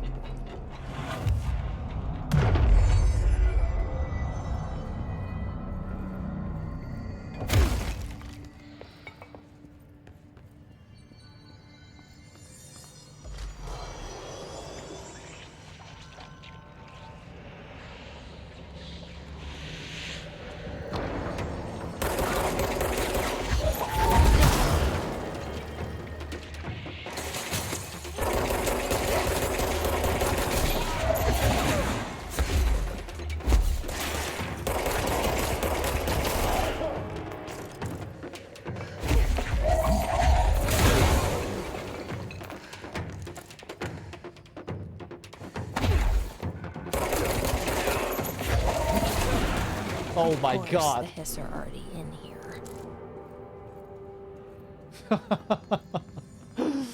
Destroyed.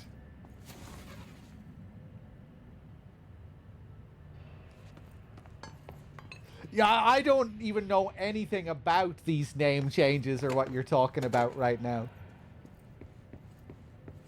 Like, you're making me think that characters like Max Payne and whatnot will be, like, more directly referenced, or where they're given other names.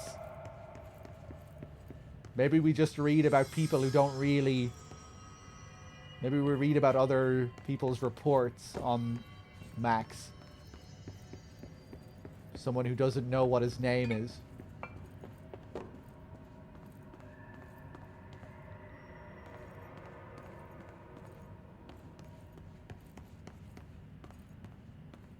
Mox.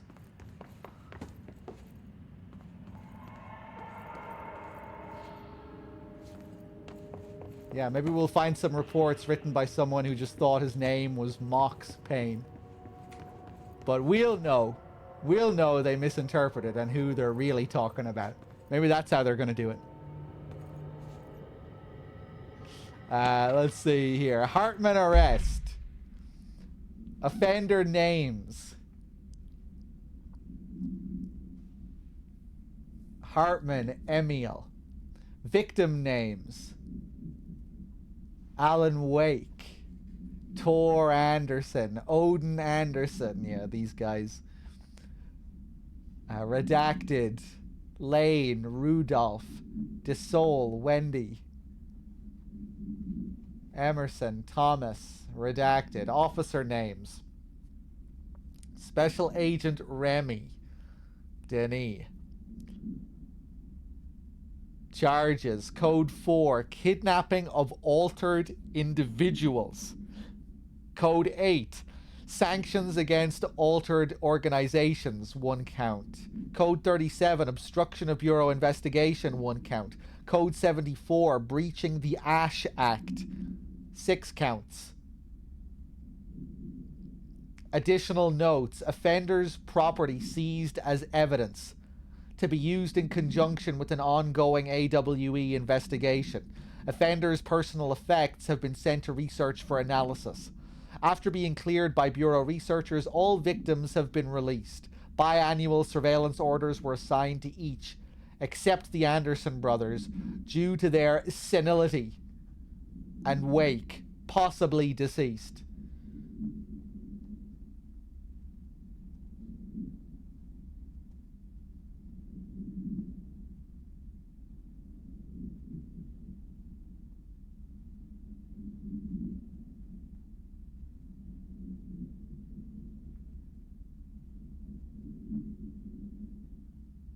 Okay.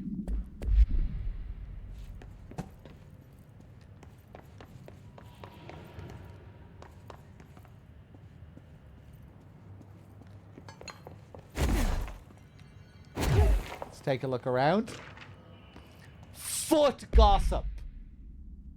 Pew. Hello, my feet gossip at night, and now I have to wear shoes to bed. Sincerely, me.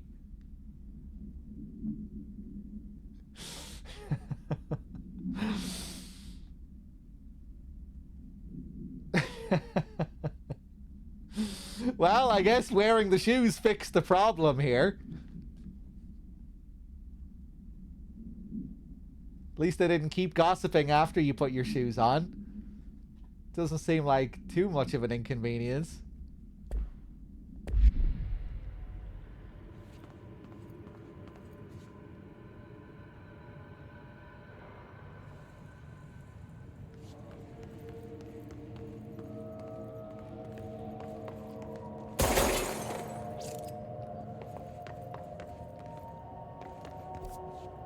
Where am I here? Oh, wow.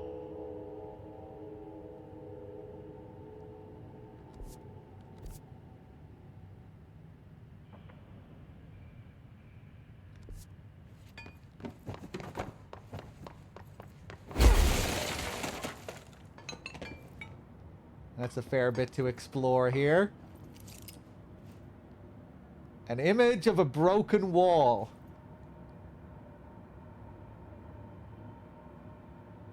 What are they all these kind of black and white photos that we get for the breakable walls? Seems to be.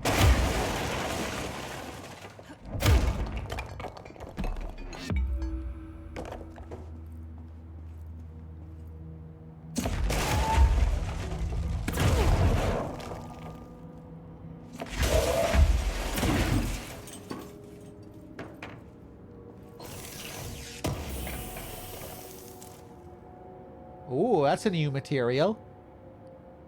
Shaded facet.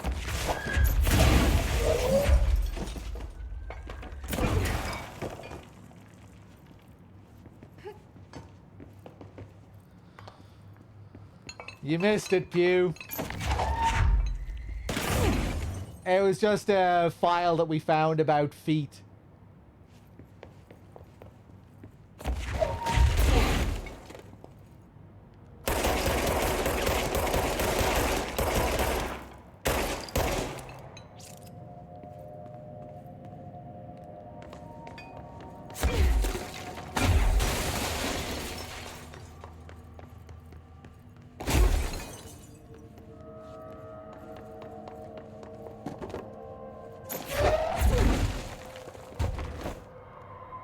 Ooh, what do we have here? You were killing tentacle monsters? What game are you playing, Pew? Monster Hunter?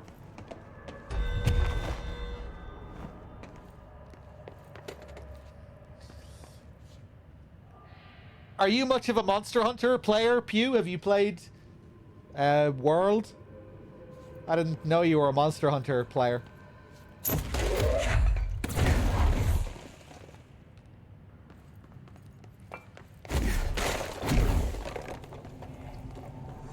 This darkness is blocking the door. So now I have to deal with an interdimensional noise and sentient shadows.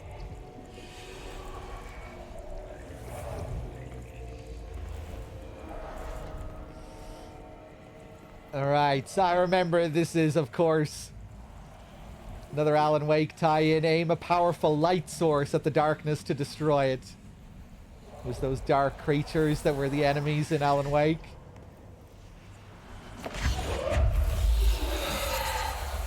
Ah, cool. Burns it away, huh?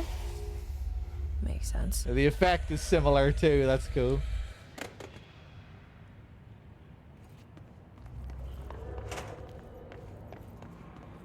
Right, so Jesse also exists within Alan's fictional world come to life. And I guess that's how she also knows about Zane. But why other people in her world think that Zane is a fabrication. Where she's kind of existing in both worlds simultaneously or something. Where she's being affected by Alan Wake's fictional world while also living in a separate reality or some crazy shit.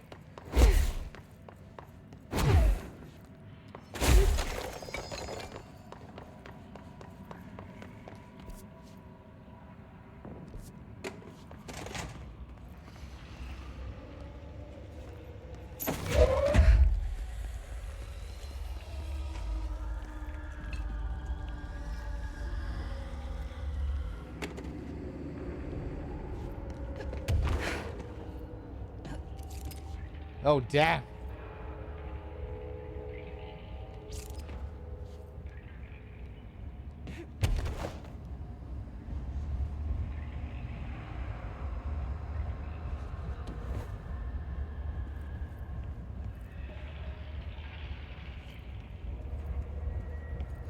Hey, Storm. What was Storm asking? Yeah, we're like an hour or so into the Alan Wake DLC. We finished the Foundation DLC earlier. I was very close to the end of it yesterday. I think we finished off the Foundation DLC within the first hour of the stream today. And then we just explored around afterwards, looking for secrets and stuff within the same level.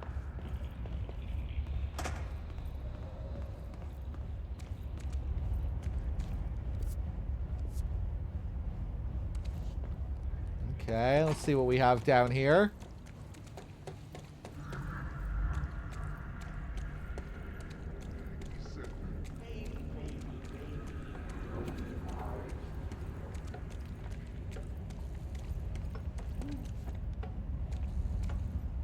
Okay.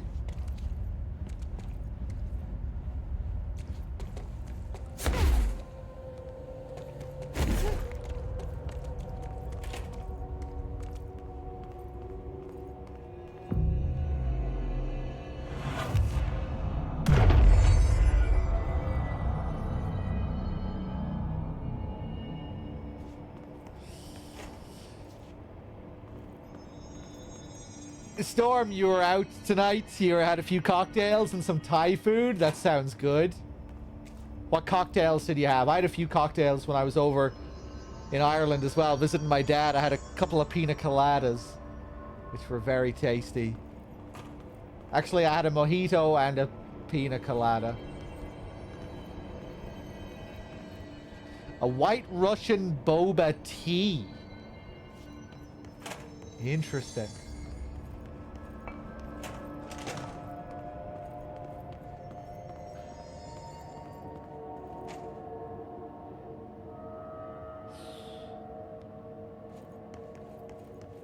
Storm at a night on the town? It's a bit early for having a night out on the town.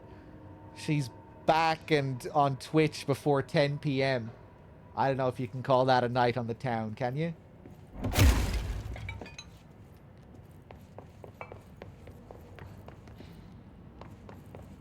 She's old, that's true.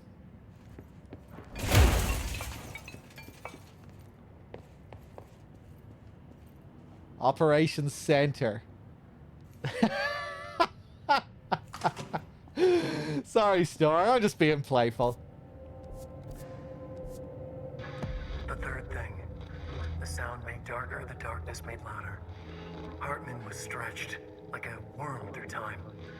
The third thing was a monster. Now he crashed out of darkness toward Faden.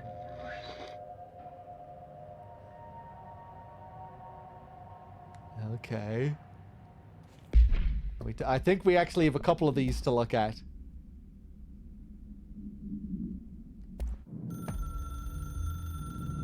Dr. Emil Hartman was desperate.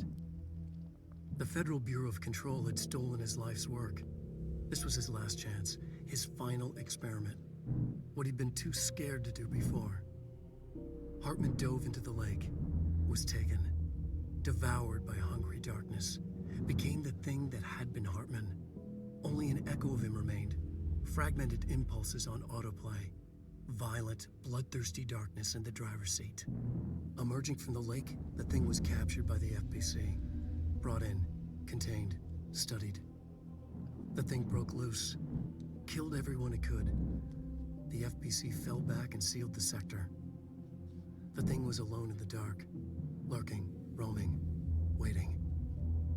Then something else came. Not darkness, but similar enough. A sound. A resonance. It shouldn't be a surprise. If there's one, why not another?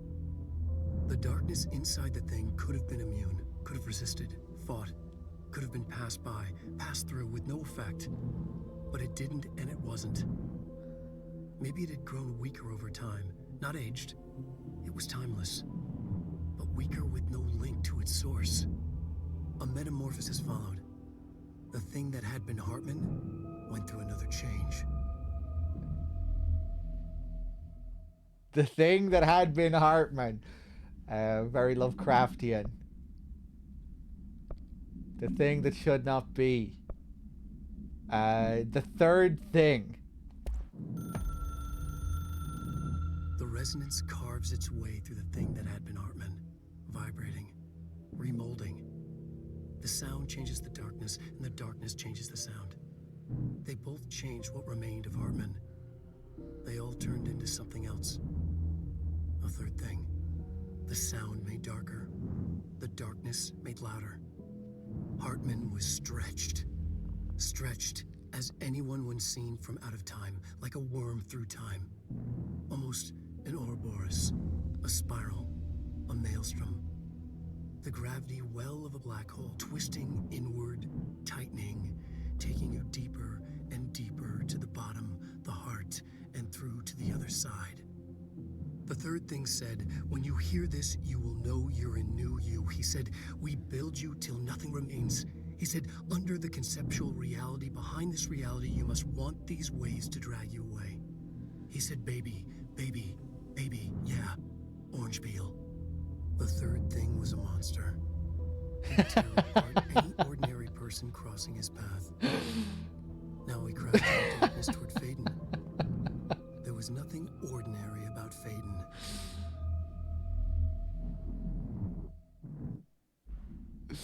Okay. There's something funny about his description of this thing as a monster after it spoke these lines about orange peel and baby, baby, baby, yeah.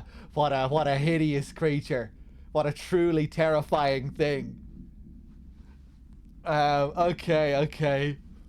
I'm gonna need to listen to these again.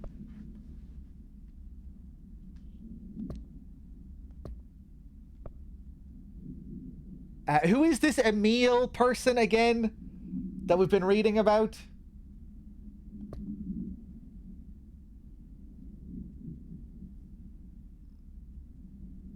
Is Emil... Yeah, who is Emil Hartman? Psychiatrist in Alan Wake 1.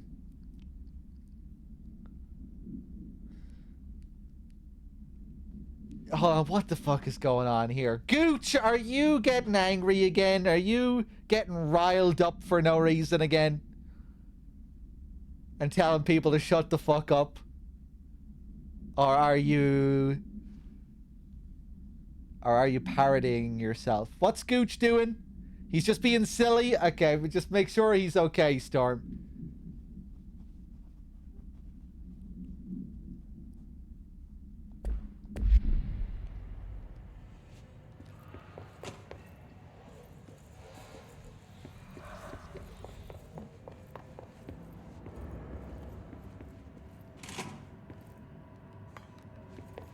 Make sure other people are in on the joke too, Gooch. If you're being an asshole deliberately, otherwise they'll just think you're an asshole. Is that exactly what happened? Yeah, how the fuck? Maybe Finvara wasn't here during your whole fucking episode, Gooch.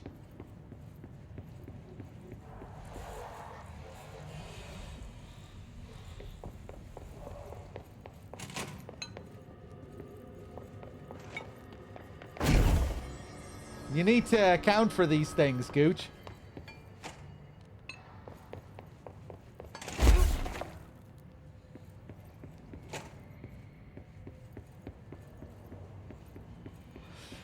Did I miss Blood Sense as well? Blood Sense, hello if you're there.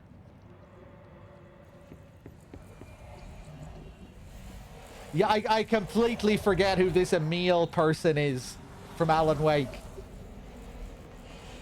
So I was just feeling a little bit lost there when he was rambling about this person with all this other crazy stuff. Those last couple of videos were making me wish I was a bit more up to date with Alan Wake. Am I enjoying the DLCs? I am, yeah. I thought maybe the Foundation DLC was a bit lacking with like location variety. A bit samey with regards to the environments. But pretty enjoyable. The last fight was pretty cool. The most challenging boss, even though it only took me a couple of attempts, but that last fight was cool. Some interesting new story stuff.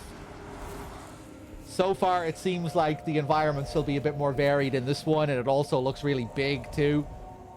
And we're getting massive lore dumps as well so far.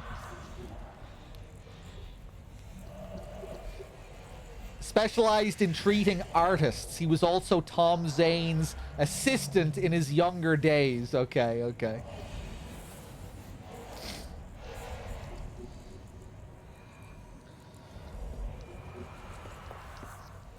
You're grinding your last RE6 trophy and you're going nuts. Wait, so was Gooch even memeing himself?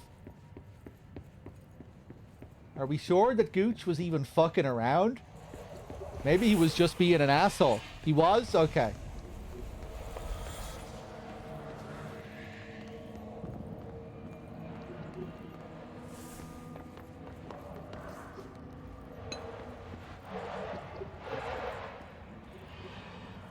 Oh, we're down here. We're down at one of these logistics places again, showing the routes that they take when they're transporting people around and the altered items and whatnot.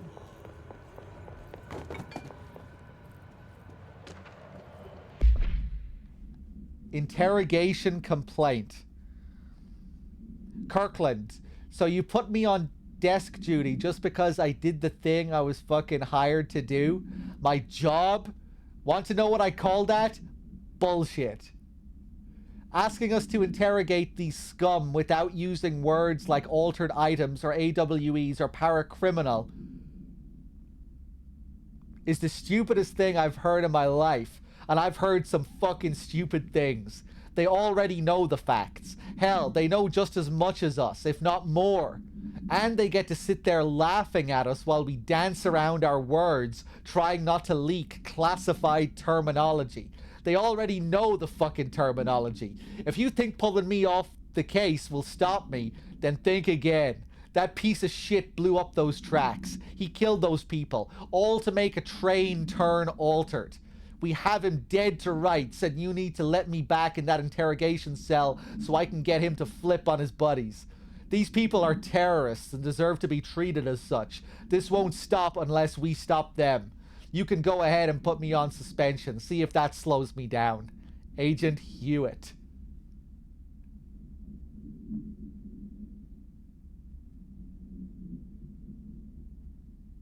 Okay, okay.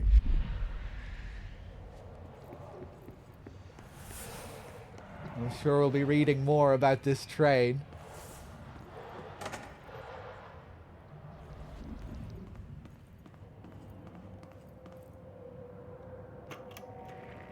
Reminder, all employees are required to report their hours at the end of each month. The Federal Bureau of Control maintains that time is not subjective, and hours passed on alternative planes cannot be claimed. Astral dives do not accumulate overtime compensation. Thank you for your attention. Okay, nice.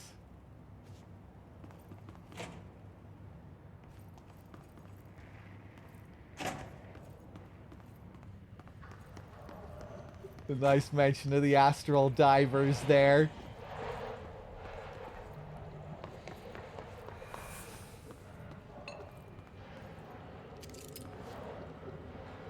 Oh, is that a new face? Who's that bearded guy? I don't think I've seen him before.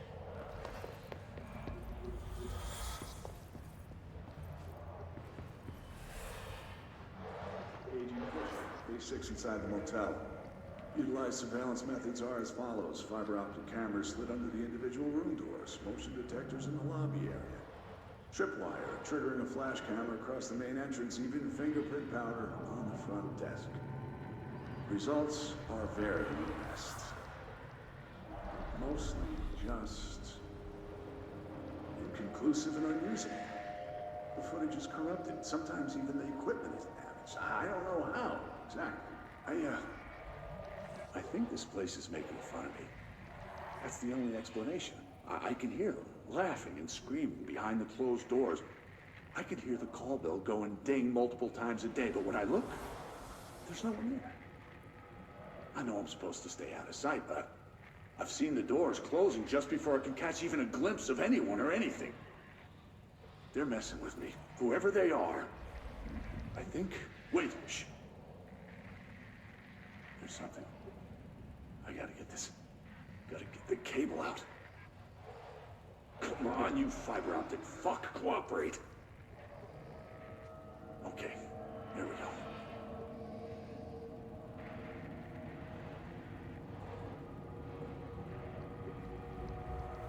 All right, that was faint, but I definitely heard movement coming from the hallway. I think I might have finally caught one. Ha! The recording better work this time, or I swear to God, I'll... What? Hello? Who's there? Oh, shit. I'm with the FBC. Move away from the door. I have a... Where's my...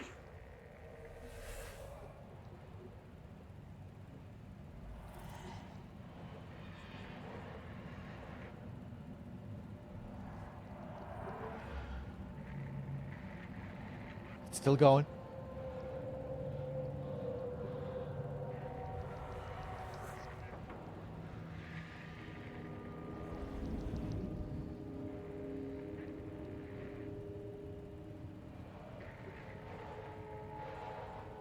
I can still hear the crackle.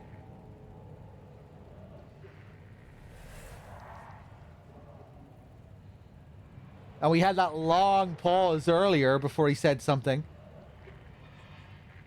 Is that it?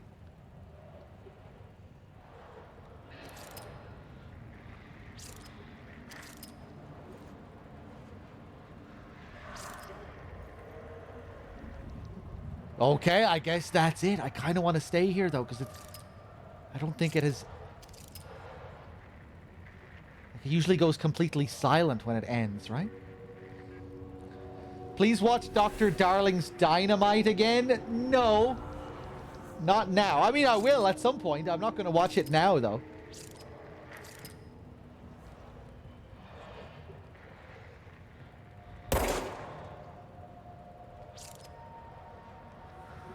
Okay, I'm gonna step away. Okay, that was a weird one. Black Market. Official findings report a legal altered item market. Oh boy. A black market hub specializing in the trade of occult talismans, relics, and other assorted ceremonial objects. As well, genuine altered items and paranatural materials was raided in redacted Czech Republic by a team of special investigators. Unsuccessful attempts by suspects to escape using altered items resulted in numerous casualties and prevented the Bureau from questioning all participants. The following interrogations revealed that not only is there a vast network of these retailers, but that they seem to be gathering information on altered items and other paranatural materials from sources unknown to the Bureau. The Bureau's concern here is threefold. A, there is a growing underground market for paranatural materials, which implies a growing awareness of their existence among a niche group of the general public. B, these criminal individuals do not seem aware of the item's paranatural powers, and their attempts to activate them could prove devastating if done in populated areas. C, the motivations of these collectors are largely unknown.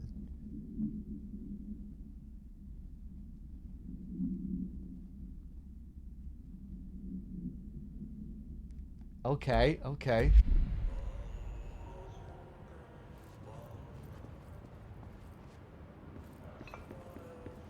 Oh!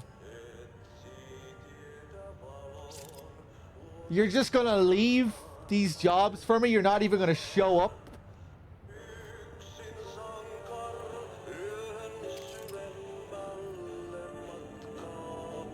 Lighten up the plants. Stop the mold. Get rid of darkness.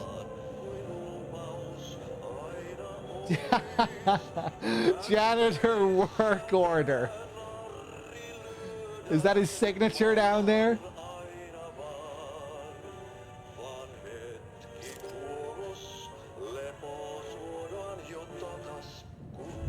Lads in here have died standing up.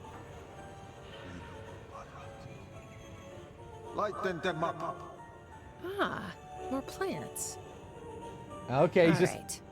Let's go make some new friends. He's just talking to me from the void this time. Darkness everywhere. New day, same old bloody city, said the old way. Like tar but good for nothing. Get rid of it.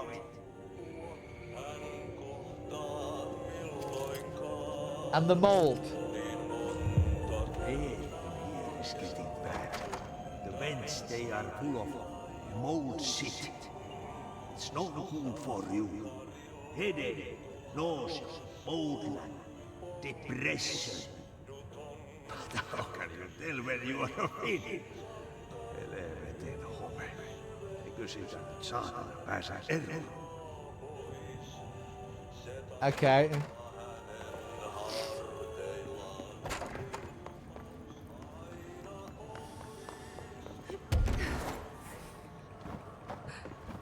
Oh, Gooch. You don't like Artie?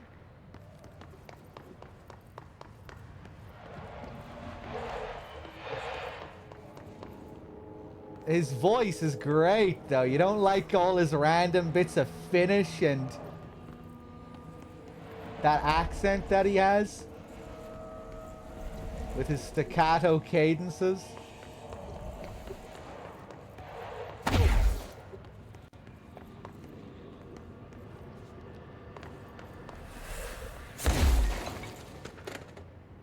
NASA Cooperation Review. Interagency Cooperation Decision, RE-NASA. Summary. Follow the NASA FBC Coordination Agreement of 1972. The Bureau has provided NASA with numerous technological advancements based on our research, including the black rock lining now found in all spacefaring vessels. Oh shit! In return, all data gathered during space missions is made available for Bureau researchers to analyze. Damn, that's quite the agreement. Recently, certain individuals have raised the concern that this relationship does not adequately benefit the Bureau, either intellectually or financially. A thorough examination of the costs accrued by both organizations has shown that the expense of NASA's recent launch of the Redacted far outweighs any spending related to the processing and delivery of black rock. From its medium Earth orbit, the Redacted will provide the Bureau with an unparalleled resource for remotely monitoring and photographing AWE sites, a resource that would be lost if the partnership ends. It is the opinion of this committee that maintaining a cooperative relationship with our colleagues at NASA is of vital importance. What are the public told about the Federal Bureau of Control again? Are they told? Does the public know that the Federal Bureau of Control exists? I remember at the start of the game reading about... We read that note about what the front door receptionist says to any new people coming in and questioning the Bureau. And I forget what she was told to tell random civilians about the Federal Bureau of Control. They just say they're a government agency if they're questioned about it. We don't like get anything more than that.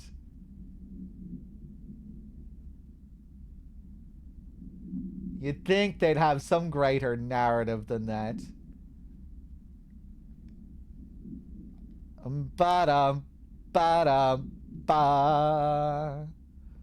okay.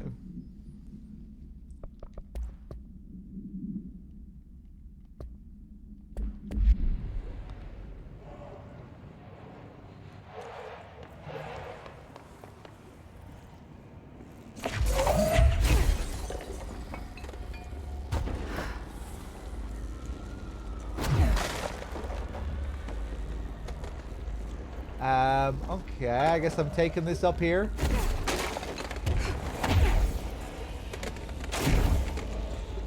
Right, we have some darkness to get rid of here as well. Oh, maybe this will turn the lights on. There we go.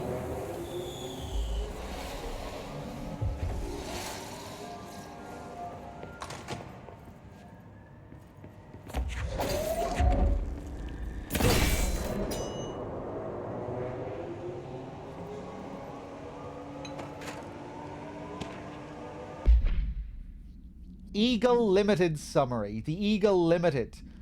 Oh, here's more information on this train. Event summary. A train derailment resulting in 62 casualties and numerous injuries was suspected to have been the work of a paracriminal group known as Redacted. Imagine if I didn't see what happened with Gooch earlier. I don't think Storm was gonna scold Gooch. Imagine if the same thing happened again on fucking loop. It could have. Right? Because Finn Vara completely misunderstood. He wasn't here to get the joke. He just thought Gooch was being an asshole. The fucking same thing could have happened again. You could have been in real trouble, Gooch. Anyway, sorry, I got distracted there. My thoughts took me elsewhere. A train derailment resulting in 62 casualties and numerous injuries was suspected to have been the work of a paracriminal group known as Redacted. As a result of this event, the agents discovered that one of the cars had become altered with a persistent auditory event. It remains to be determined whether the AWE was spontaneous or the direct result of the sabotage.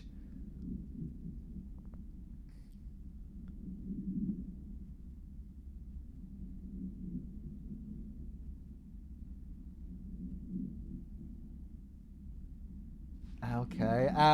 Event response. The Bureau had been tracking said group at the time, and the intel gathered suggested an event of this caliber was imminent in Bloomington. As a result, a response team on site was able to respond to the train accident site within minutes of its occurrence. They arrived to find emergency processes underway, but also equipment left behind by the suspected group. A suspicious onlooker managed to elude agents after they attempted to make contact. Further investigation of the accident site revealed a curiously undamaged train car that exhibited an altered state when entered. This individual car was secured and transported to the investigation sector for further studies. Oh, I'm just catching up with the chat here. Ba-dum, ba-dum, bum.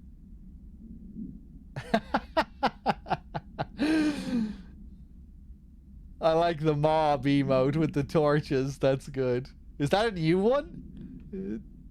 When did we upload that one?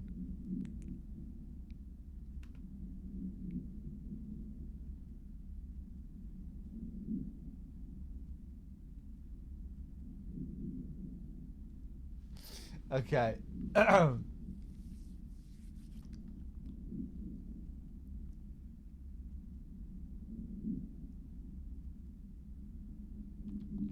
Alright, let's get back to it.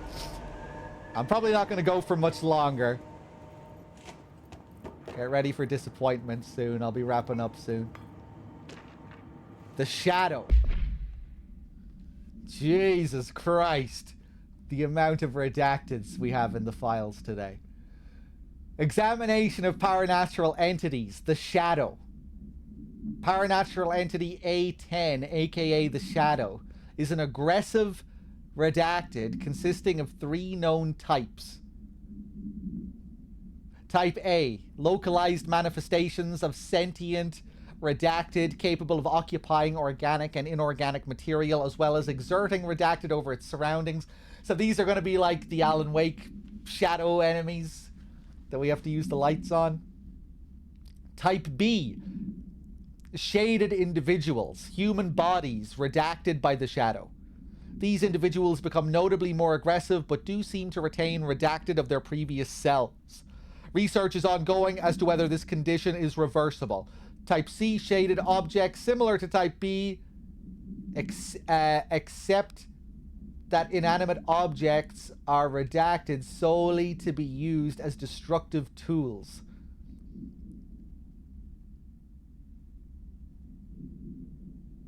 Okay, each type seems to work towards a shared goal, possibly targeting certain individuals. CAWE 35, which may imply a shared link to a redacted intelligence. The threat this entity poses warrants immediate exploration of offensive defensive measures. The investigation sector is being outfitted with additional lighting sources, some internally powered, to prepare for the eventuality of a redacted. Okay.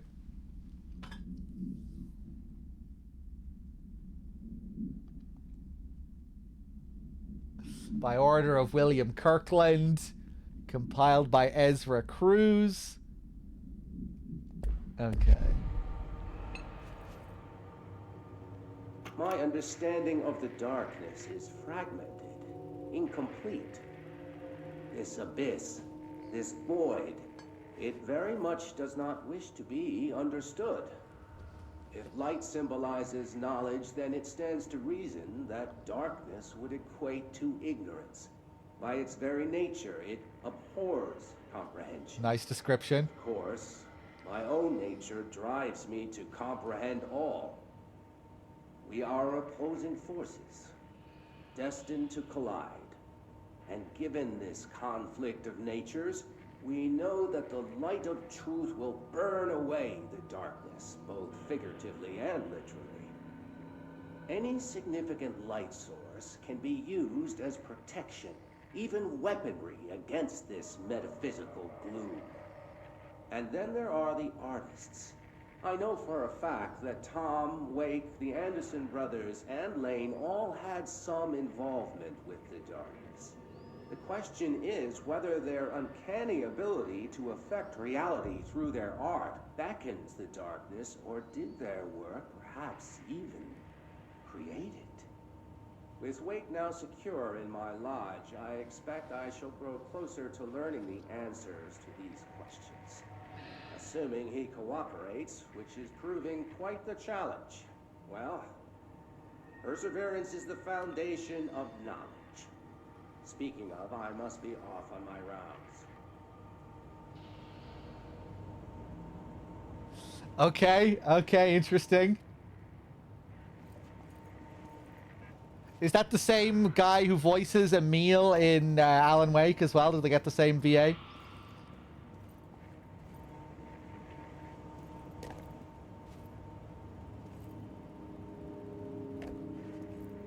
At least I think that was Emil, right? Different VA? Does he appear again in Alan Wake 2? Did they go back to the old VA or keep using this guy? Whoa!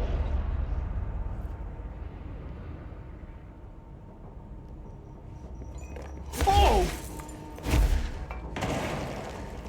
Oh, it looked like it came through the window.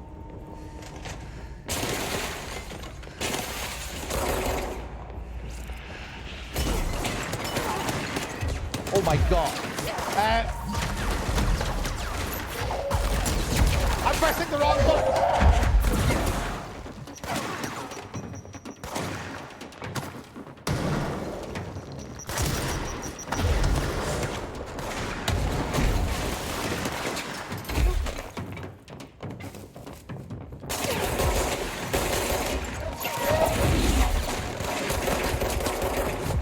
Stop asking for spoilers. Okay.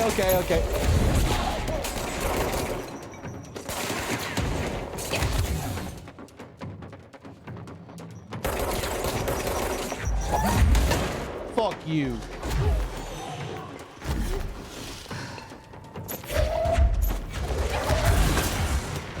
Fuck. Okay, let's do that properly.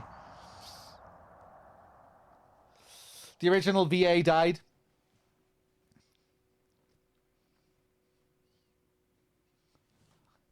I kept using my shield by mistake there for some reason.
Confiscated motive. Like they were getting some new materials as well.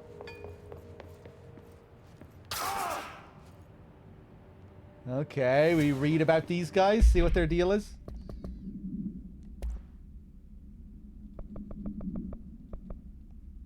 Hiss Ranger Airborne.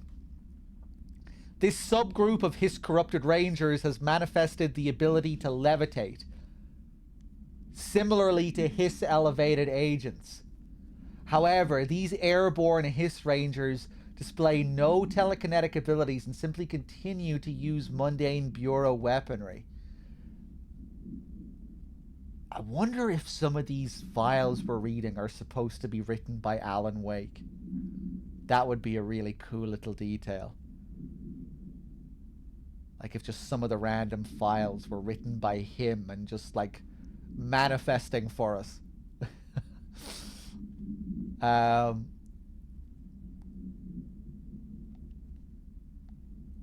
Where was I?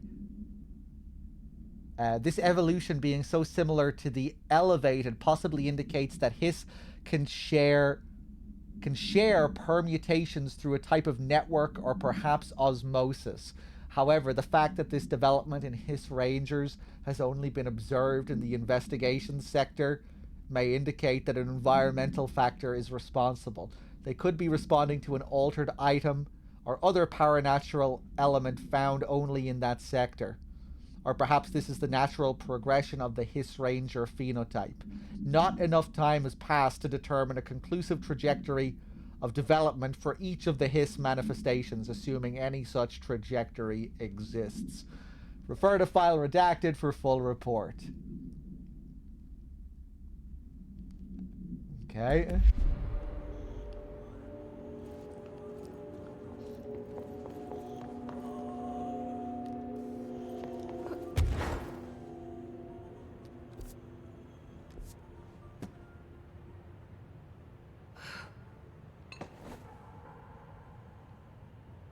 Same thing as before. Logistics routes.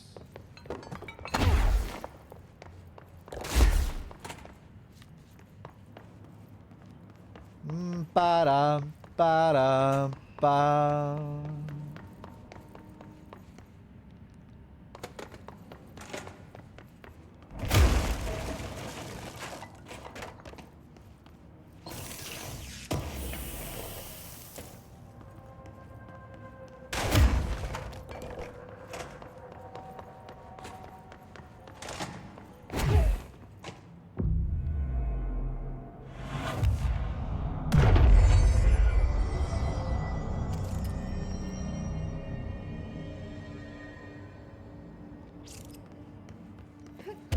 Oh, is this Kirkland?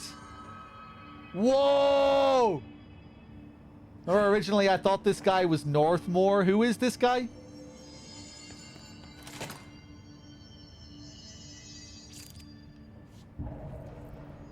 I don't feel right. Something in this darkness is draining me.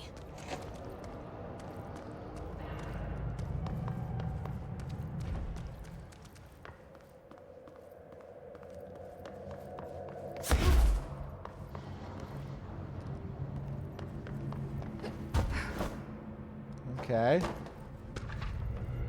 Vending machine procedures. Oh, are we going to learn about these vending machines finally? Containment procedure. None known. Testing in the investigation sector is currently ongoing. I guess this is one specific altered item variation on the vending machine. A vending machine, its front covered in a faux wood panel. Coin-operated buttons for selecting food products. The item generates and stores a variety of material, both edible and otherwise, in its rows of internal trays. Initial testing suggests the item reacts to the mind of the individual in closest proximity and will produce whatever they subconsciously desire. Attempts to cause the item to create a living redacted have consistently failed.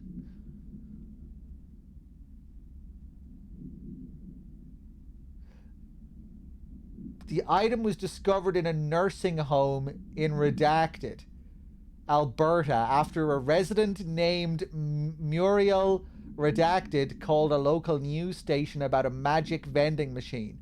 The news story reported that the nursing home staff was purposefully stocking the machine with distinctive food and objects as a way to raise residents' spirits.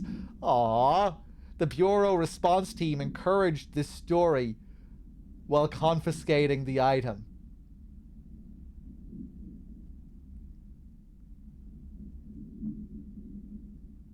What was the living redacted?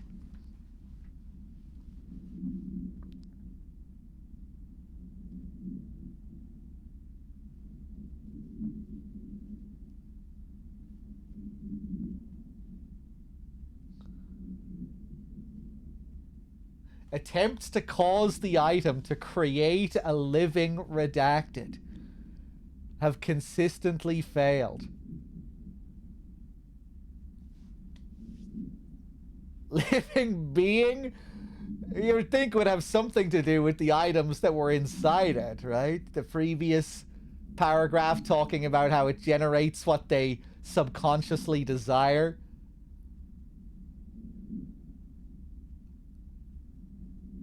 Were people trying to like get the thing to create maybe like a living chocolate bar? You know, that like constantly grew and grew, a chocolate bar that never ran out. You know, it just kept growing, so you just like so you would have an infinite chocolate bar, or maybe a chocolate bar that would just grow for a few years before it fizzled out.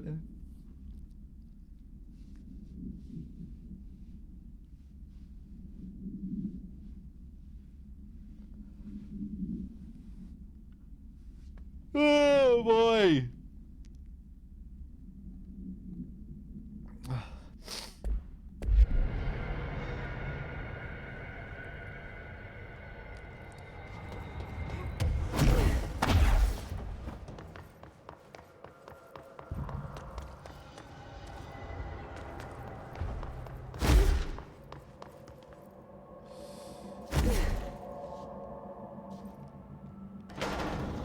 Oh! Oh, you're not gonna let me slide out? I didn't think this was gonna close. Shit. Now what?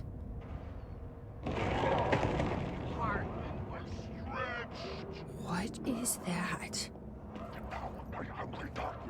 Come on, elevator, time to go.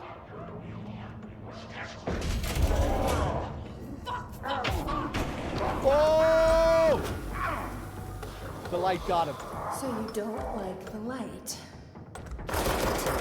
Nothing even touches it. Is it gone?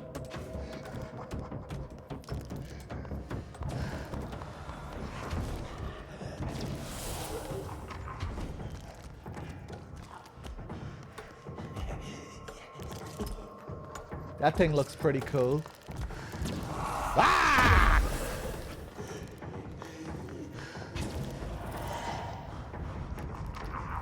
Ooh, I like the little teleports. Ooh.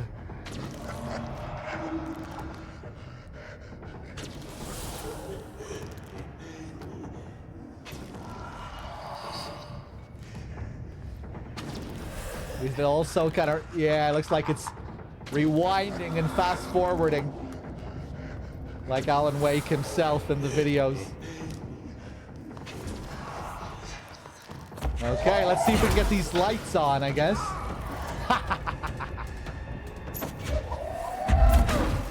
Can I pull this one out? Ah, you're not gonna let me?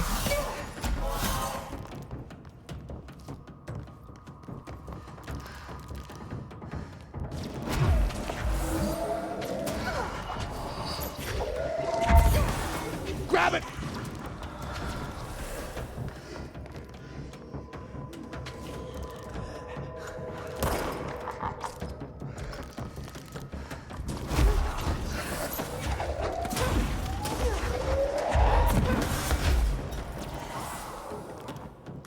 That catch him?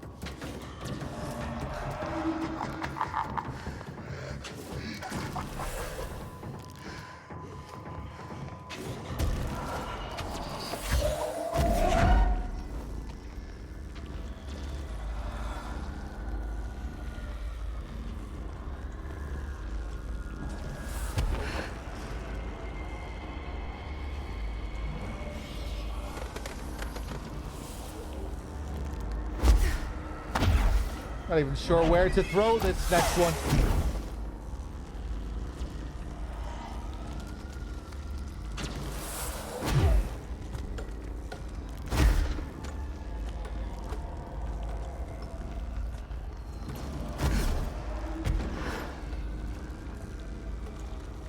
Maybe I just go about my business now.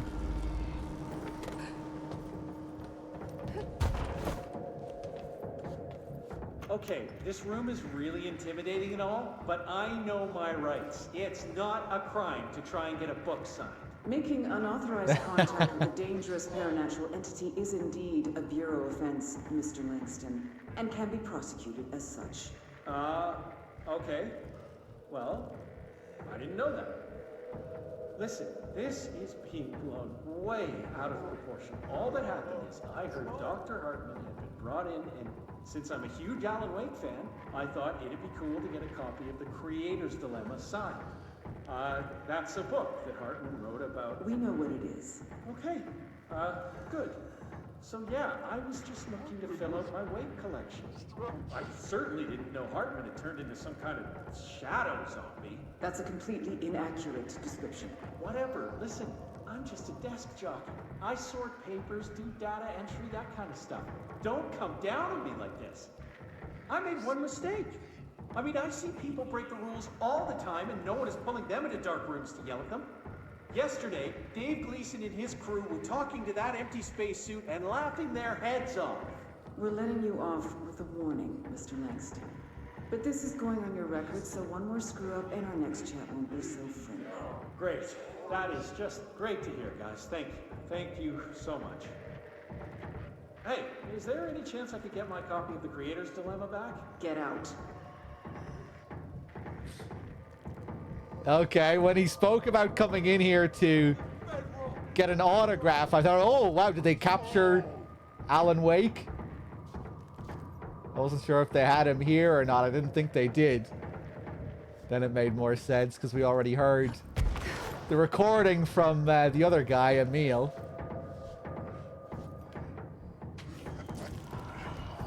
So I guess he was a famous guy as well.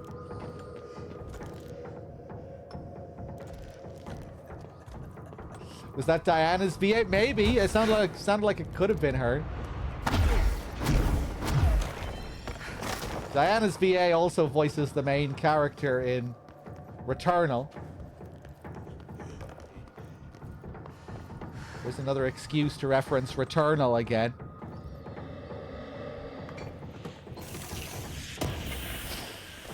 Is the surprise game on Sunday a Remedy game? I'm not going to answer any questions related to the surprise game, which may or may not happen.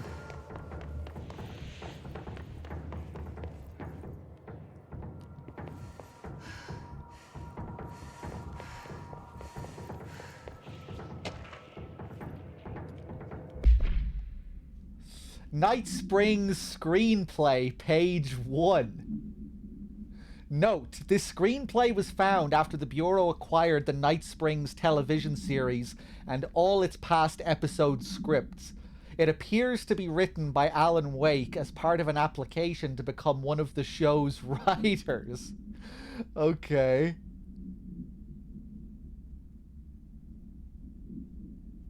Night Springs spec script. Episode Over the Threshold Darkly by Alan Wake. Host VO. It is only human nature to wish to control the forces around us, and even more so to possess them. But what happens when those forces are not ours to claim, or even of this world? What if they are the things you can discover in Night Springs? I think this is bringing back some memories of how the Night Springs episodes were in Alan Wake.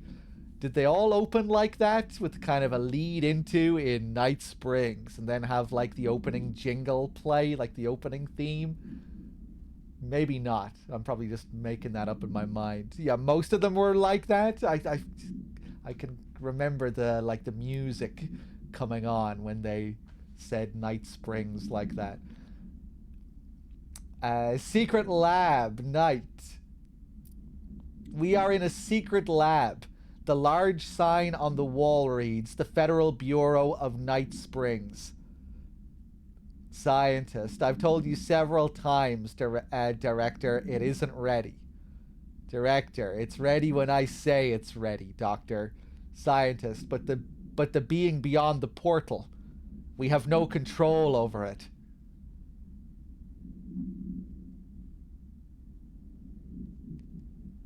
Okay, interesting.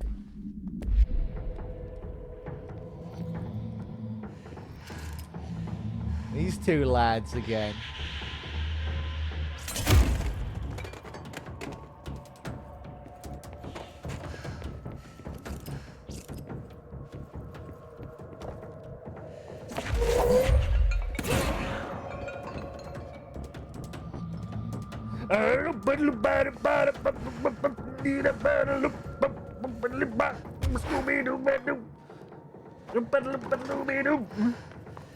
Where you gonna go with your booby too? I'm gonna school with your Scooby Doo ba doo ba doo da doo. What you gonna do? What you gonna do with the Scooby Doo? Oh, there's another one.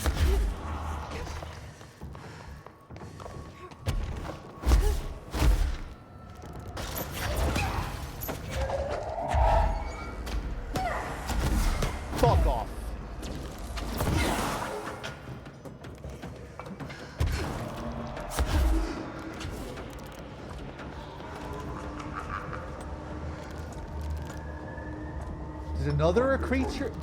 Did another creature appear there?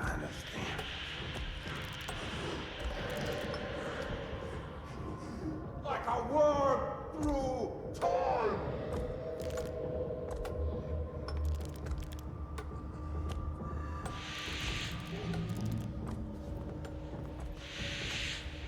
Okay.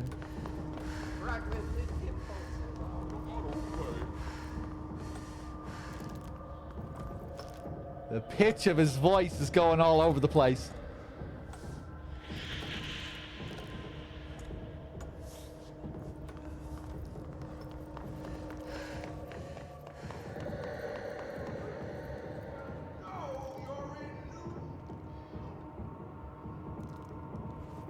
Hey. Shum. Shum 2. Like a worm.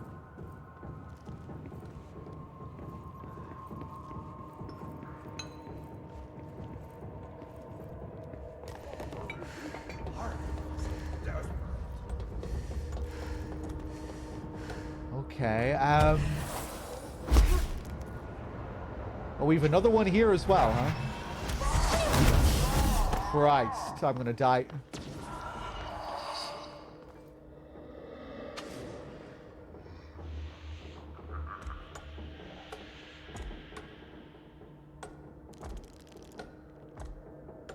Good night, Mrs. Wex.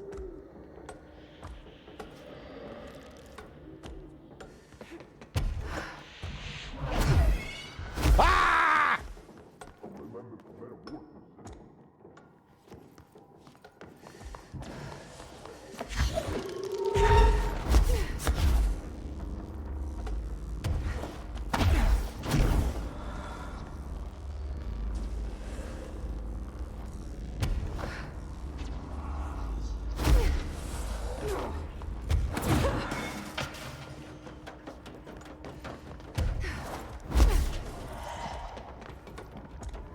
Here we go. Light up the whole place.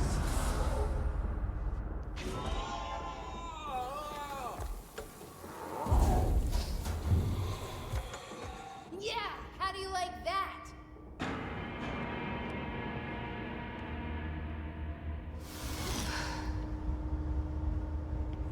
Cool, okay.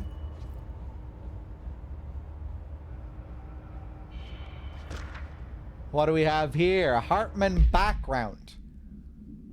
Official findings report. RE Dr. Emil Hartman. Dr. Emil Hartman is an academic psychotherapist that owned and operated a recovery center in redacted WA focused on the treatment of artists struggling with creative blocks and other mental disorders. Publicly, Dr. Hartman's treatment center seemed unremarkable in its methods and purpose. Privately, however, Dr. Hartman was abusing his patients in order to utilize any latent redacted abilities they may possess, with the aim of shaping redacted to his own benefit. He's stealing their creative juice to make his own creative juice. Was this something we learn in Alan Wake 1?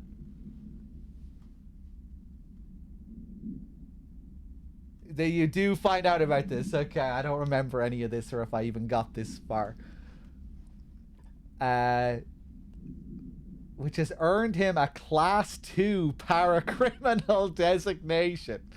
Okay, note, for more on the link between artists and their ability to redacted reality through artistic mediums, see file redacted, so to shape reality. Investigations has proven that Dr. Hartman's illegal endeavors were conducted alone. After being approached by the Bureau during the redacted investigation, he displayed no remorse or intention to cease his actions. Dr. Hartman was taken into custody, evaluated, and released redacted months later, having been deemed a negligible threat. His medical license has been permanently revoked.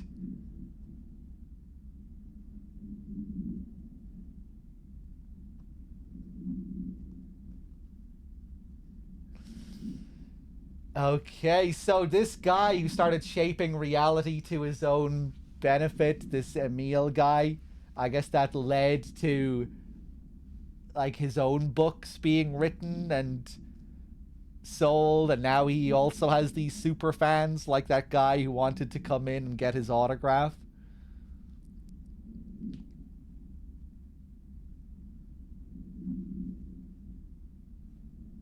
Or maybe not. Maybe he was already famous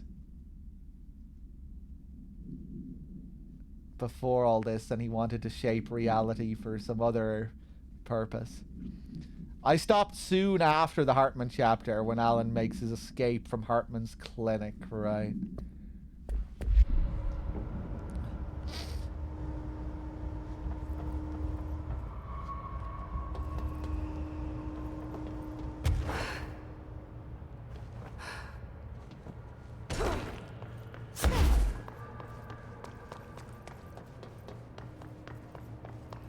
Check out the arcade machines. Okay.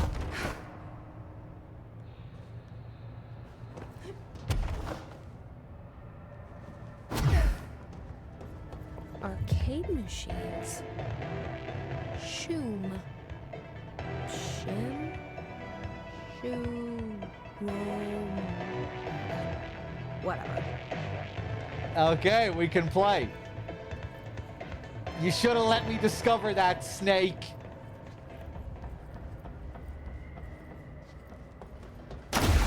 But I'll let you away with it.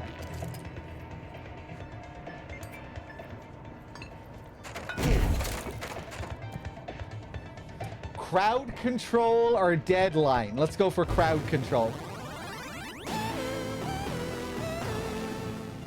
Okay. Oh! The goal of crowd control is to survive. Aww. Aww. I was hoping it to be like an actual other game. This is just control. This isn't Shoom. Maybe Shoom means control.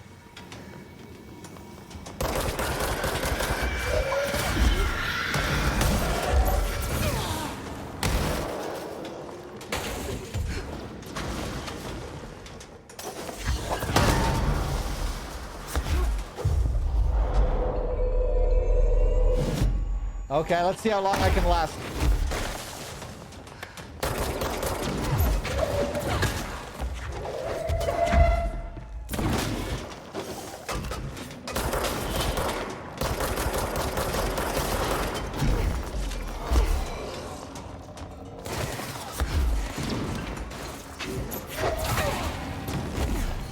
Get that health. Whoa!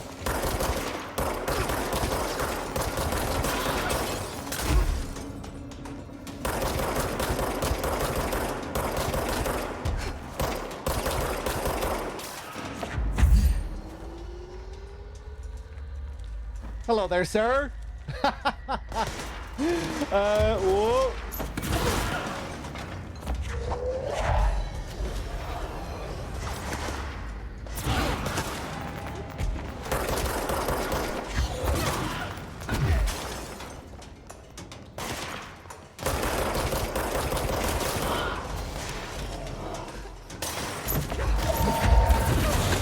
Oh, a triple.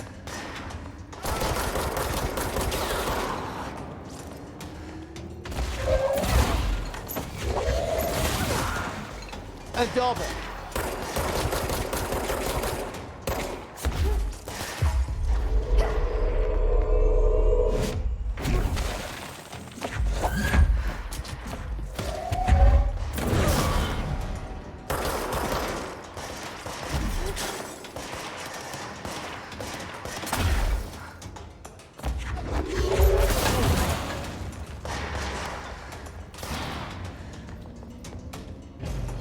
Hey, my friend is still going. Fuck.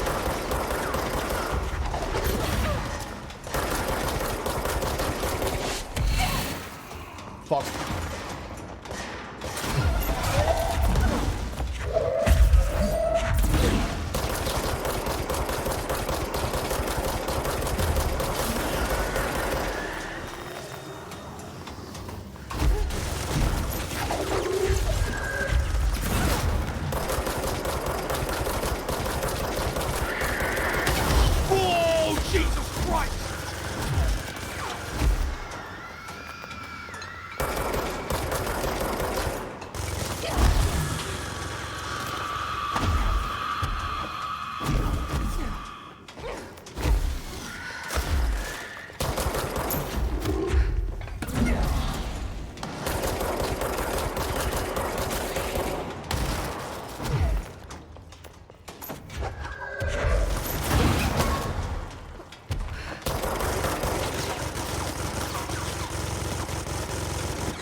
Gonna be on my side for a bit.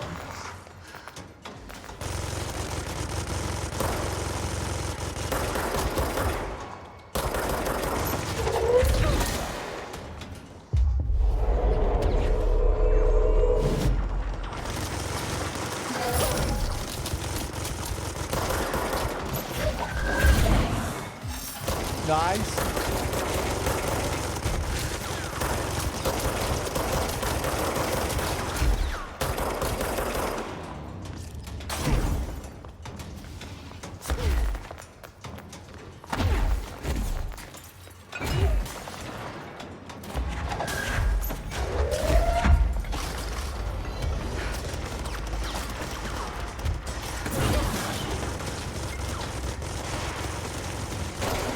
Oh, hello.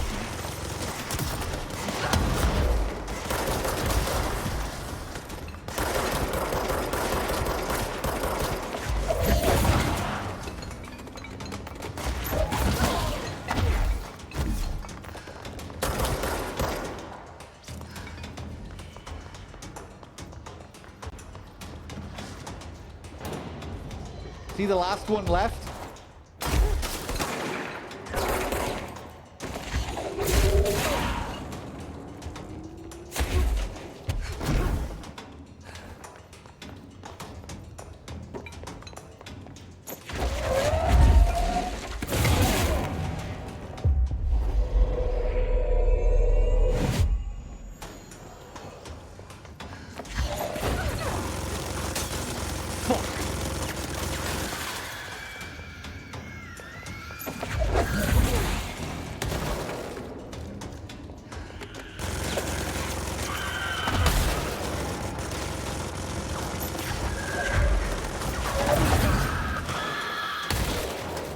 Jesus Christ.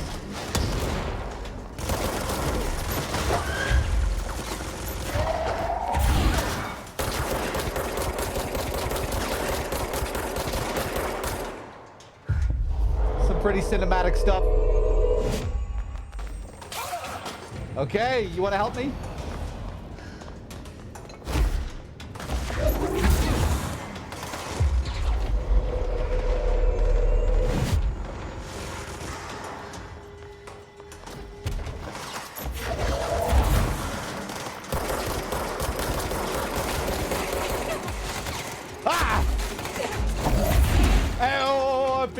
Big trouble, getting way too cocky.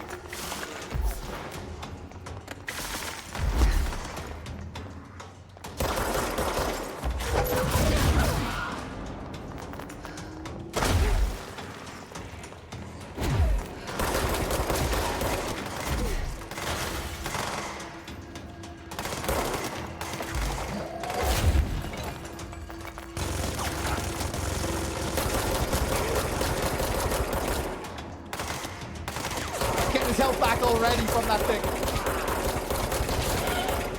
Whatever, just kill him.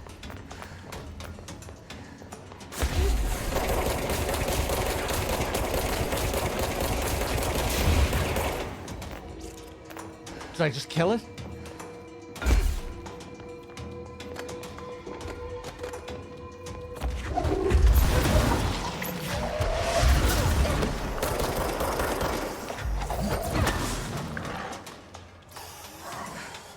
No option to possess.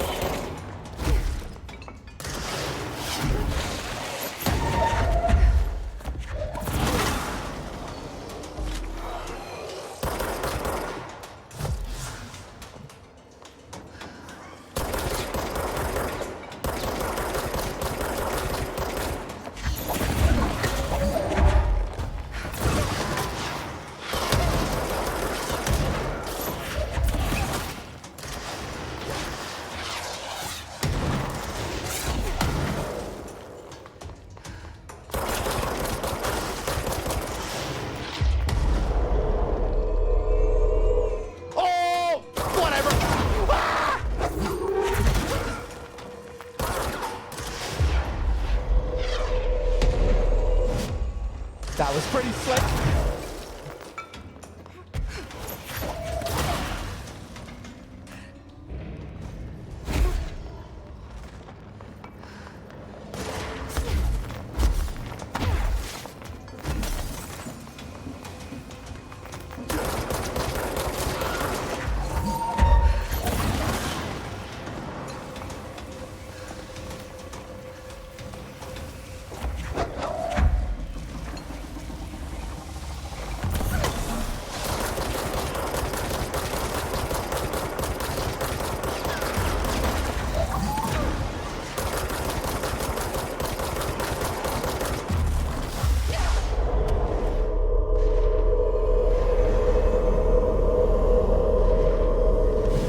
Nice.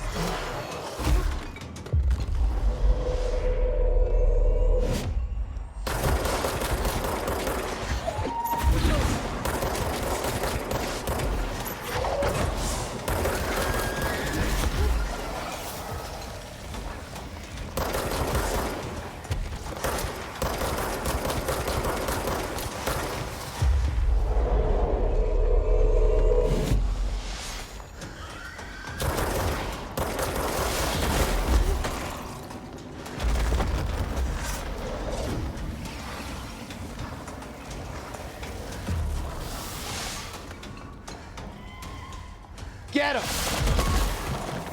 Oh, it's one of these guys. I don't think I've ever possessed one of these things.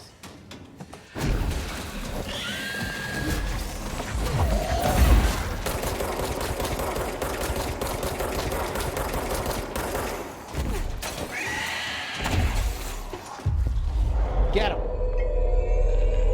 Cool, okay.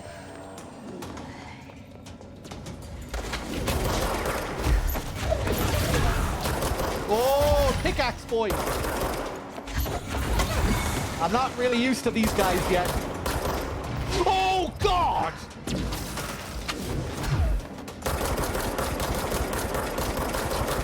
Maybe that was my friend? Nope.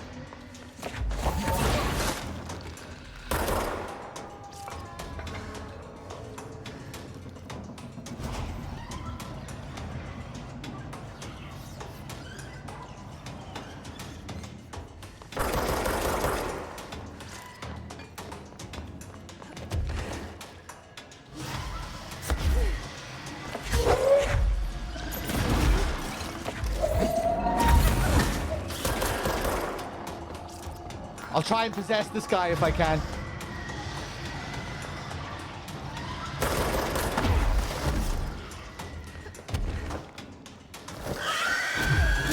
Whoa!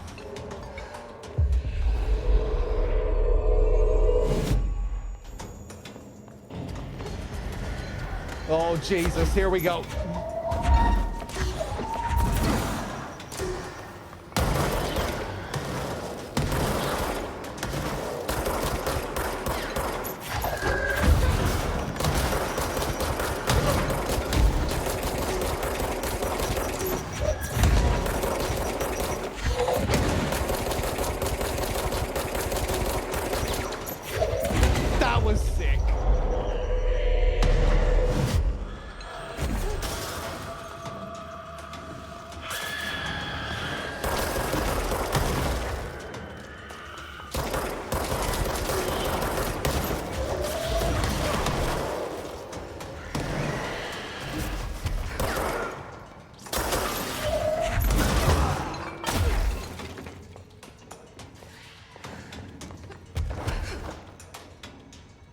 What a mess. Look at this place.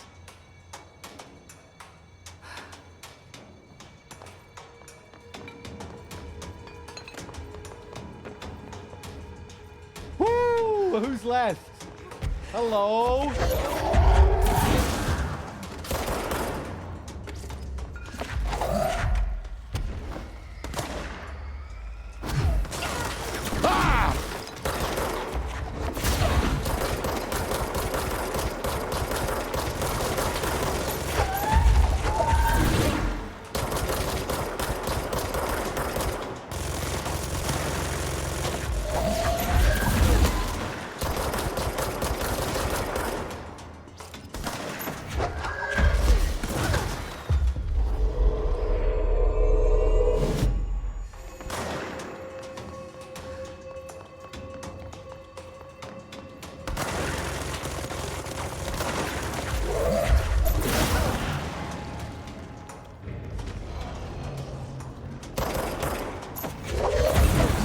Am I ever gonna die?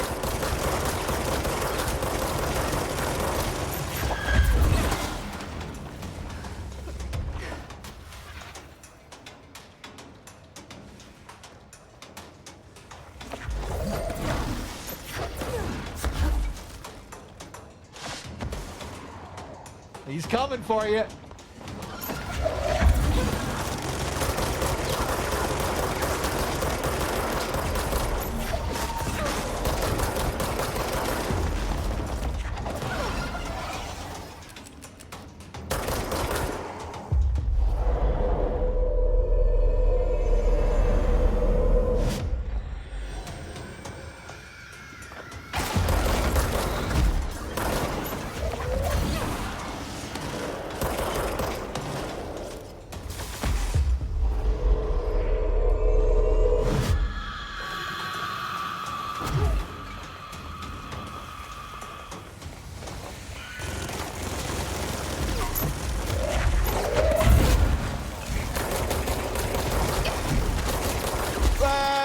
Getting greedy.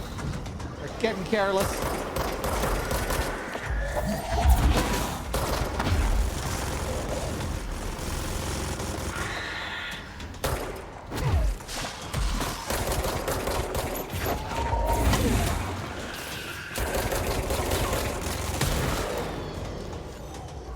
Oh, nice. You got the finish on him. Wow. Oh, that guy is a big name. He's going to be dangerous. Or maybe not too bad. Ooh, that's a lot of damage. Can't possess him? I can.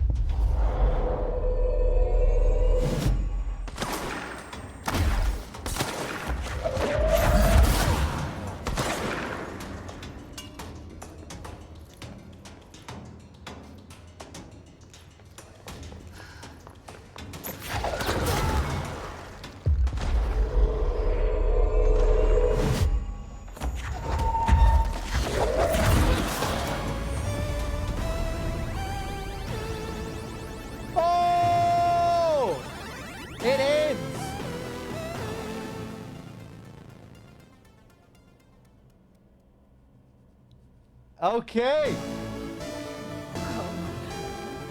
Games are so realistic these days. Yeah, it really feels like you're inside it. Shoom 2 is an altered item that allows Jesse to revisit unique enemies.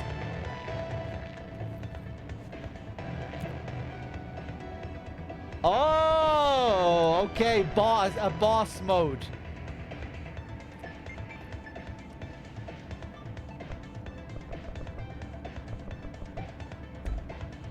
Okay, cool.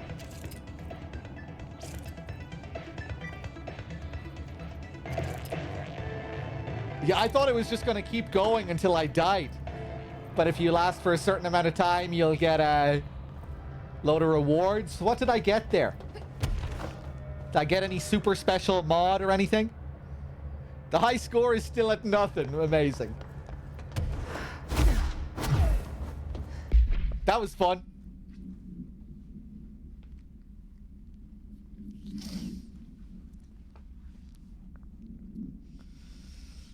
Okay. Experience and materials. Did I get any, like, super duper special mod?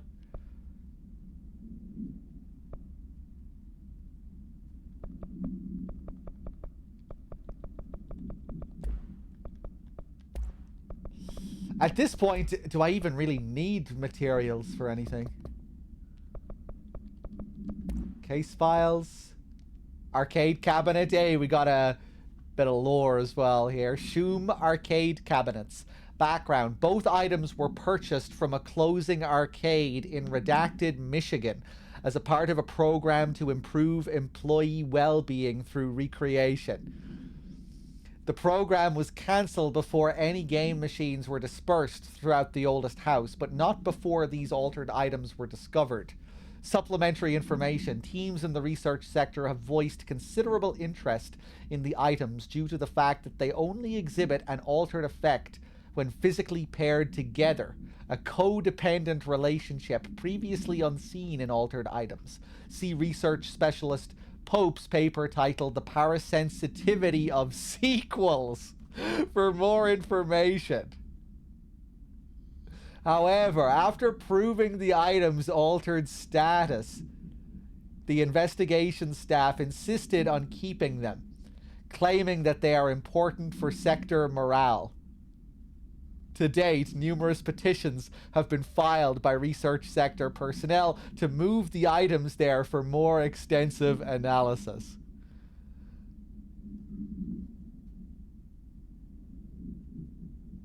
Okay, cool.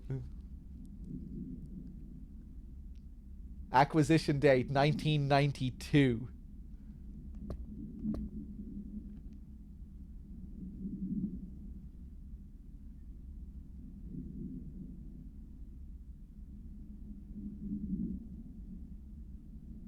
Okay.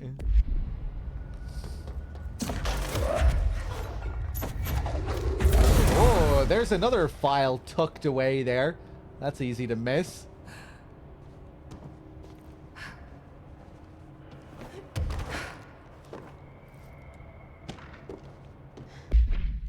Door appearance.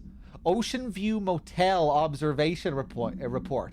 Interesting. More stuff related to the motel. An excursion into the Ocean View Motel and Casino discovered a previously unseen door in the lobby hallway. This door featured a spiral-shaped marking. Designation door redacted. Similar to the other doors, it is locked and cannot be forced open. Alice Wake, a person of interest in the Bright Falls AWE. Refer to AWE 35 for details. And the former wife of missing author Alan Wake, a suspected para-utilitarian and redacted, contacted agents Shah and Dempsey of the investigation sector using the phone number given to her in 2010 in accordance with civilian outreach protocols.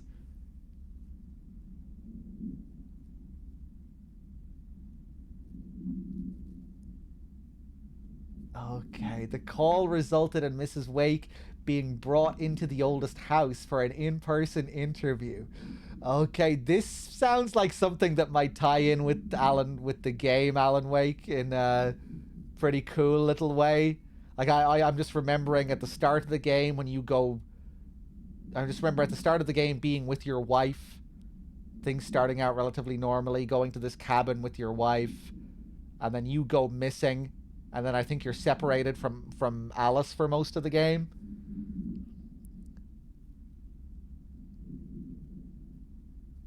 When did she call these people at the Bureau? Was it after you first went missing at the start of the game? Or maybe this is all stuff that happened post-game.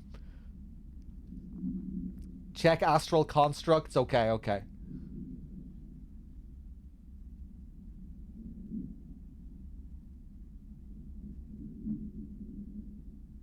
Conclusion. Oh, did I read the end of that last bit? The call resulted in Mrs. Wake being brought into the oldest house for an in-person interview. For a full transcript, refer to file on 2017. So many years after Alan Wake takes place, right? Did Alan Wake take place in 2010? kind of around the time it was released. Alice falls into the lake. Oh, yeah, okay, you know, so you spend the whole game trying to save Alice. I guess this happens afterwards, after she's saved, but Alan remains in whatever reality he's stuck in. Conclusion: determining whether this was a basic synchronicity event, if Alice Wake is responsible for its appearance, or if the door itself relates to AWE 35 is paramount. She should be returned to the oldest house, possibly even taken into the motel itself to confirm if any other changes occur. Check astral constructs. Where is my nearest... okay, when I get to my next control point.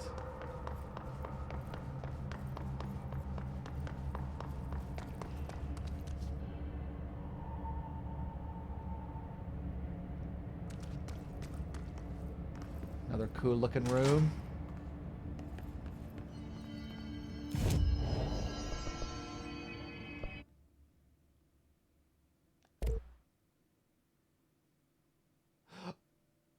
Oh, new weapon? When did I get this? And it's exclusive to this DLC, because I have to use all my new materials to construct it.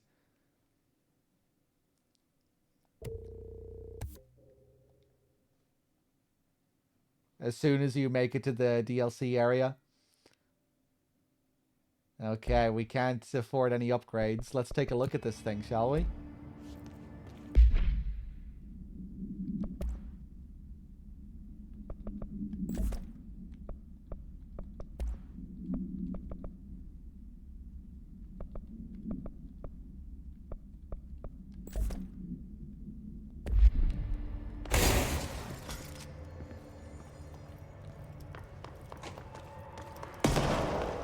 Ah, okay. It's like I manually detonate it. Cool.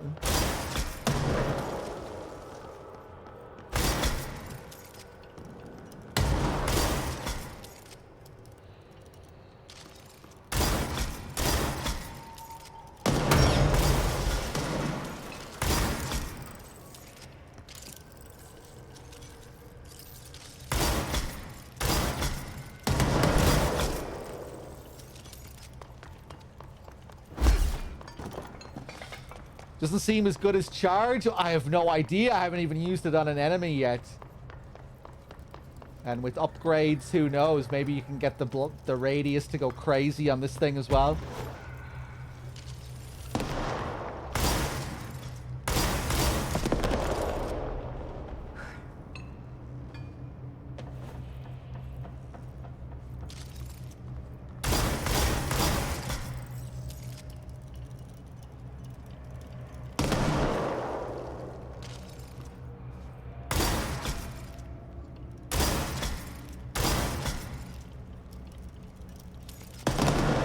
Yeah, so if I want to shoot 3 of them before detonating, I have to aim like this.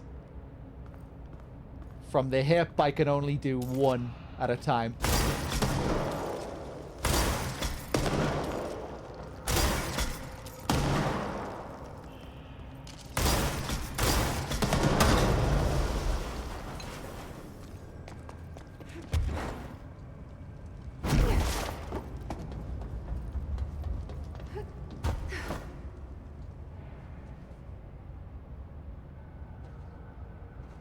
Okay.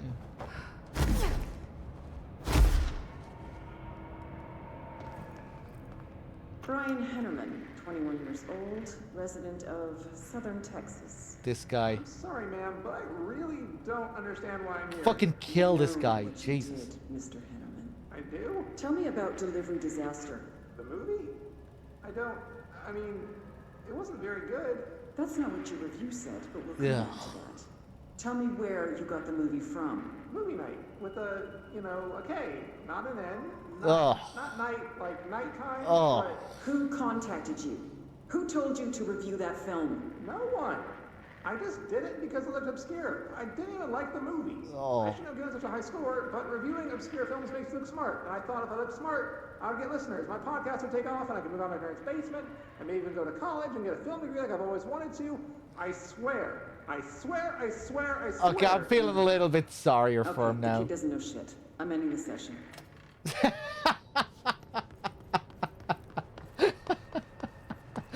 Sounded like she was getting sick of his bullshit as well.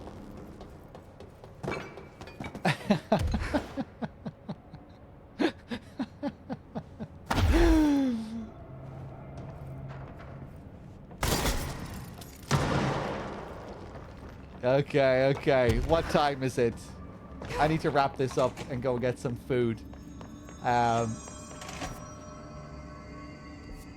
was fun though so far. It seems like this DLC is a bit beefier than the previous one, than the Foundation, just with the size of the map, the variety of things that we've seen so far. Going really heavy on all the story stuff as well. A new weapon. We didn't get any new weapon in the Foundation. Doing some cool new stuff with the Alan Wake tie-ins and bringing in all this light mechanic stuff.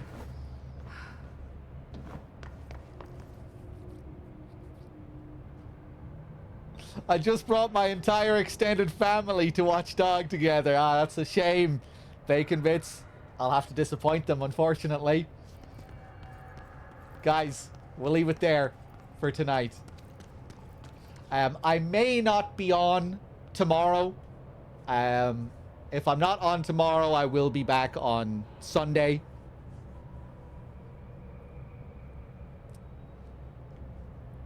I think that's gonna be the plan.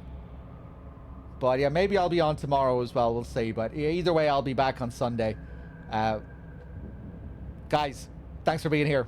Thanks for watching. And I'll see you all soon. Till next time, everyone. Take it easy. I'll host up Dave, I think. Doing some wilds. I want to show Dave a bit of love. Till next time, everyone.